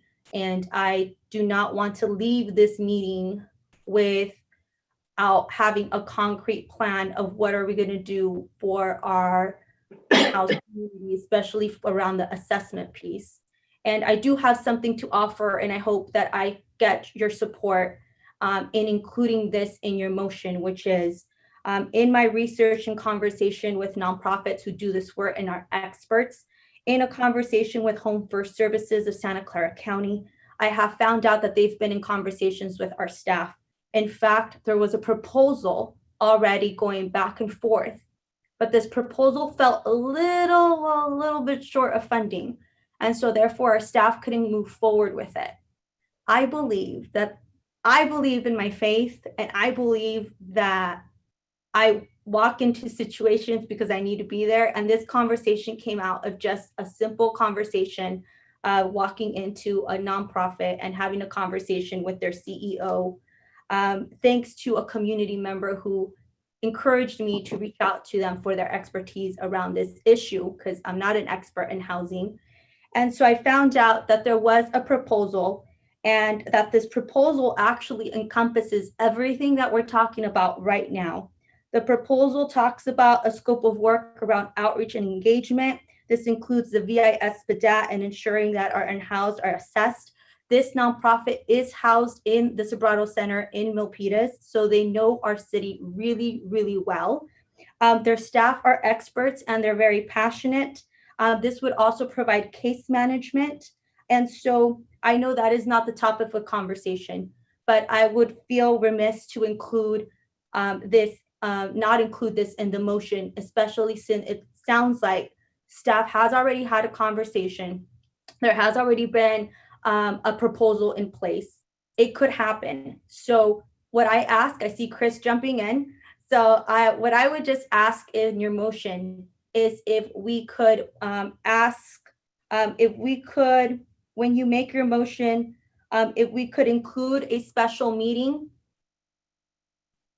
I think a special meeting is needed, just something like this, to explore the best, a special meeting in order to explore an option of implementation to support our unhoused community with the assessment in order to ensure that they get a fair chance on getting placed on this wait list.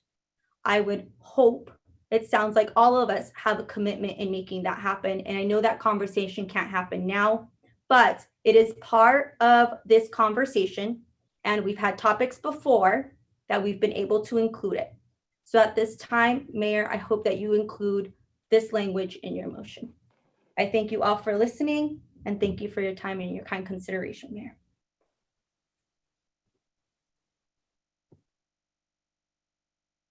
Thank you very much. And so I will respond. If this amendment is included, you're no longer going to abstain. Is it, or are you? Because I don't want to make an amendment if you're just going to abstain from it, as you stated. I first want to hear your motion because I'm not too sure what it is, but I could tell you my thought process because I hear what you're saying. So my thought process right now is, again, like Vice Mayor said, I'm not too sure what you're going to say. I could only, based on the comments, it sounds like we're not moving forward with this proposal and asking the county to withdraw. I'm not too sure if that's your motion, but I do feel that at this point, I cannot support having this project in Milpitas because I don't have all that information. And so it depends on your motion. And so I think I need to hear your motion in order to see if that's something that resonates with all the comments that I have said in the last 20 minutes. But I definitely would like for you to include my request and my friendly amendment. All right, well, I just want to ask, because you're the one that stated that you'd abstain. So what are you abstaining from? Because Well, at the time, it sounded like you were saying no completely to the project, right? And so at that time, I did not have the information. So I did feel at that time that I had to abstain. At this point, I have shared my thought process with you. And so I would love to hear what your motion is in order to take the next step. So as soon as you say your motion, then if you would like, I could do the friendly at that time. If the amendment is included, then absolutely. If the motion is something that I could support, then I will absolutely support it. okay, thank you so much. That helps. I appreciate your proposals, but the motion I'll be making will be pertaining 100% to the letter, and your proposals, I don't think it's appropriate to be in this letter that I'll be making a motion for, and I'll kind of detail that shortly. But I do want to go to Councilmember Montano. Thank you, Mayor Tran. So this is referring to Councilmember Dominguez's comments. You mentioned about an assessment. I don't know if you're aware, but the Housing Subcommittee, we've been with Bob and I have been working with staff to hire a community social worker to do just that, to do assessments. And I think it's still in the works, or I'm not sure where they're at, but I just want to let you know that we're in the process of doing that. So thank you. Thank you very much, Councilmember Montano. And I want to do a point of clarification. I've actually, again, I took 40 hours off my day job. I definitely want to put my time to good work.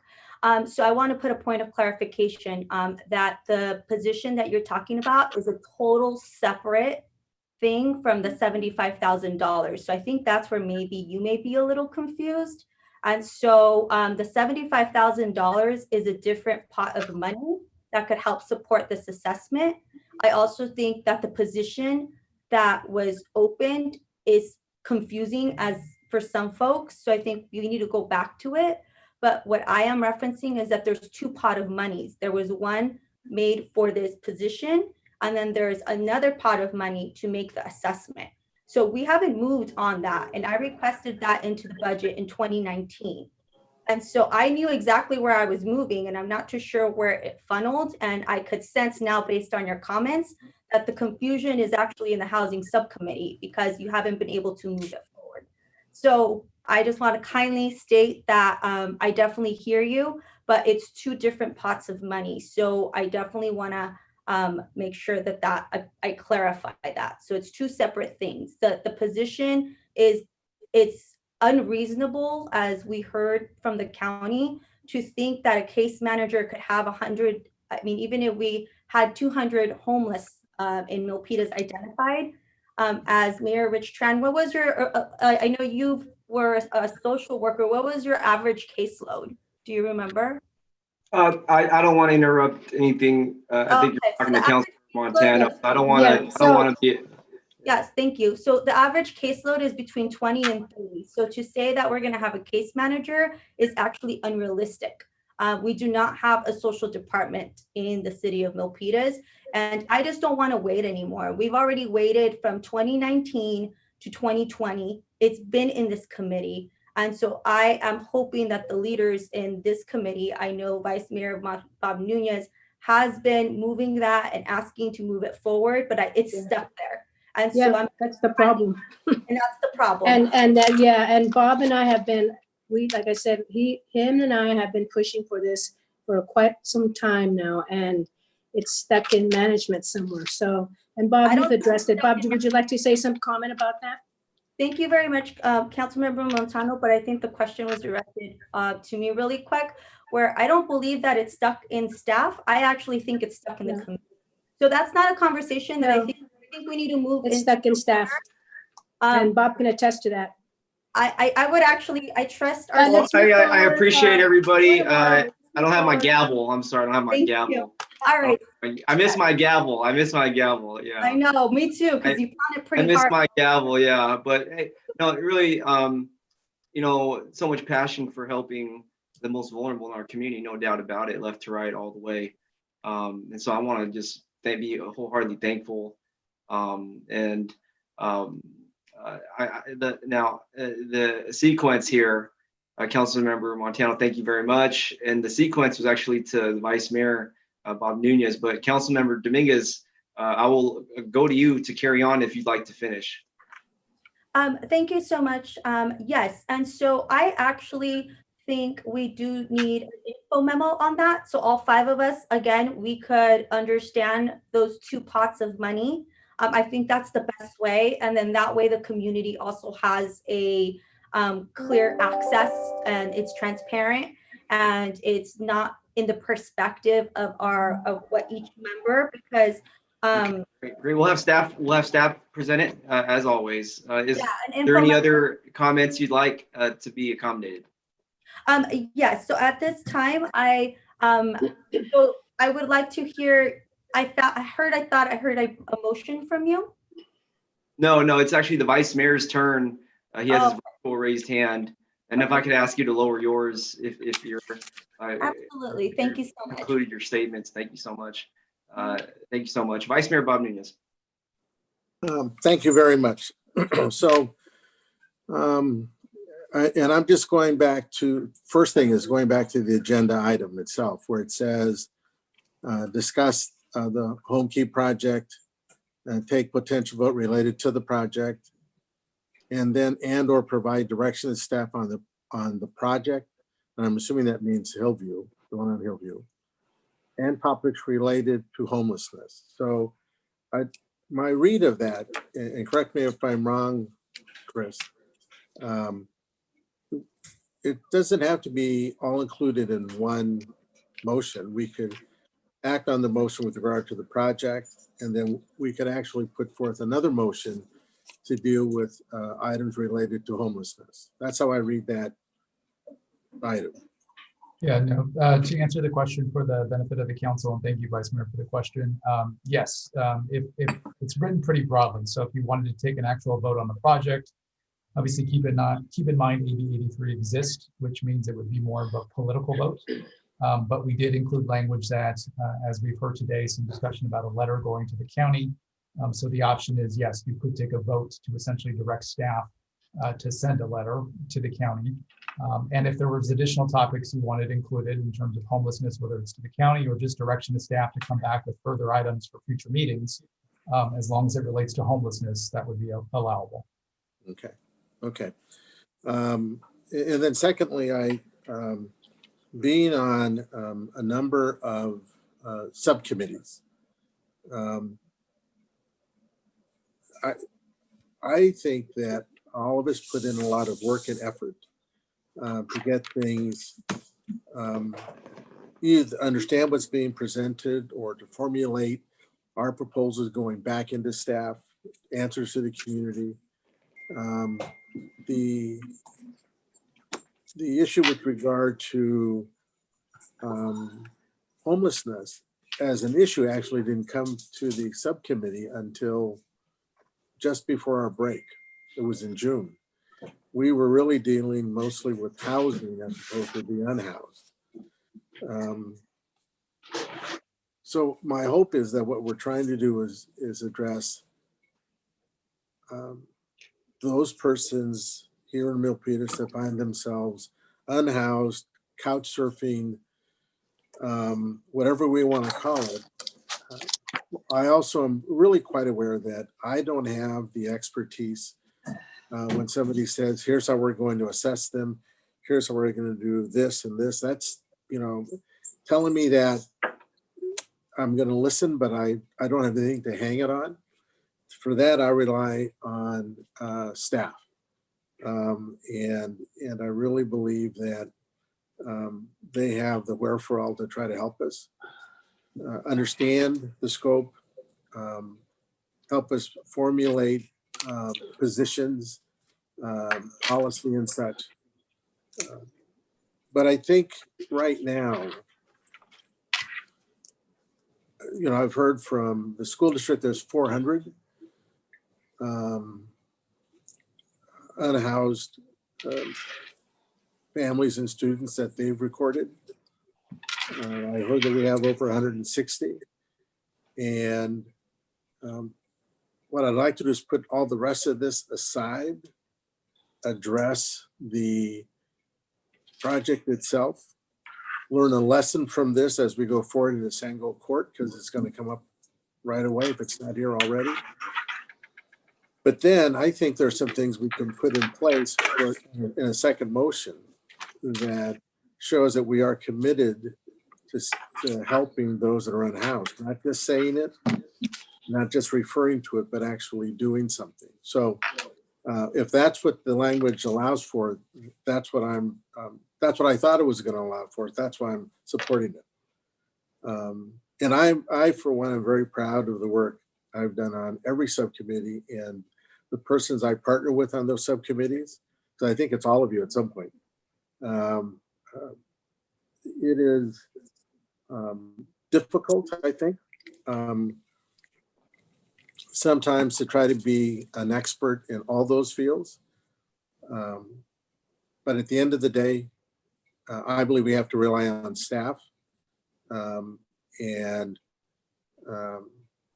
for the expertise. And I think that's what I tend to do because I know I'm not going to be an expert in all those fields that I'm assigned to. So with that, that's all I had to say, Mayor. Thank you very much. Thank you very much, Vice Mayor Nunez. Thank you very much. Great. Well, I think we're at a good point right now. We're going to make a more than one motion. And I'm proud of this council. This is all strictly business in City Hall, and it's community outside of City Hall. And this council has shown over many years the affordable housing ordinance, converting market rate apartments at Monte Vista Apartments across from the Great Mall into affordable housing, 355 Sango Court, Sunny Hills, extending that 5 years at that point previously. And for folks to, question this council's heart for housing, those that need it, I beg to differ. And there's going to be different projects going forward. Who knew this project was going to come up this year the way it did? But I have great faith that there will always be projects. There will always be partners as long as we have our heart in the right place. And I think that that's possible. Now, I do want to make the first motion to create and finalize a official letter from the city of Milpitas for the direction of this city council addressed to the County of Santa Clara, which we call home and love. I would like for the letter to show our identity as Santa Clara County. I'd like for it to show our existing partnerships that we have, whether at Elmwood or Ed Levin Park, the library, the Valley Health Clinic, and just really to express our history together. And in that letter, I'd also like for us as a city to express the voices of our residents, which is what it all comes down to. And from what I've been gathering, it's not just one neighborhood or that neighborhood or this neighborhood or that neighborhood. It's all across the city and the community. It's our voice. It's our basic freedom of speech and equal treatment. And so I'm asking this letter have a firm statement essentially stating we would like for this project to stop and for the county to strongly consider withdrawing the application due to the lack of transparency within the confines of the Homekey project and AB 83. We want to take this moment to reaffirm our commitment to the county in all the ways that we have, in all the ways that we will. And I hope that the county will, end quote, Chris, but I hope that the county will really make a decision for us, the residents of Santa Clara County, so that we can have some peace as we go forward with our housing advocacy.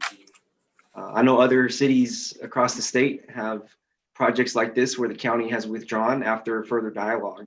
And that's, I think, what we're having and what, the county can do for us. I want to express at this moment, this opportunity that I have here is that, I love our county. I love our county board of supervisors. The vice mayor sees many individuals on the board at the VTA board.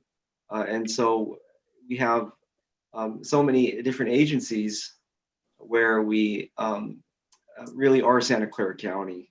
And so we, maybe in the letter as well, thank the county for really, listening to us.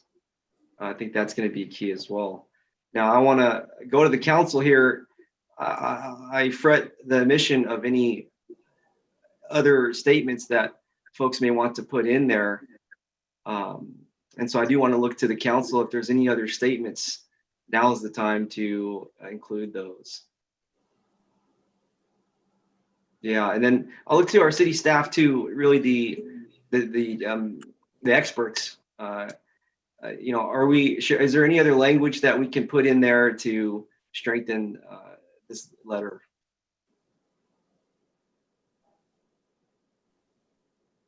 I think you could just have that as part of the direction, and we'll think through that as we know, as we look to the future with Sango Court, make sure that we're taking care of our residents. Yeah, absolutely. Absolutely. Okay. And so, yeah, simply put, this letter, folks, for they're tuning in at 5:30 p.m. now nearly, that we are, I am going to make a motion to having a letter from the city of Milpitas, a formal action, an official letter. Okay, Councilmember Montano, yes. So on that letter, I would also like it to include, if the county could change their system to the point where the cities can have a voice of who they can, because each city has a homeless population, homeless families. And I think they're going to put that in there, right? That they need to change their system, that the cities could have the autonomy to select families that are in their own cities. That is a game changer. Can we have a second letter for that though? Because I think that's okay. That's really fine. I think all the council members agree with that. That's the biggest, our biggest issue. One of the biggest issues. Thank you. Okay, great. Let's go to Councilmember Dominguez. Thank you so much, Mayor. And Councilmember Carmen Montano, I agree with that statement. I think one of the things that both Vice Mayor and I have been advocating for is to place what's called local jurisdiction in these projects. And so I do agree with the mayor that should be a separate letter. But Mayor, I would like to kindly ask, do you think that it would be good to add a date to have a response back? That way it's, I know time is of the essence. And so I just want to make sure that the process gives for clear direction. So I was wondering if that's okay, we could add that into your motion, that we would like a specific date for them to respond. And since it's your motion, I'm not too sure if you wanted to add a date or if you would like to give that to staff. I'll give that to your discretion. Thank you.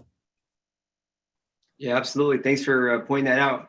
I think that's really the final step, the timeline of it here, and we are on a timeline. I'd like for this letter to go out as soon as possible, as late as tonight or as early as tomorrow morning. And I'd like a response from kindly ask and request for a response from the county really as soon as possible due to the urgency by the end of really tomorrow business day or as late as Monday, as we will reconvene next Tuesday. But if we can have language in there, Chris, just really, I don't want to put them on the spot. Just 24 hours is really, really strong, but that's that's kind of where we're at. But we would hope that they can answer within 24 hours, but we will certainly be looking for an answer by Monday. Yeah, Chris, is that, I can't hear you. Yeah, so the council, I don't know if you'd want this letter to come from the city attorney because we are separately looking at legal issues that we will discuss with you next week. We'll have it from the city, not from you, but you're helping write the language, or maybe Steve. I'm talking to Steve then. Correct. Yeah, and I think just so the council's aware, we wouldn't have the council sign the letter. It would be one staff person so that we don't run into a brown. Yeah, and so absolutely. I'd like to designate the authority to our city manager as well in this motion. I know on the county side, the board designated the authority, very much a lot of authority to the county executive, who's awesome. He's out there watching, but I would like to designate that same authority for this project conversation to our city manager, Steve McCarris. Is that okay with you, Steve? I want to make sure. It is okay with me. And I was thinking on the other side, on the county side, I'm thinking of my counterpart over there, and he's going to receive this letter, and I'm not sure that he's going to be able to respond administratively. So that's something I'll have to think about and figure out tomorrow. If you could pick up the phone and give him a call tomorrow. Sure, sure. We'll look into it and see. That might change how we word the response. So maybe there's an administrative response, but it may not be a formal response. I'm just not sure as of right now. Right. And so that will determine that. And folks across Milpitas, we have a tremendous city staff, city manager that will really keep, get moving. I'll say that. And so, but the intent is there, and the intent is there to provide you that authority to seek out the desired outcome here with this letter of opposition to the project. Okay, but yes, the timeline is important, Steve. If there's a connection tomorrow, and that'll be through your voice. I have a direct line. Yeah, good. That's always good. But we're definitely hightailing it right now. And this is just what the policy has brought upon us. But that's leadership through these times for all of us. Okay, great. I don't want to forget anything else now here. So it's a very important letter, but as simple as it is. But I think we have everything. Express the community as well. I don't want this to just come from the city council, even though it is a council decision, but just to say that we had some community engagement, and we don't have to necessarily in the letter take a position because the community has different positions. But one thing we can say is we did have some very lengthy community engagement, if we may, and so we have really we are contacting folks over at the county as a result. So I second the motion. Okay, we got a second by Council Member Montano. All in favor, virtual roll call for this letter of opposition. Council Member Pham. Aye. Council Member Montano. Aye. Council Member Dominguez. Aye. Vice Mayor Nunez. Aye. Myself as an aye, the motion is carried. Definitely a very important day in our city's history. We're talking 66 years of, and this is one of the hardest decisions I think our cities have made, just because it's so complicated. But I think as long as we're in the community here in Milpitas, and we're having these conversations that are hard for many or for some, and we are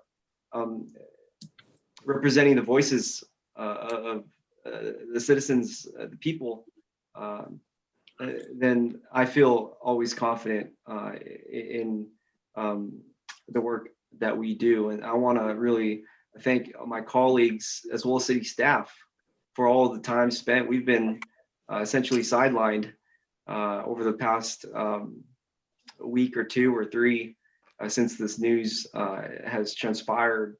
And I know this council would want nothing more than to represent the will of this community. And so I'll always acknowledge that. And I feel very strong about today's action. And when the letter is ready tomorrow morning, the latest, I'm sure, I look forward to our city posting that on our social media and internet site. and so that folks can really see that our city has taken a formal action for the first time with this project. And it is my sincere hope that our county, we are Santa Clara County, and we've always been really blessed by our county, that our county will continue to support us and love us and continue to work with us. That's my words. Next up here, Vice Mayor Nunez. Thank you. So I was getting ready to go to a second motion, if I could. If you're, yes. And what I would like to move in, and first I have a question. Oh, you moved, Steve. Of you, Steve, and Chris. I know that there's on the draft agenda for Tuesday, there's an item that talks about what to do with dollars that were left over from the budget. Is that still there? There is a budget. There's a budget item on the agenda. Okay, well, So what yes, I'm looking. yes, if you're referring to still there, yes. Yeah. Well, what I want to do is be able to say, make a motion to have staff bring back to us Milpitas plan, what we're going to do for the unhoused, which would include those items we've talked about, either include them and where, how much they would cost, why we shouldn't include them, things of that sort. But I know there was Safe Park, there was the talk about some type of grant for assessment, a social worker, there was the shower and washer dryer trailer. Those are just the ones I have off the top of my head, but it's all those things that we have talked about. And if it fits under the agenda item on Tuesday, then we don't have to do this. But if not, I'd like to make the motion that you come back on Tuesday with a proposal. So that's my motion. I support that. Yeah, I support that. It sounds like a comprehensive sounds homeless like- strategy. Either way, Yeah. I understand. Okay. Okay, so we got a motion by Vice Mayor Nunez. We have a second by Councilmember Dominguez. All in favor, virtual roll call. Councilmember Van. Aye. Councilmember Montano. Aye, and don't forget the porta potties. Right. Okay, Councilmember Dominguez. Aye. Vice Mayor Nunez. Aye. Myself is an aye. The motion is carried, approved. Thank you very much, Vice Mayor Nunez, for your leadership on that. And I think we got one more motion too, a letter for the request of Councilmember Montano regarding the what is it, Councilmember Montano? You were speaking about the community queue process and how folks are kind of chosen for the housing, where cities should have more. Yeah, that that the city should have autonomy on who they having a say so in housing their residents, their homeless residents. Yeah. Is that the one you're talking about? Yeah, So yeah, that's what you were saying you can earlier. create the So- verbiage but that's the impetus of it. Got it. Yeah. Okay, great. So I think Chris is taking notes on it. You got it spelled out for us? Yeah, I think we're looking for a motion to direct our city manager to send a letter to advocate to the county that they somehow modify their system of selection so that cities have more of a say in the process. Correct. Their city residents. Perfect. Point of clarification, Councilmember Carmen Montano. Okay. I was wondering if it would be possible if we could add the verbiage to include local jurisdiction in proposed housing projects, if you would be okay with that, because that is a conversation that's happening and that's the verbiage that they're using. You mean with Measure A? Just overall, so it's what it's called is a local jurisdiction priority. And Yeah, housing. I could go over that. Perfect. Thank you so much. I appreciate the consideration. Yeah, it's all good. Okay, great. We got thumbs up all around. Okay, great. All right, I'll make, Councilmember Montana, why don't you make the motion for that letter? So I'm going to ditto the motion. Okay, great. Okay, we got a motion by Councilmember Montano. We have a second by Councilmember Dominguez. All in favor, virtual roll call. Councilmember Fan. Aye. Councilmember Montano. Aye. Councilmember Dominguez. Aye. Vice Mayor Nunez. Aye. Myself is an aye. The motion is carried and approved. Okay, great. Very productive afternoon. And we're going to go ahead. There's nothing. Let me check the. There's nothing left on the agenda, right? Let's take a look here. Let me see. Okay, well, I think, Steve, you got the agenda in front of you, right? It's just adjourned now, or I think I lost it. It's not in front of me. It's not in front of me, but I think I remember it. It's pretty much Okay. you're done. You're done. Okay. Yeah. All right. Well, hey, definitely a very important day, an important special meeting. Thank you, everybody. Have a great evening. This meeting is adjourned. Thank you. Be safe. Good night.